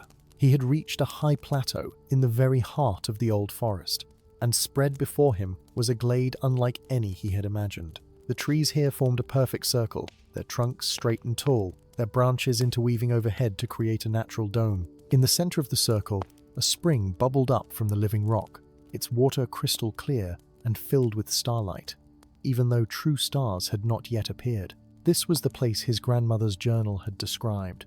This was where the starflower grew. But as Merryweather stepped forward eagerly, he saw something that made his heart sink. The glade was empty. Oh, there were flowers growing in abundance, beautiful flowers of many varieties, their perfume sweet in the evening air. But none of them glowed with inner light. None of them were the starflower. He walked slowly around the glade, searching carefully, but found nothing that matched his grandmother's description or the glowing petal he had seen in the pool. Merryweather sat down heavily beside the spring, feeling defeat wash over him. He had come so far, passed through trials, risked the dangers of the old forest, and for what? The starflower was not here. Or perhaps it had never been here. Or perhaps it had bloomed long ago, and would not bloom again for years hence. The fox had mentioned that the flower bloomed only once every 7 years, and he had no way of knowing if this was the right year. He might have come on a fool's errand after all, and the Shire would continue to suffer sleepless nights while he returned empty-handed. As these gloomy thoughts circled his mind, The last light faded from the sky, and true darkness fell over the forest. Merryweather sat in the dark beside the spring, too tired and disappointed to even make camp properly. He simply wrapped his cloak around himself and stared up at the small circle of sky visible through the dome of branches. Stars began to appear, one by one, until the sky was filled with their cold and distant light. The moon would not rise for several hours yet, and when it did, it would still not be full. 3 more nights until the full moon, he remembered. 3 more nights. The thought struck him like lightning. Of course, the starflower bloomed under the full moon. He was in the right place, but he had arrived too early. The flower would not appear until the moon was full, 3 nights hence. He would have to wait. As this realization settled over him, Merryweather felt his disappointment transform into something else. Relief, perhaps, that his quest was not ended in failure. Anticipation of what was to come. And patience, the very quality the fox had said he would need. "Very well," Merryweather said aloud to the listening forest. "I will wait. 3 days is not so long, and this is a beautiful place to spend them." He rose and began to make proper camp, gathering wood for a fire and arranging his bedroll in a sheltered spot near the spring. As he worked, he felt the rightness of it all. The journey had required him to help others before helping himself, to face his doubts before claiming his prize, and now to wait patiently at journey's end rather than demanding immediate results. These were good lessons, and ones that hobbits, for all their practical wisdom, sometimes forgot. That night, he slept peacefully in the sacred glade, watched over by ancient trees and serenaded by the music of the spring. In his dreams, he saw his grandmother, young and vibrant as she must have been in her own youth, smiling at him with approval and love. She spoke no words, but he understood her meaning. He was on the right path. He was where he needed to be. And in 3 nights, when the moon shone full and bright over the glade, the starflower would bloom, and he would be there to witness it. The next morning dawned clear and beautiful, and Merryweather set about making himself comfortable for his wait. He explored the glade thoroughly, learning its contours and its secrets. He found that each of the trees in the circle was a different species, representing all the ancient trees of Middle-earth. Oak and ash, elm and beech, willow and birch, each one perfect of its kind, and clearly centuries old. The spring at the center flowed with water that tasted sweeter than any he had ever drunk, and he filled his bottle from it gratefully. The 3 days of waiting passed in a manner that Merryweather would remember for the rest of his life as some of the most peaceful and meaningful he had ever spent. Time moved differently in the glade, or perhaps it was simply that he had finally learned to move with time rather than against it. There was no hurry here, no pressing obligations, only the gentle rhythm of day flowing into night and back into day again. He fell into a pattern that felt as natural as breathing, waking with the sun, tending to simple tasks, and spending long hours simply sitting and observing the life of the glade. On the first day, he occupied himself with practical matters. He gathered more firewood from fallen branches around the glade's edge, careful to take only what had already fallen and to thank the trees for their gift. He foraged for food, finding wild carrots and onions growing near the spring, and mushrooms of the safe and edible variety clustered at the base of the oak tree. He caught a few fish from a deeper pool where the spring water collected before flowing down the mountain, and he roasted them over his fire with herbs from his pack, creating a meal that was simple but deeply satisfying. But more than these physical preparations, Merryweather found himself engaged in a different sort of work. He began to truly see the glade, not just as a place, but as a living whole. He noticed how the light moved through the circle of trees as the sun crossed the sky, creating patterns that shifted and changed throughout the day. He observed how different flowers opened at different times, some greeting the dawn while others waited for afternoon warmth or evening cool. He watched insects going about their business, bees visiting flowers in a precise order that suggested knowledge passed down through countless generations, butterflies dancing on air currents that he could not feel but they clearly could. In the afternoon of that first day, a deer came to drink at the spring. It was a magnificent stag with antlers that branched like the trees themselves, and it showed no fear of Merryweather, merely nodding to him courteously before lowering its head to the water. After drinking, it spoke in a voice deep and resonant as old wood. "You wait for the starflower," it said. "That is well. Few have the patience to wait properly. Most arrive, and, finding no flower, leave in disappointment or anger, never understanding that some things cannot be rushed. Meriwether asked if the stag had seen the starflower bloom before. 3 times, the stag replied. Once when I was young, once in my middle years, and once when I had grown old, or so I thought, but I have since learned that old is always relative, and what I thought was old age was merely the prime of life. The starflower taught me that. Each time it blooms, it teaches something different to those wise enough to watch and learn. The stag told him that the flower's blooming was not just a matter of the full moon, but also required the right heart to witness it. The glade itself decided who would see the starflower and who would not, and it chose based on reasons that were mysterious, but always just. The second day brought different visitors. A family of badgers emerged from their set at the glade's edge, and Meriwether recognized the old badger who had watched over him that first night in the forest. The badger nodded in recognition and introduced his family, and they spent the morning showing Meriwether the secret places of the glade. There was a hollow in the ash tree where honeybees had made their hive, and the badgers explained that the bees were special, descended from bees that had made honey for the elves in ancient days. Their honey had properties of healing and preservation, and a small amount added to any remedy made it more potent. With great care and proper respect, Meriwether asked the bees if he might have a small portion of their honey. The bees, after consulting among themselves in their humming language, agreed. They told him that they had been waiting for him, that the forest had sent word of his coming, and that his purpose was approved by all who dwelt in these ancient woods. The honey they gave him glowed with a faint golden light, and when he tasted a drop on his finger, it was sweeter than any honey he had ever known, with flavors that reminded him of summer sunlight and meadow flowers, and the best days of his childhood, all at once. The badgers also showed him a grove of special herbs growing in a sheltered spot where the morning sun struck just so. These were not herbs he knew from the Shire, but older varieties, the ancestors perhaps of the plants he cultivated in his garden. There was a type of chamomile with flowers twice the size of normal ones, and lavender that grew in perfect symmetry, and mint that tasted of moonlight and mystery. The badgers told him he could take small cuttings if he wished, to grow in his own garden, for these plants would thrive wherever someone with knowledge and love tended them. That evening, as Meriwether sat by his fire preparing a tea from the new herbs he had gathered, he reflected on how much he had learned in just 2 days of waiting. He had learned patience, yes, but more than that.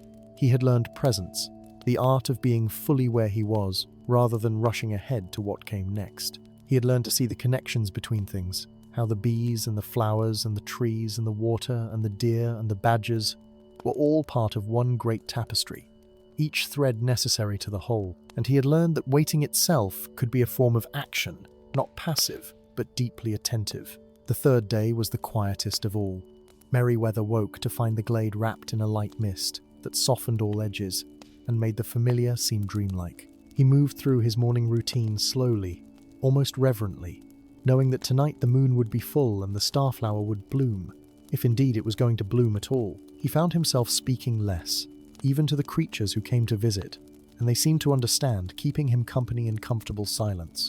He spent much of the day sitting beside the spring, watching the water bubble up from the earth. The spring, he realized, was like time itself, constantly flowing, never the same water twice, yet always essentially itself. The spring did not worry about where it had been or where it was going. It simply flowed, fulfilling its nature, and in that flowing, it brought life to everything around it. Perhaps that was what he needed to learn most of all, to flow like water, to be fully himself without apology or hesitation, to trust that his own nature, ordinary as it might be, was exactly what was needed. As the sun began to set on that third day, painting the sky in shades of amber and rose, Meriwether prepared for the night ahead. He gathered his herbs and his empty packets, ready to carefully collect whatever the starflower might offer. He made sure his fire was laid but not yet lit, for he wanted no smoke or flame to interfere with the flowers blooming. He ate a simple cold supper and sat with his back against the oak tree, the oldest and largest of the circle, and waited for moonrise. The moon rose slowly, grandly, as if it understood the importance of the moment. Meriwether watched it climb above the eastern horizon, perfectly round and luminous, casting silver light through the circle of trees. The moonlight fell into the glade like liquid silver, pooling in the shadows and making the spring water gleam as if lit from within. Every leaf, every blade of grass, Every stone seemed to glow with its own faint radiance in response to the moon's full glory. The night was utterly still, as if all the forest held its breath in anticipation. For a long time, nothing happened.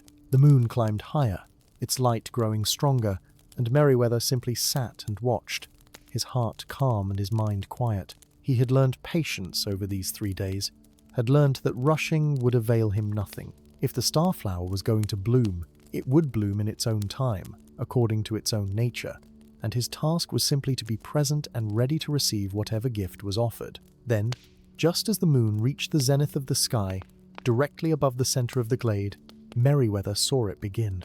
At first, it was just a faint stirring in the earth near the spring, a subtle movement that might have been a trick of the moonlight. But as he watched, hardly daring to breathe, a pale shoot emerged from the soil. It grew with impossible speed, yet with a grace that made the rapid growth seem perfectly natural. The stem rose, slender and strong, covered with tiny silver hairs that caught the moonlight. Leaves unfurled along its length, each one shaped like a 5-pointed star. As the stem reached the height of Merryweather's knee, a bud formed at its crown. The bud was tightly closed at first, a perfect sphere no larger than a walnut, and for a moment it remained still, gathering strength. Then, with a movement so slow and deliberate that it seemed almost ceremonial, the bud began to open. Petal by petal, it unfurled, each one pure white and glowing with an inner light that had nothing to do with reflected moonlight. The petals themselves seemed to be woven from starlight and dreams, translucent as dawn mist, yet solid as hope. When the flower was fully open, it was the most beautiful thing Merryweather had ever seen. It had 7 petals, each one perfect, arranged around a center that glowed like a captured moon. The light it gave off was soft and gentle, not harsh or blinding, but sufficient to illuminate the entire glade with a radiance that made everything seem new and fresh and full of possibility. The perfume that rose from the flower was indescribable, carrying hints of every sweet and peaceful thing Merryweather had ever known.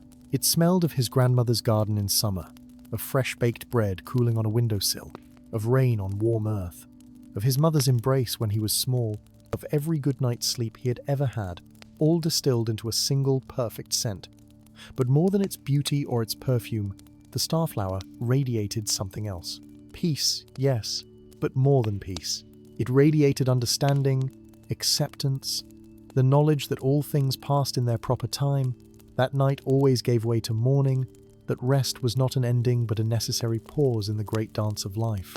Looking at the flower, Merryweather understood in a way he never had before why sleep was so important, why it was not merely the absence of waking but something precious in itself. Sleep was when the soul sorted through the day's experiences, when the body healed itself, when dreams carried messages from the deeper parts of oneself that did not speak in words. As Merryweather gazed at the starflower, it seemed to gaze back at him, and in that moment of connection, he heard a voice. It was not a voice that came through his ears, but rather one that formed directly in his heart, gentle as a mother's lullaby. "You have come far, Merryweather Greenleaf," the voice said. "You have proven yourself worthy, through kindness, through courage in facing your doubts, and through patience in waiting. Now you may take what you need, but remember this. The flower's power lies not in its petals alone, but in the love and understanding with which they are gathered and given." Merryweather rose slowly and approached the starflower with reverence. He knelt beside it, his hands trembling slightly, and spoke aloud. "Thank you," he said simply. "Thank you for blooming, for waiting for me, for teaching me. I promise to use your gift wisely and well, to help those who cannot find rest, and to remember always the lessons you have taught me."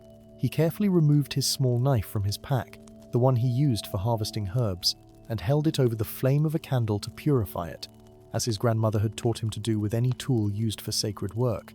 With infinite care, he cut 3 of the 7 petals, leaving 4 on the plant, so that it might continue to bloom and spread its seeds.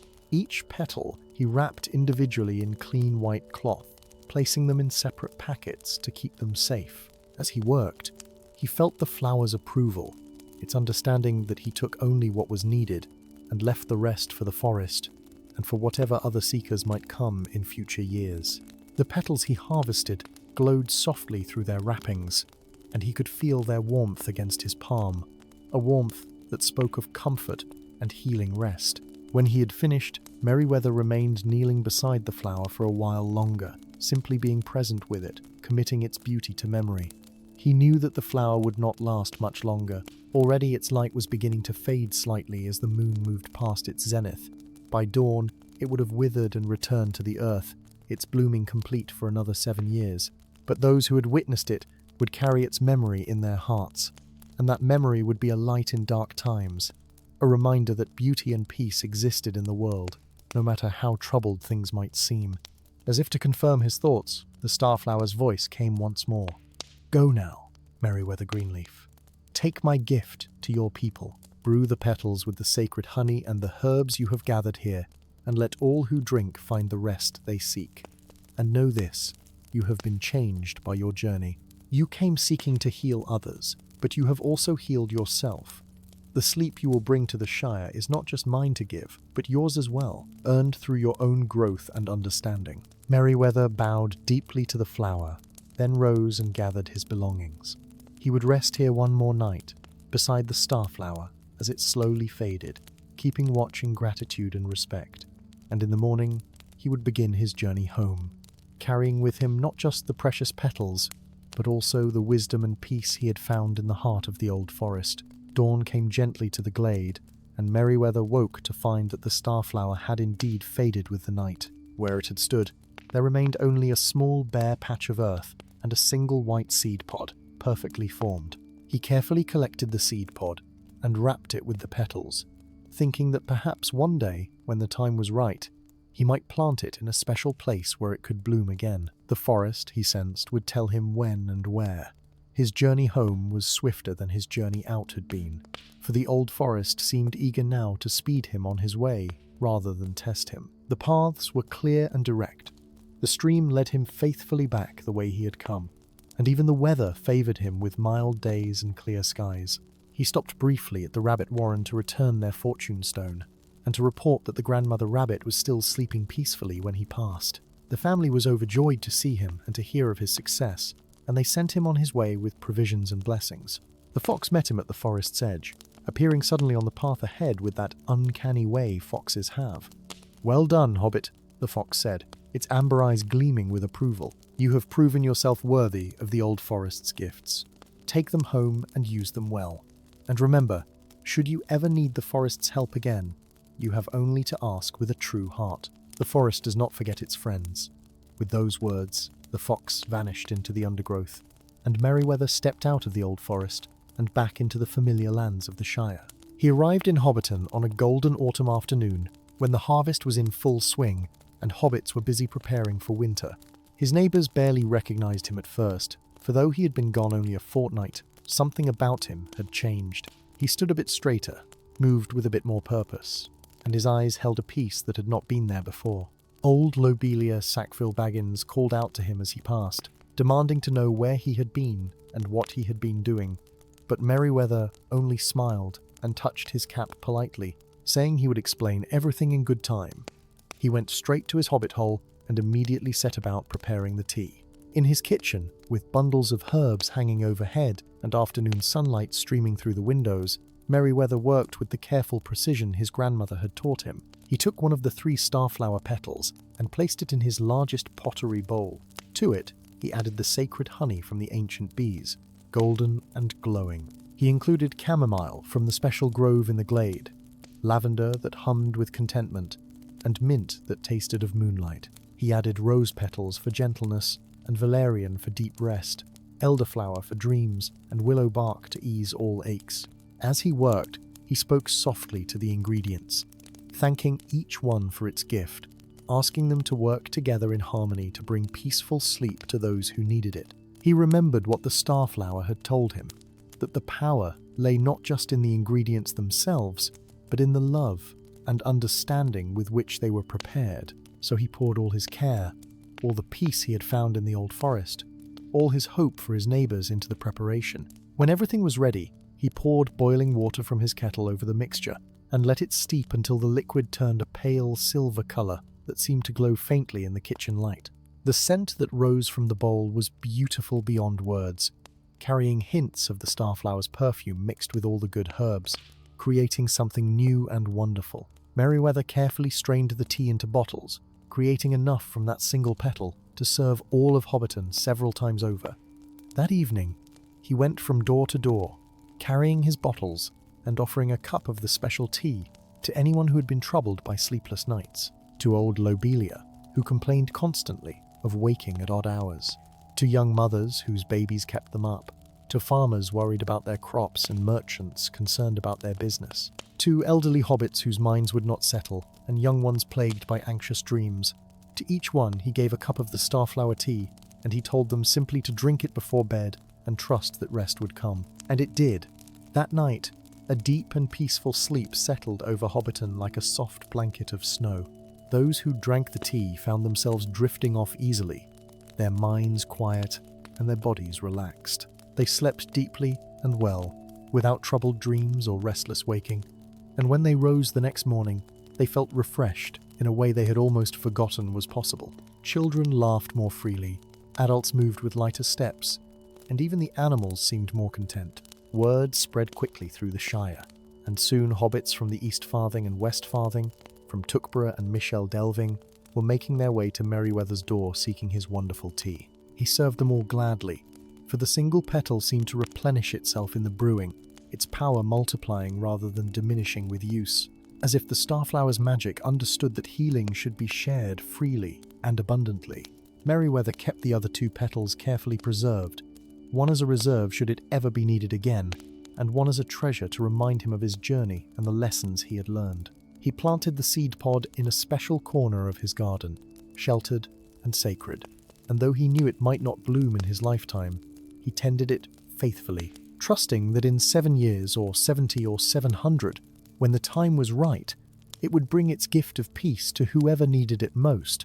In the years that followed, Merryweather Greenleaf became known throughout the Shire, not just as an herb gatherer, but as a healer of rare wisdom and deep compassion. But more than that, he became known as someone who understood the true nature of rest and peace, and who could teach others not just through his remedies, but through his presence. Those who came to him left not only with herbs for their ailments, but with lighter hearts and quieter minds, for he had learned in the old forest that sometimes the best medicine was simply to be heard, to be seen, and to be reminded that they were part of something larger and more beautiful than their individual worries. And so the legend of the starflower tea became part of Hobbit lore, told by firesides on winter evenings and passed down through generations. It reminded all who heard it that the greatest journeys often begin with a simple desire to help others, that patience and compassion are more powerful than any magic, and that peaceful sleep is one of the most precious gifts in all of Middle-earth, worth any journey to find and share. And if you should ever visit Hobbiton and speak to the oldest hobbits there, they might tell you that on certain quiet nights, when the moon is full and the air is still, a sweet scent drifts through the village, carrying with it the promise of deep rest and gentle dreams. That is the lingering gift of the starflower, they will say, and of Merryweather Greenleaf, who loved his neighbours enough to venture into the old forest, and who brought back peace for all who needed it. Story 5. In the quiet corners of the Shire, where the Brandywine River meanders through meadows painted gold by evening sun, there lived in days long past a hobbit of peculiar disposition named Merrimack Took. He was not peculiar in the way that suggested danger or impropriety, mind you, for hobbits have little tolerance for such things. Rather, he was peculiar in his singular devotion to sleep, or more precisely, to the art and mystery of dreaming. While other hobbits concerned themselves with the cultivation of prize-winning turnips or the proper aging of pipeweed, Merrimack spent his waking hours in contemplation of sleep itself. His round green door, nestled into a hillside overlooking Tookborough, bore no nameplate or number as was customary, but rather a small carved moon that seemed to glow softly in the twilight hours. Those who knew him would smile and nod as they passed, saying to one another that old Merrimack was likely deep in his studies, which is to say, fast asleep in his comfortable armchair by the fire. It was said among the older hobbits that Merrimack possessed a gift, though whether it was a blessing or merely an oddity depended much on who was telling the tale. He could, it was whispered, step into the dreams of others as easily as one might step through a garden gate. In the deep hours of night, when the Shire lay wrapped in velvet darkness and the stars wheeled overhead in their ancient dance, Merrimack would walk the winding paths of the Dream Country, that mysterious realm where sleeping minds wander free from the constraints of waking life. The story of how Merrimack came by this gift begins, as many Hobbit tales do, with a perfectly ordinary day. The sun had risen warm and golden over the water, and the birds sang their morning chorus with particular enthusiasm. Merrimack, who was then a young hobbit of perhaps 30 years, had spent the previous evening at the Green Dragon Inn, enjoying perhaps 1 pint too many of old Wynyard's best. He had stumbled home beneath a sky full of stars, the cool night air doing little to clear his head, and had collapsed into bed without even removing his waistcoat. That night, he dreamed. But this was no ordinary dream of missed meals or misplaced pipe tobacco. No, this dream carried him far beyond the borders of the Shire, beyond even the lands known to wandering hobbits. He found himself standing in a glade where the trees grew silver and tall, their leaves singing softly in a wind that smelled of honey and starlight. The grass beneath his bare feet was soft as finest silk, and when he looked up he saw not 1 moon but 3, each casting its own gentle light upon the peaceful scene. In the centre of the glade stood a fountain, and the water that flowed from it seemed to catch and hold the moonlight, transforming it into liquid silver that sang as it fell. Merrimack approached, drawn by a curiosity he could not name, and as he drew near, he saw that the fountain was not made of stone as he had first thought, but of something that looked like solidified starlight, transparent and luminous. A voice spoke then, neither loud nor soft, seeming to come from everywhere and nowhere at once. It said simply, "Drink, if you would know the hidden paths." And though Merrimack was generally a cautious hobbit, as all sensible hobbits are, something in that voice compelled trust. He cupped his small hands and dipped them into the fountain, bringing the water to his lips. The taste was unlike anything he had ever known. It was the taste of first snow melting on the tongue, of wild strawberries warmed by summer sun, of the first rain after a long drought. It was every good taste he had ever experienced, all at once and yet distinct. As he swallowed, he felt a warmth spread through him. Not the warmth of fire or sun, but something deeper, as if light itself had taken root in his heart. When he woke the next morning in his own bed, the sunlight streaming through his window, Merrimack remembered every detail of the dream with perfect clarity. This in itself was unusual, for dreams, as everyone knows, tend to slip away like morning mist as soon as one opens their eyes.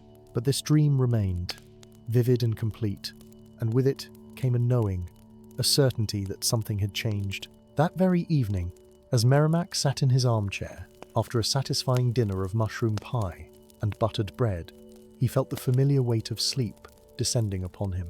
But as he drifted off, he became aware of something new. He could feel, like distant lights on a dark hillside, the dreams of others. His neighbour Belladonna, dreaming of her garden in full summer bloom, young Pippin Took, dreaming of a grand adventure beyond the borders of the Shire. The baker, dreaming of the perfect loaf of bread, golden and crusty, and still warm from the oven. With a thought, gentle as a butterfly landing on a flower petal, Merrimack found he could move toward these dreams, could step into them as easily as walking through an open door. He visited Belladonna's garden first, marveling at roses the size of cabbages and tomatoes that glowed like little red lanterns. Everything was more vivid, more real than reality itself, painted in the colors of hope and memory and imagination all blended together. From that night forward, Merrimack became a walker of the dream paths, a guardian of the sleeping Shire, though few knew of his nightly journeys through the peaceful landscape of hobbit dreams. For many years, Merrimack walked the dream paths in quiet contentment, never speaking of his gift to anyone. He would spend his evenings by the fire, pipe in hand, appearing to doze as hobbits often do after a good meal. But in truth, he was preparing for his nightly journeys, settling his mind into that peculiar state between waking and sleeping, where the doorways to the dream country stood most clearly visible. The dreams of hobbits, he discovered, were generally pleasant affairs. They dreamed of feasts that never ended, of gardens where every plant flourished, of sunny afternoons that stretched on forever. They dreamed of finding unexpected treasures in their pantries, whole wheels of cheese they had forgotten about, or flagons of wine from years so good they existed only in memory and imagination.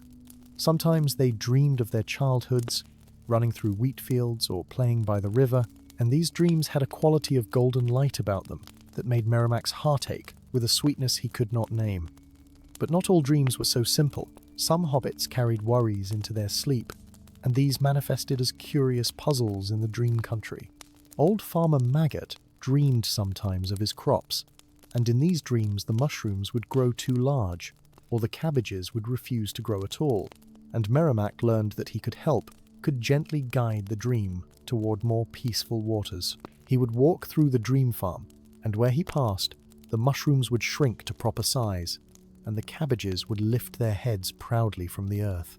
There was young Rosie Cotton, who sometimes dreamed of being lost in endless corridors of her own home, unable to find the kitchen no matter how many doors she opened. When Merrimack encountered these dreams, he would simply appear as a kindly figure, perhaps her grandfather or a friendly neighbor, and would say, "Why, the kitchen is just this way, lass," and would lead her to it, where a warm fire and a pot of tea would be waiting. She would wake feeling comforted, never quite remembering the dream, but carrying its warmth with her into the day. The dream country itself was a wonder beyond imagining. It was not one place, but many, all existing together like rooms in an impossibly vast house. There were meadows that rolled on forever beneath skies of every conceivable color. There were forests where the trees bore fruits that tasted of music and flowers that sang in harmony.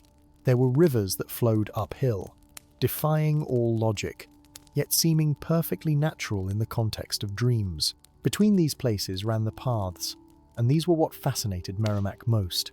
They were not made of earth or stone, but of something more ephemeral, like solidified moonbeams or crystallized thoughts.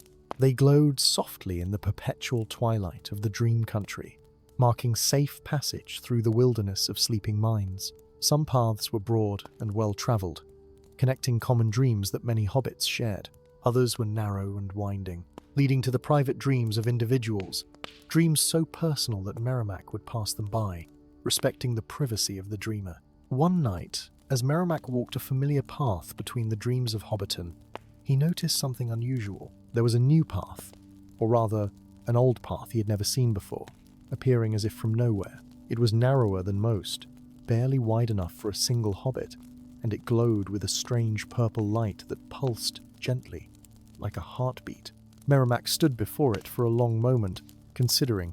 In all his years of dreamwalking, he had learned to trust his instincts, and something about this path called to him. He stepped onto it, and immediately felt a difference.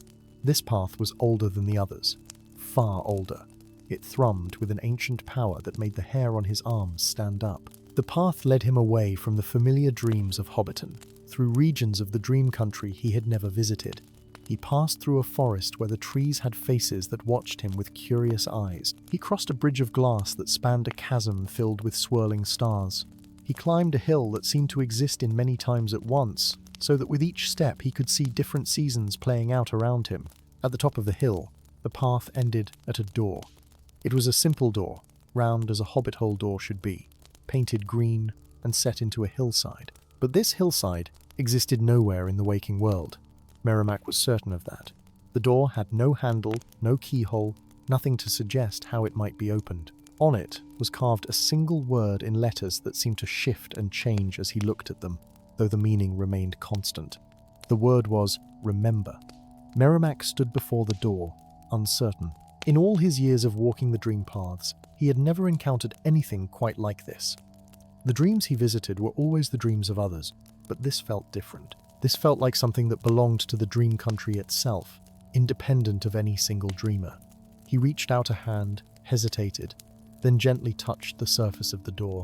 It swung open silently, revealing not darkness but a soft, welcoming light. Beyond the threshold, Merrimack could hear the sound of water, the same singing water from the fountain in his very first dream, the dream that had given him his gift. He understood then, with a clarity that came only in dreams, that this was a place of great importance. This was the heart of the dream country, or one of its hearts, for such a vast realm might have many. Taking a deep breath, Merrimack stepped through the door. Beyond the door lay a garden unlike any Merrimack had encountered in all his wanderings through the dream country. It was not large, no bigger perhaps than the garden behind his own hobbit hole, but it contained within its borders a sense of vastness that defied its physical dimensions. Every plant that had ever grown in the Shire seemed to be represented here, but perfected, idealized, each one expressing the fullest potential of its nature. Roses climbed trellises of silver, their blooms ranging from deepest crimson to purest white, and each petal seemed to hold within it a memory of summer days. There were beds of lavender that released their fragrance in waves, not overwhelming but gentle, like the breath of a sleeping child. Tomato plants, heavy with fruit, glowed softly in the eternal twilight, and their glow was not the harsh light of sun but something softer, more akin to candlelight, seen through a window on a winter evening. In the center of the garden stood the fountain Merrimack remembered from his first dream, the one from which he had drunk so many years ago, but seeing it now, he realized that his memory had failed to capture its true beauty. The fountain was carved from a single piece of crystal that contained within it all the colors of dawn and dusk, of spring and autumn, shifting and flowing like water themselves. The water that fell from it made a music so sweet and pure that Merrimack felt tears prick at his eyes, though he could not have said why. Sitting on the edge of the fountain was a figure that Merrimack had not noticed at first, so perfectly did it blend with the garden around it. It was an old hobbit, or something that wore the shape of an old hobbit, with hair as white as apple blossoms and eyes the color of a clear spring sky. "I have been expecting you, though I confess you have taken longer to find your way here than I anticipated. But then, the paths of the dream country are not governed by time as you know it in the waking world. A moment here might be years there, or years here might be but a single night's sleep." Merrimack found his voice, though it came out softer than he intended. "Who are you, and what is this place?" The old hobbit gestured to the garden around them. "This is the Garden of First Dreams, where all dreams begin their journey into the sleeping minds of hobbits. As for who I am, I have been called many things over the long years. The Keeper, some have named me, the Dreamer of Dreams, the Shepherd of Sleep. But you may call me Rowan, for that is the name I have chosen for this meeting." Rowan stood, moving with a grace that belied his apparent age, and beckoned Merrimack to walk with him among the garden paths. They walked in comfortable silence for a time, and Merrimack noticed that each plant they passed seemed to lean toward them slightly, as if in greeting or recognition. "You have done well in your guardianship of the dream paths," Rowan said at last. "You have brought comfort to troubled sleepers and peace to anxious dreams. You have never abused your gift, never entered where you were not needed, never disturbed the private sanctity of another's deepest thoughts. This is why you have been called here." "Called?" Merrimack asked. "I thought I had simply found this place by chance." Rowan chuckled, a sound like wind chimes in a gentle breeze. "There is no chance in the dream country, my friend. Every path leads where it is meant to lead. Every door opens at the right moment. You were called because there is something I must show you, something you must understand if you are to continue your work." They had come to a part of the garden where the plants grew more wild, less cultivated. Here were brambles and thorns, nettles and thistles, yet even these harsh plants possessed a strange beauty in this place. Their thorns gleamed like silver, and their flowers, small and hidden though they were, gave off a fragrance both sharp and sweet. "Not all dreams are pleasant," Rowan explained. "You know this already from your wanderings. But what you may not fully understand is that even the difficult dreams, the nightmares and the sorrows, serve a purpose. They help hobbits process their fears, work through their griefs, prepare themselves for challenges they must face. A dream walker must learn to tend these difficult dreams as carefully as the pleasant ones." Merrimack thought of the times he had encountered troubled dreams, how he had always tried to soothe them, to turn them toward happier paths. "Is that wrong?" he asked. "Should I not try to ease suffering when I can?" "Not wrong," Rowan assured him. "But consider this. A garden with only roses and sunshine would soon become monotonous, would it not? And more than that, it would lack depth, would fail to prepare the gardener for the inevitable seasons of frost and rain. So too with dreams. Sometimes a hobbit needs to dream of loss so that they might value what they have. Sometimes they need to dream of fear so that they might discover their own courage." They had circled back to the fountain now, and Rowan gestured for Merrimack to sit beside him on its edge. The water sang its eternal song, and in its depths, Merrimack could see images forming and dissolving, dreams in their nascent state, before they found their way to sleeping minds. Rowan's words hung in the air between them, gentle as morning mist, yet carrying a weight that Merrimack could feel settling upon his shoulders. The old keeper's eyes held a depth of knowing that spoke of countless years spent tending the dreams of hobbits, of watching generations come and go while the dream country remained eternal and unchanging. "You may continue as you have been," Rowan said, his voice soft as falling leaves, "walking the dream paths of your neighbors, bringing comfort where you can, easing troubled sleep. It is good work, necessary work, and there is no shame in choosing this path. Many would consider it a life well spent, and they would be right to do so." He paused, letting his hand trail through the fountain's singing water, and the droplets that fell from his fingers transformed into tiny stars that floated upward into the twilight sky above them. "Or," Rowan continued, "you may accept a greater responsibility. You may become not just a walker of dreams, but a weaver of them. You would learn the deeper arts, the ancient knowledge of how dreams are made and shaped, how they flow from this garden into the sleeping minds of all hobbits throughout the Shire. You would become, in time, a keeper yourself, a guardian not just of individual dreams, but of the dreaming itself." Merrimack felt his heart quicken at these words. The thought of such knowledge, such responsibility, both thrilled and frightened him. He looked down at his hands, small and ordinary, the hands of a simple hobbit who had stumbled into magic quite by accident one evening after too much ale. "What would this require of me?" he asked. "Would I have to leave the Shire, give up my home, my friends?" Rowan shook his head, and his smile was kind. "No, dear friend. A keeper must remain rooted in the waking world, even as he tends the dreaming one. Your home would still be your home. Your neighbors would still be your neighbors. But your nights would belong more fully to this work. You would sleep deeper and longer, and in the waking world, others might think you lazy or odd. Some already do, I suspect." Merrimack couldn't help but smile at this. It was true that his reputation in Hobbiton was that of a pleasant but rather drowsy fellow, always ready for a nap, often found dozing in his armchair at hours when other hobbits were busy with their daily affairs. "There is another thing you must understand," Rowan said, and now his voice carried a note of seriousness that had not been there before. "Once you accept this path, you cannot unknow what you will learn. You cannot unsee what you will see. The dream country will become as real to you as the waking world, perhaps more real. You will walk between both worlds with equal ease, but you may find that you belong fully to neither." This gave Merrimack pause. He thought of his comfortable hobbit hole, his garden where real tomatoes grew on real vines, his neighbors who were solid and present and unmagical. Could he bear to exist always between two worlds, never quite at home in either? Yet he thought also of the dreams he had tended, the comfort he had brought to troubled sleepers, the joy of walking the beautiful, impossible paths of the dream country. Could he bear to give that up, to return to being merely Merrimack Took, known for nothing more than his propensity for afternoon naps? "How long do I have to decide?" he asked. Rowan stood and walked to a rosebush heavy with white blooms. He plucked a single petal and held it up. In the dream country, time flows differently. You could spend what feels like years considering, and wake to find that only a single night has passed. Or, you could decide this instant. The choice is yours, and there is no wrong answer. Both paths lead to peace, only by different roads. Merrimack rose as well, feeling the need to move, to think while walking as hobbits often do. He wandered along the garden paths, past the singing fountain, through the beds of perfect flowers in the wild corners, where thorns grew beautiful.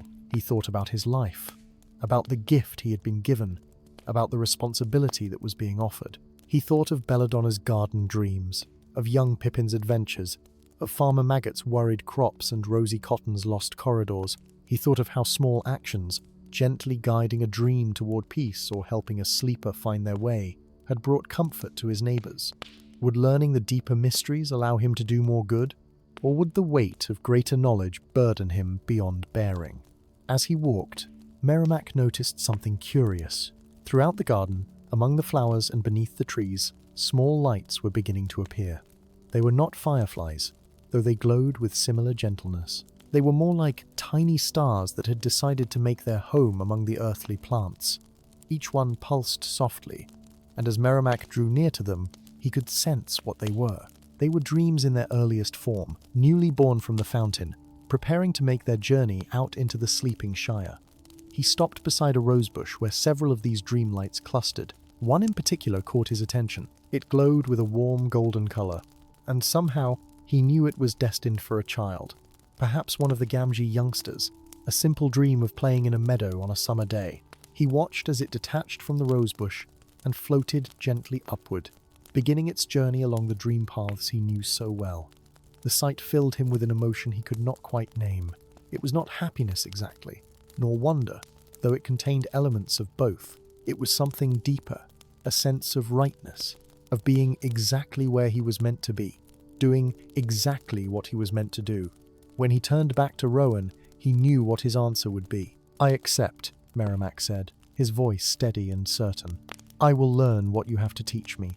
I will become a keeper of dreams." Rowan's smile deepened, and around them the garden seemed to brighten, as if the plants themselves were rejoicing at his decision. The fountain's song grew sweeter, and the dream lights that floated among the flowers pulsed with renewed vigor, their glow warming the eternal twilight. "Then let us begin," Rowan said. "But first, you must understand the nature of what dreams truly are. They are not, as many believe, mere phantoms of the mind, random images conjured by a sleeping brain. They are living things, born here in this garden, nurtured by the waters of the fountain, and sent out into the world to serve their purpose." He led Merrimack back to the fountain's edge and gestured to the water flowing within. "Look closely and tell me what you see." Merrimack leaned forward, peering into the crystalline depths. At first he saw only water, clear and bright, catching the light in 1,000 different ways. But as he focused, allowing his vision to soften as one does when trying to see in dim light, he began to perceive something more. Threads, or perhaps currents, flowing through the water in intricate patterns. Some were thick and strong, rivers within the river. Others were gossamer thin, barely visible even to his dream sight. Each thread, Rowan explained, is a dreaming mind. Every hobbit in the Shire who sleeps connects to this fountain, drawing from it the raw material of dreams. The thick threads belong to deep sleepers, those who surrender themselves fully to rest. The thin ones are light sleepers, or those troubled by the concerns of waking life.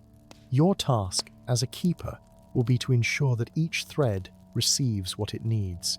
"But how can I know what each sleeper needs?" Merrimack asked. "There are hundreds of hobbits in the Shire, perhaps thousands. How could one person attend to them all?" "You will not do it alone," Rowan assured him. "The fountain itself has wisdom beyond our understanding.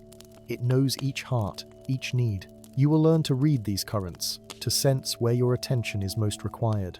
Some nights, you will tend to many dreams.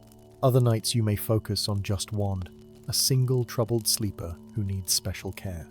Rowan reached into the water and drew forth a handful. It did not spill through his fingers as ordinary water would, but remained cupped in his palm, glowing softly.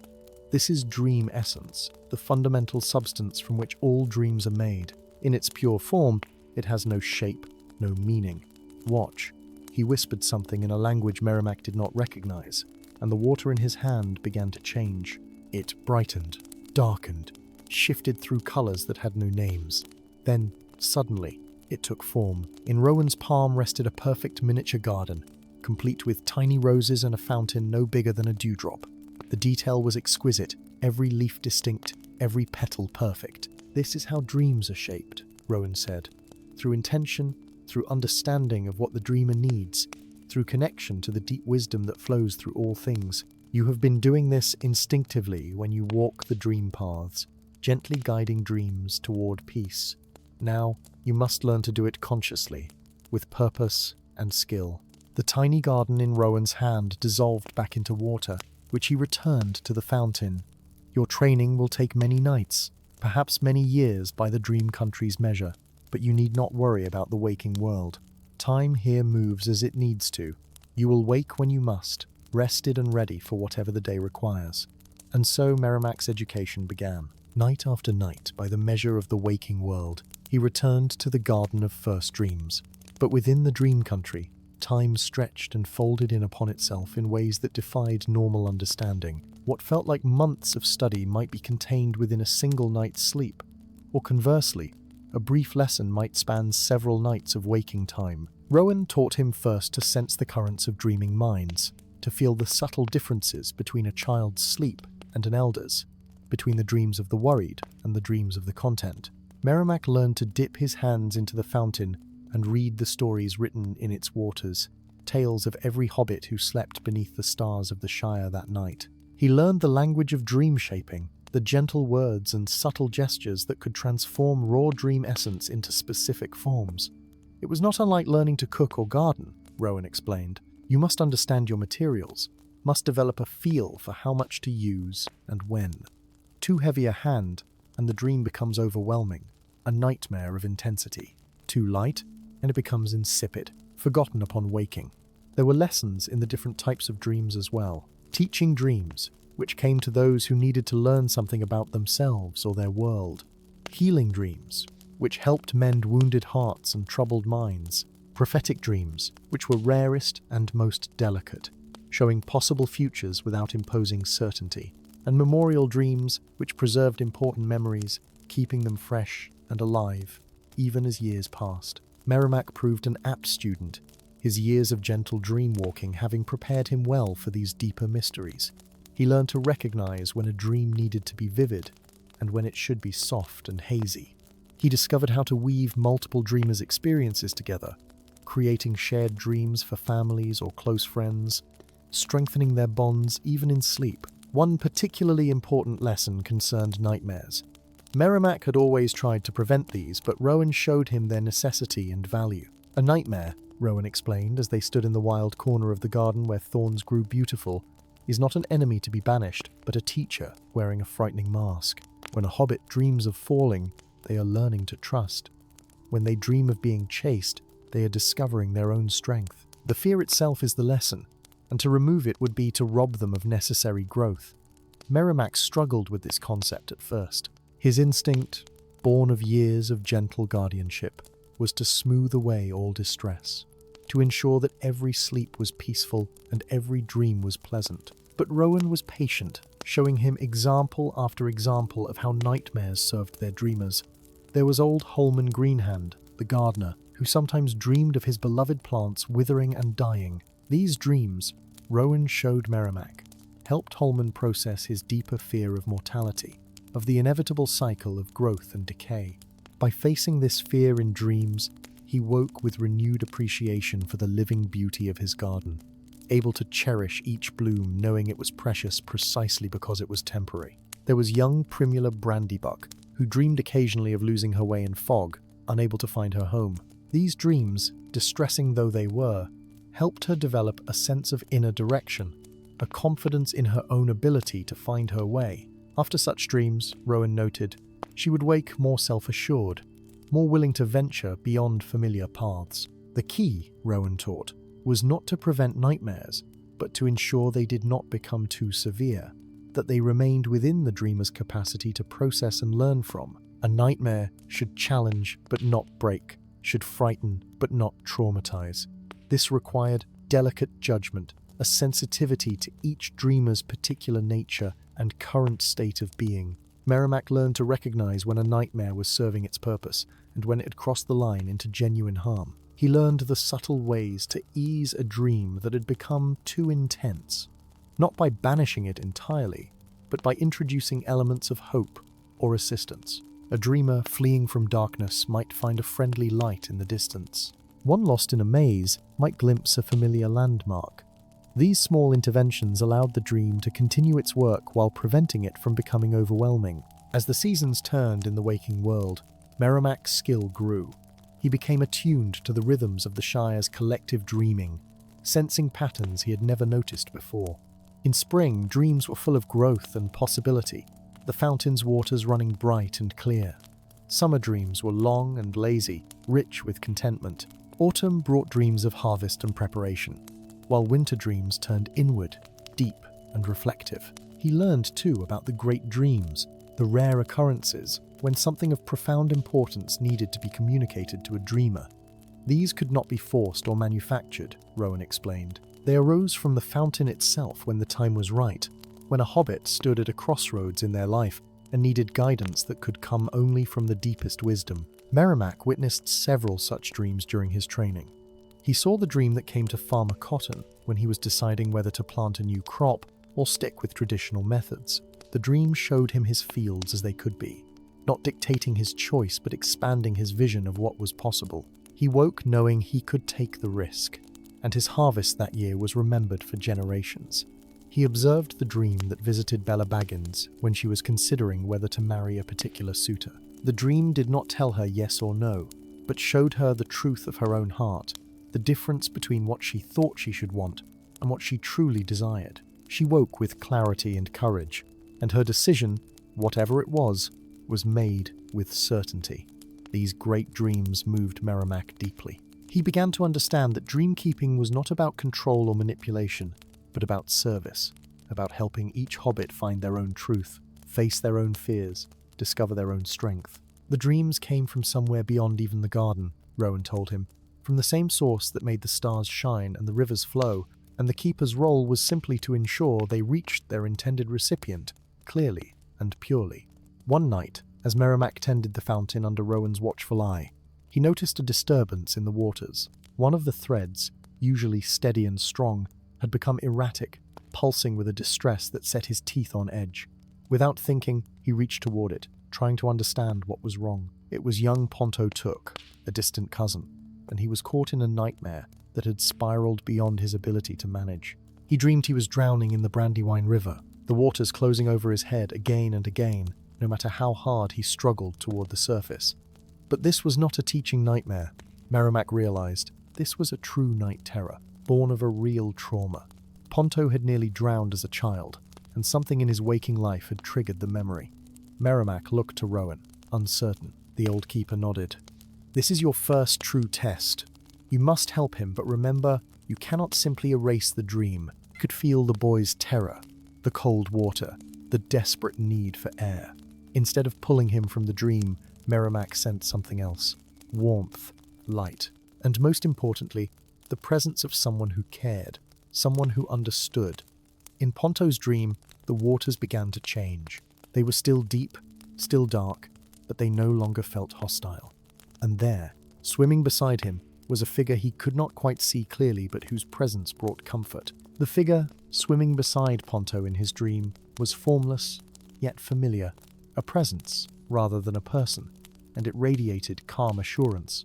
Merrimack, working carefully through his connection to the fountain, began to reshape the nightmare's elements. The dark waters did not disappear, for Ponto needed to face his fear, but they became less chaotic.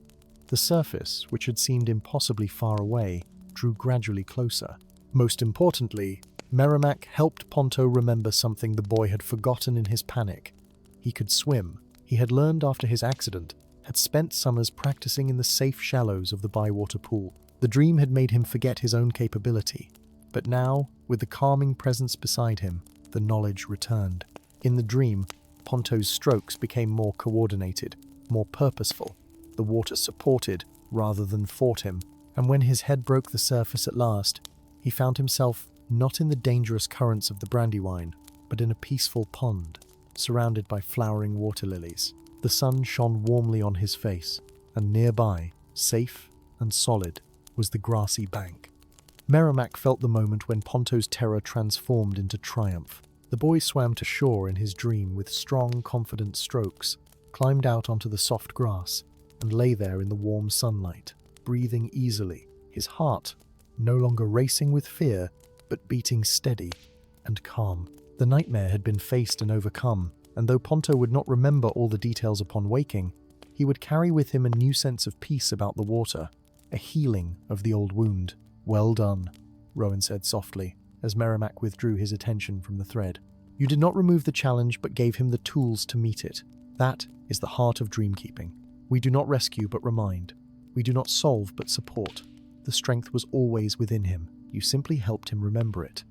Merrimack felt exhausted in a way that was entirely new to him. Shaping dreams from the fountain's essence was one thing, but entering directly into a nightmare, working with the raw fear and pain of another's heart, required a different kind of strength. Yet, alongside the weariness was a deep satisfaction, a knowing that he had truly helped, had made a difference in a way that mattered.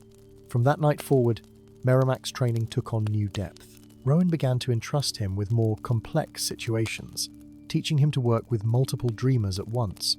to sense disturbances before they became crises, to recognize the signs of a sleeper who needed particular attention. He learned to distinguish between the nightmares that served a purpose and those born of illness or distress that required different intervention. He learned, too, about the connections between dreamers, the invisible threads that linked families and friends, lovers and companions. These connections ran through the fountain like streams feeding into a great river, and a skilled keeper could use them to bring comfort.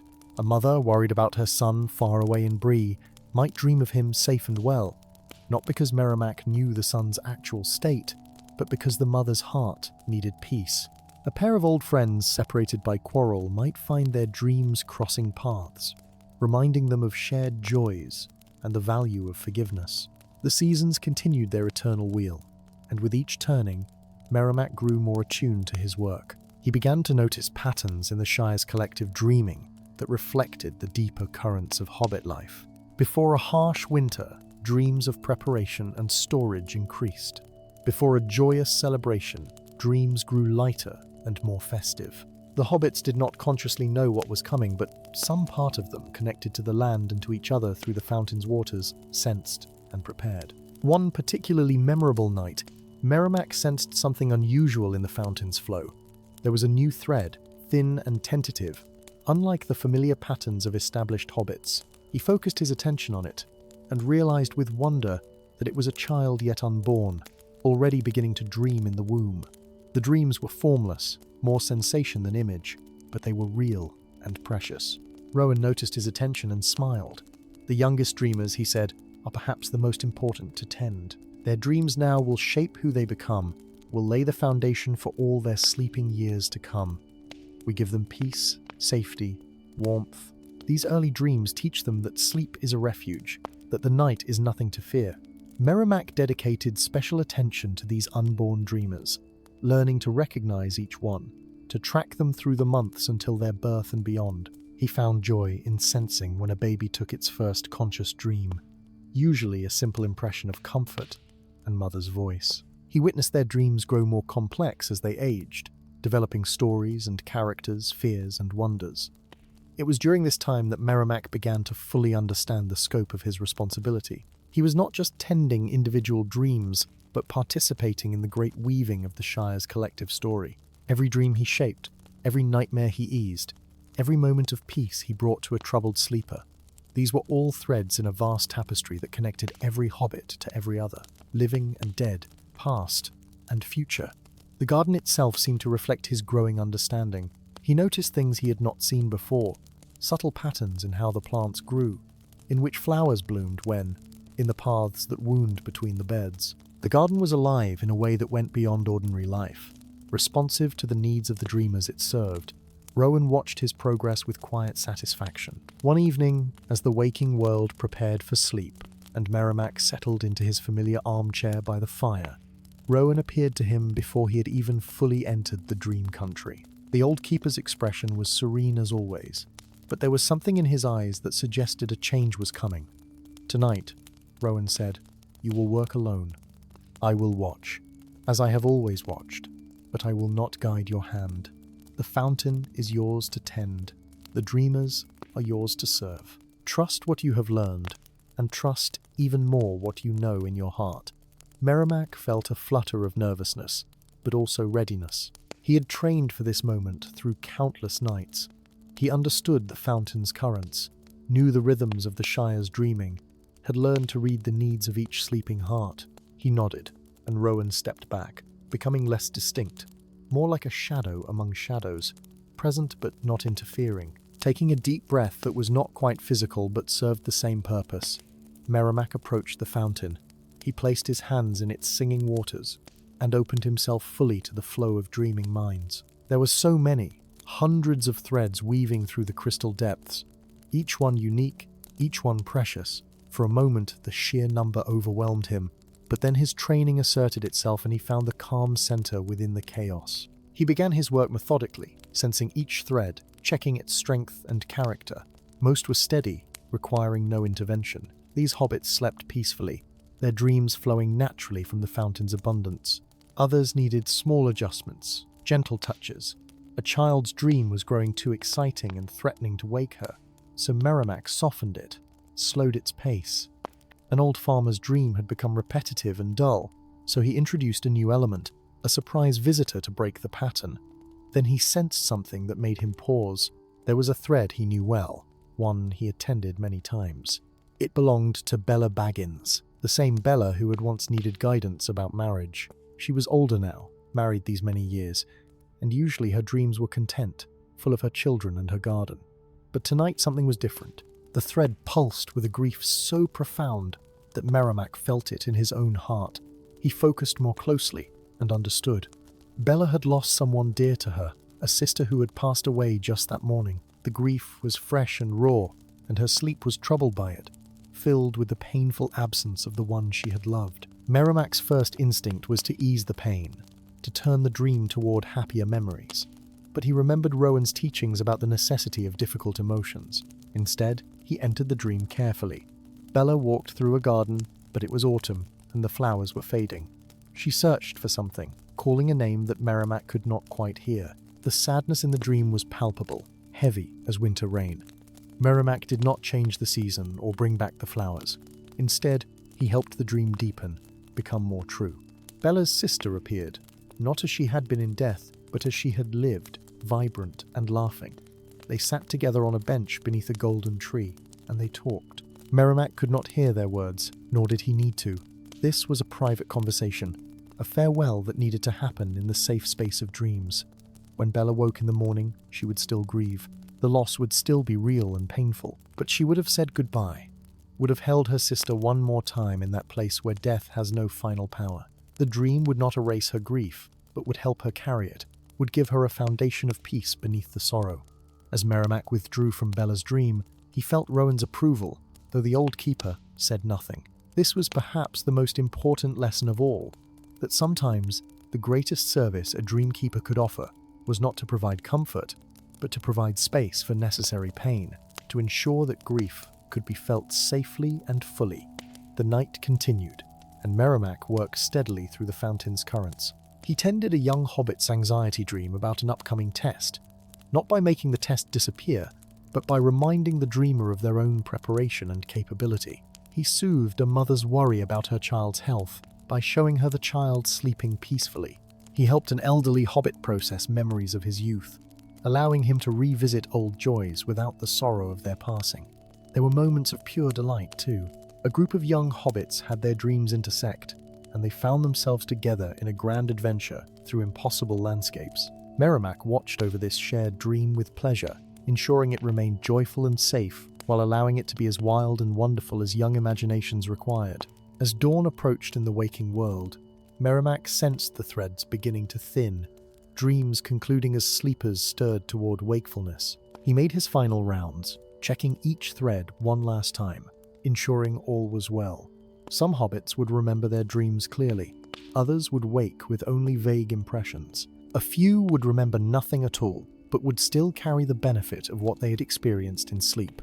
At last, the work was done. The fountain settled into its daytime rhythm, quieter now, waiting for evening when the threads would multiply again. Merrimack stepped back, suddenly aware of how tired he was, how much of himself he had poured into the night's work. Rowan reappeared, solid and present again, and his smile was full of warmth and pride. "You have done well, my friend. Better than well. You have become what you were meant to be, a true keeper of dreams, a guardian of the sleeping Shire." The years passed in the waking world, measured in the slow, comfortable way that hobbits prefer. Merrimack's hair grew white as apple blossoms, and his face acquired the gentle lines that speak of a life well lived. To his neighbours in Hobbiton, he remained the pleasant, drowsy fellow he had always been, perhaps a bit more given to napping than ever, but otherwise unremarkable. They would wave to him as he sat outside his hobbit hole in the afternoon sun, and he would wave back, smiling his quiet smile, and they never knew the vastness of what he did for them in the dark hours of night. But there were a few who suspected something. The mothers whose children slept peacefully through the night, never troubled by the terrible dreams that sometimes plague the young.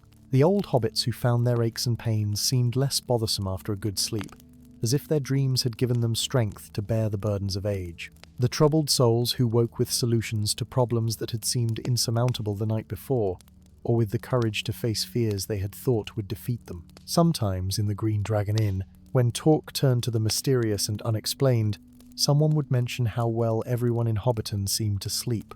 Better than in other parts of the Shire, some said. Fewer nightmares, more peaceful rest. And old Holman Greenhand, who had long since recovered from his dreams of dying plants, would look thoughtful and say, "Perhaps we have a guardian we know not of, someone who watches over our sleeping hours." But then someone would laugh and call for another round, and the conversation would turn to more practical matters. Merrimack continued his work with dedication and love, tending the fountain night after night, learning continuously even after all these years. For the Dream Country was infinite in its mysteries, and there was always something new to discover, some subtle current he had not noticed before, some pattern in the collective dreaming that revealed deeper truths about the Hobbit heart. He watched generations grow and change. The babies he had tended when they dreamed in the womb became children, then adults, then parents themselves. He saw their dreams evolve, watched as the simple joy dreams of childhood gave way to the more complex visions of maturity, the dreams that grappled with love and loss, purpose and meaning. He witnessed the dreams of the elderly, which often had a quality of reflection about them, a looking back on life, with whatever peace the dreamer had managed to make with their choices and chances. And through it all, Rowan remained present, though he appeared less frequently now. Merrimack understood that the old keeper was preparing him for something, though what exactly he could not say. There came a night when Rowan appeared with an expression of gentle solemnity, and Merrimack knew before a word was spoken that this visit was different from all others.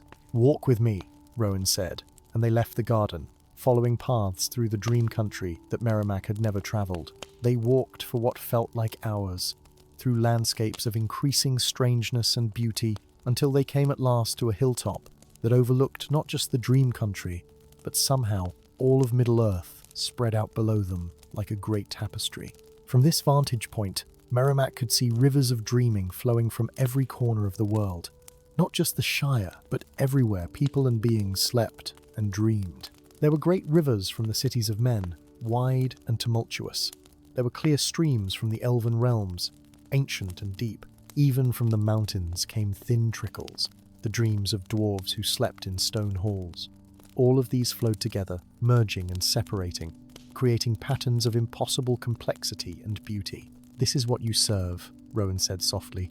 "Not just your small corner of the Shire, though that has been your focus and your responsibility. Every dreamkeeper tends their own garden, serves their own people, but all the gardens are connected, all part of the same great mystery. The fountain in your garden draws from this and flows back into it. Every dream you tend sends ripples through the whole."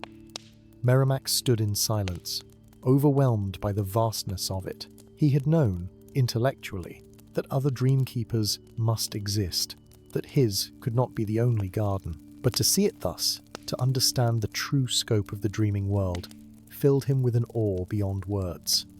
"My time grows short," Rowan continued. "In the waking world, my body has grown old beyond old, and soon I will pass beyond the circles of this world.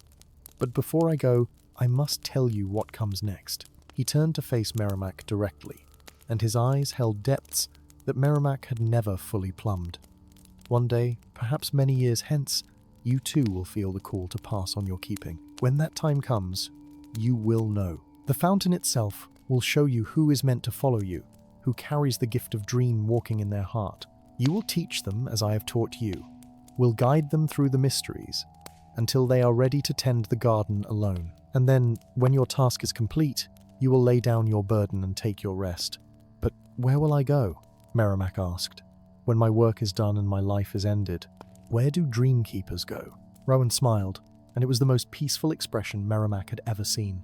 "We go to the source," he said, "to the place from which all dreams flow, and to which they all return. We become part of the dreaming itself, no longer separate, but dissolved into the great mystery." The years that followed Rowan's departure were gentle ones for Merrimack. He continued his work with the same dedication, tending the fountain and the dreams that flowed from it, watching over the sleeping Shire with patient love. He grew older still, his steps slower in the waking world, his naps longer and deeper, but his work in the dream country remained steady, and sure. The garden flourished under his care. The fountain sang its eternal song, and the hobbits of the Shire slept peacefully, never knowing the debt they owed to the quiet old hobbit who dozed by his fire each evening. Then came a spring evening, when Merrimack felt something new in the fountain's waters. It was a thread he had been watching for some time, belonging to a young hobbit lass named Marigold Took, a distant relation of his own family. She was perhaps 20 years old, given to daydreaming and long walks in the countryside, often found sitting beneath trees with a faraway look in her eyes. The other hobbits thought her a bit odd, but Merrimack had been watching her dreams with growing interest. Unlike most hobbits, whose dreams remained contained within their own sleeping minds, Marigold's dreams had a quality of reaching, of extending beyond their proper boundaries. Sometimes, quite by accident, she would brush against another's dream, sensing emotions or images that were not her own. She would wake confused, carrying impressions that seemed to belong to someone else. And lately, Merrimack had noticed she had begun to dream of the fountain itself, though she could not have known such a place existed. The time had come. The fountain was showing him who would follow in his footsteps, just as Rowan had promised it would. Merrimack felt a mixture of emotions at this recognition. Relief that his successor had been revealed, sadness that his long service was drawing toward its close, and joy that the garden would continue to be tended, the dreams would continue to be kept safe. That very night, as Marigold slept, Merrimack guided her dream toward the Garden of First Dreams. He did it gently, carefully, using all the skill he had accumulated over his many years of keeping. She walked in her dream along paths that grew increasingly familiar to him and strange to her, through landscapes that shifted between the ordinary countryside of the Shire and the impossible beauty of the dream country. When she arrived at the round green door carved with the word "Remember," she paused, her hand hovering over its surface. In her dream, she could hear water singing somewhere beyond, a sound that called to something deep within her heart. She pushed the door open and stepped through. Merrimack was waiting for her in the garden, standing by the fountain. In the dream country, he appeared as he had in his youth, brown-haired and bright-eyed, though he retained the wisdom that only long years could bring. Marigold approached slowly, her dream self uncertain but unafraid. "Welcome, Marigold Took," he said, and his voice carried the same warmth with which Rowan had first greeted him so many years ago. "I have been waiting for you." They talked through that long dream night, Merrimack explaining what the garden was, what the fountain represented, what it meant to be a dream walker, and, if she chose, a dream keeper. He showed her the threads in the water, helped her sense the currents of sleeping minds. He let her feel the peace and the responsibility, the joy and the weight of the work. When she woke the next morning, Marigold remembered every detail of the dream with perfect clarity, just as Merrimack once had. And like him, she felt the knowing that something had changed, that a door had opened that could never quite be closed again. Night after night, she returned to the garden in her dreams, and Merrimack began her training just as Rowan had trained him. He taught her to sense the different qualities of dreams, to shape the fountain's essence, to recognize when intervention was needed, and when it was better to let a dream run its natural course. She proved as apt a student as he had been, her natural sensitivity to others' emotions serving her well in this work. As the seasons turned and Marigold's skill grew, Merrimack felt the natural order of things asserting itself. His body in the waking world grew frailer, his time there shorter, but he felt no fear, only a deep contentment. His work would continue through Marigold. The garden would be tended, the dreams would be kept, the Shire would sleep in peace. On a soft summer evening, when the air was full of the scent of roses and the last light lingered long in the western sky, Merrimack sat in his armchair for the final time. He closed his eyes and let sleep take him, sliding easily into the dream country as he had done thousands of times before. But this time, he knew, would be different. He walked through his garden one last time, touching the flowers, trailing his hand in the fountain's singing waters. Marigold was there, ready to take up the keeping, and he smiled at her with pride and affection. "The fountain will guide you," he told her. "Trust it, trust yourself, and serve with love. That is all any keeper need do." Then he turned and walked toward a path he had never noticed before, one that had appeared just for him, glowing with a light that seemed to come from everywhere and nowhere. As he stepped onto it, he felt himself beginning to dissolve, not into nothingness but into everything. He was becoming part of the dreaming itself, joining with Rowan and all the keepers who had come before, becoming one with the great mystery from which all dreams flowed. In the waking world, the hobbits of Hobbiton found old Merrimack Took passed peacefully in his sleep, a smile on his face, his hands folded contentedly in his lap. They said he had lived a good life, quiet and unremarkable perhaps, but peaceful and kind. They buried him beneath a willow tree near the Bywater Pool and planted forget-me-nots around his stone. But in the dream country, Merrimack Took lived on, woven into the fabric of every peaceful sleep, every healing dream, every nightmare transformed into a lesson learned.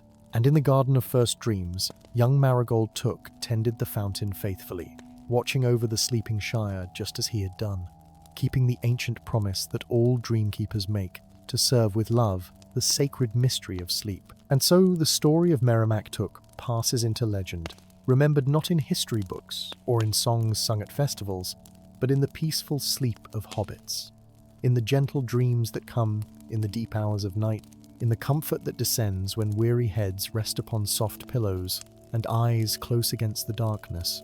For that is the truest legacy of a dreamkeeper, not fame or recognition, but the quiet gift of peace given freely to all who sleep beneath the stars of the Shire.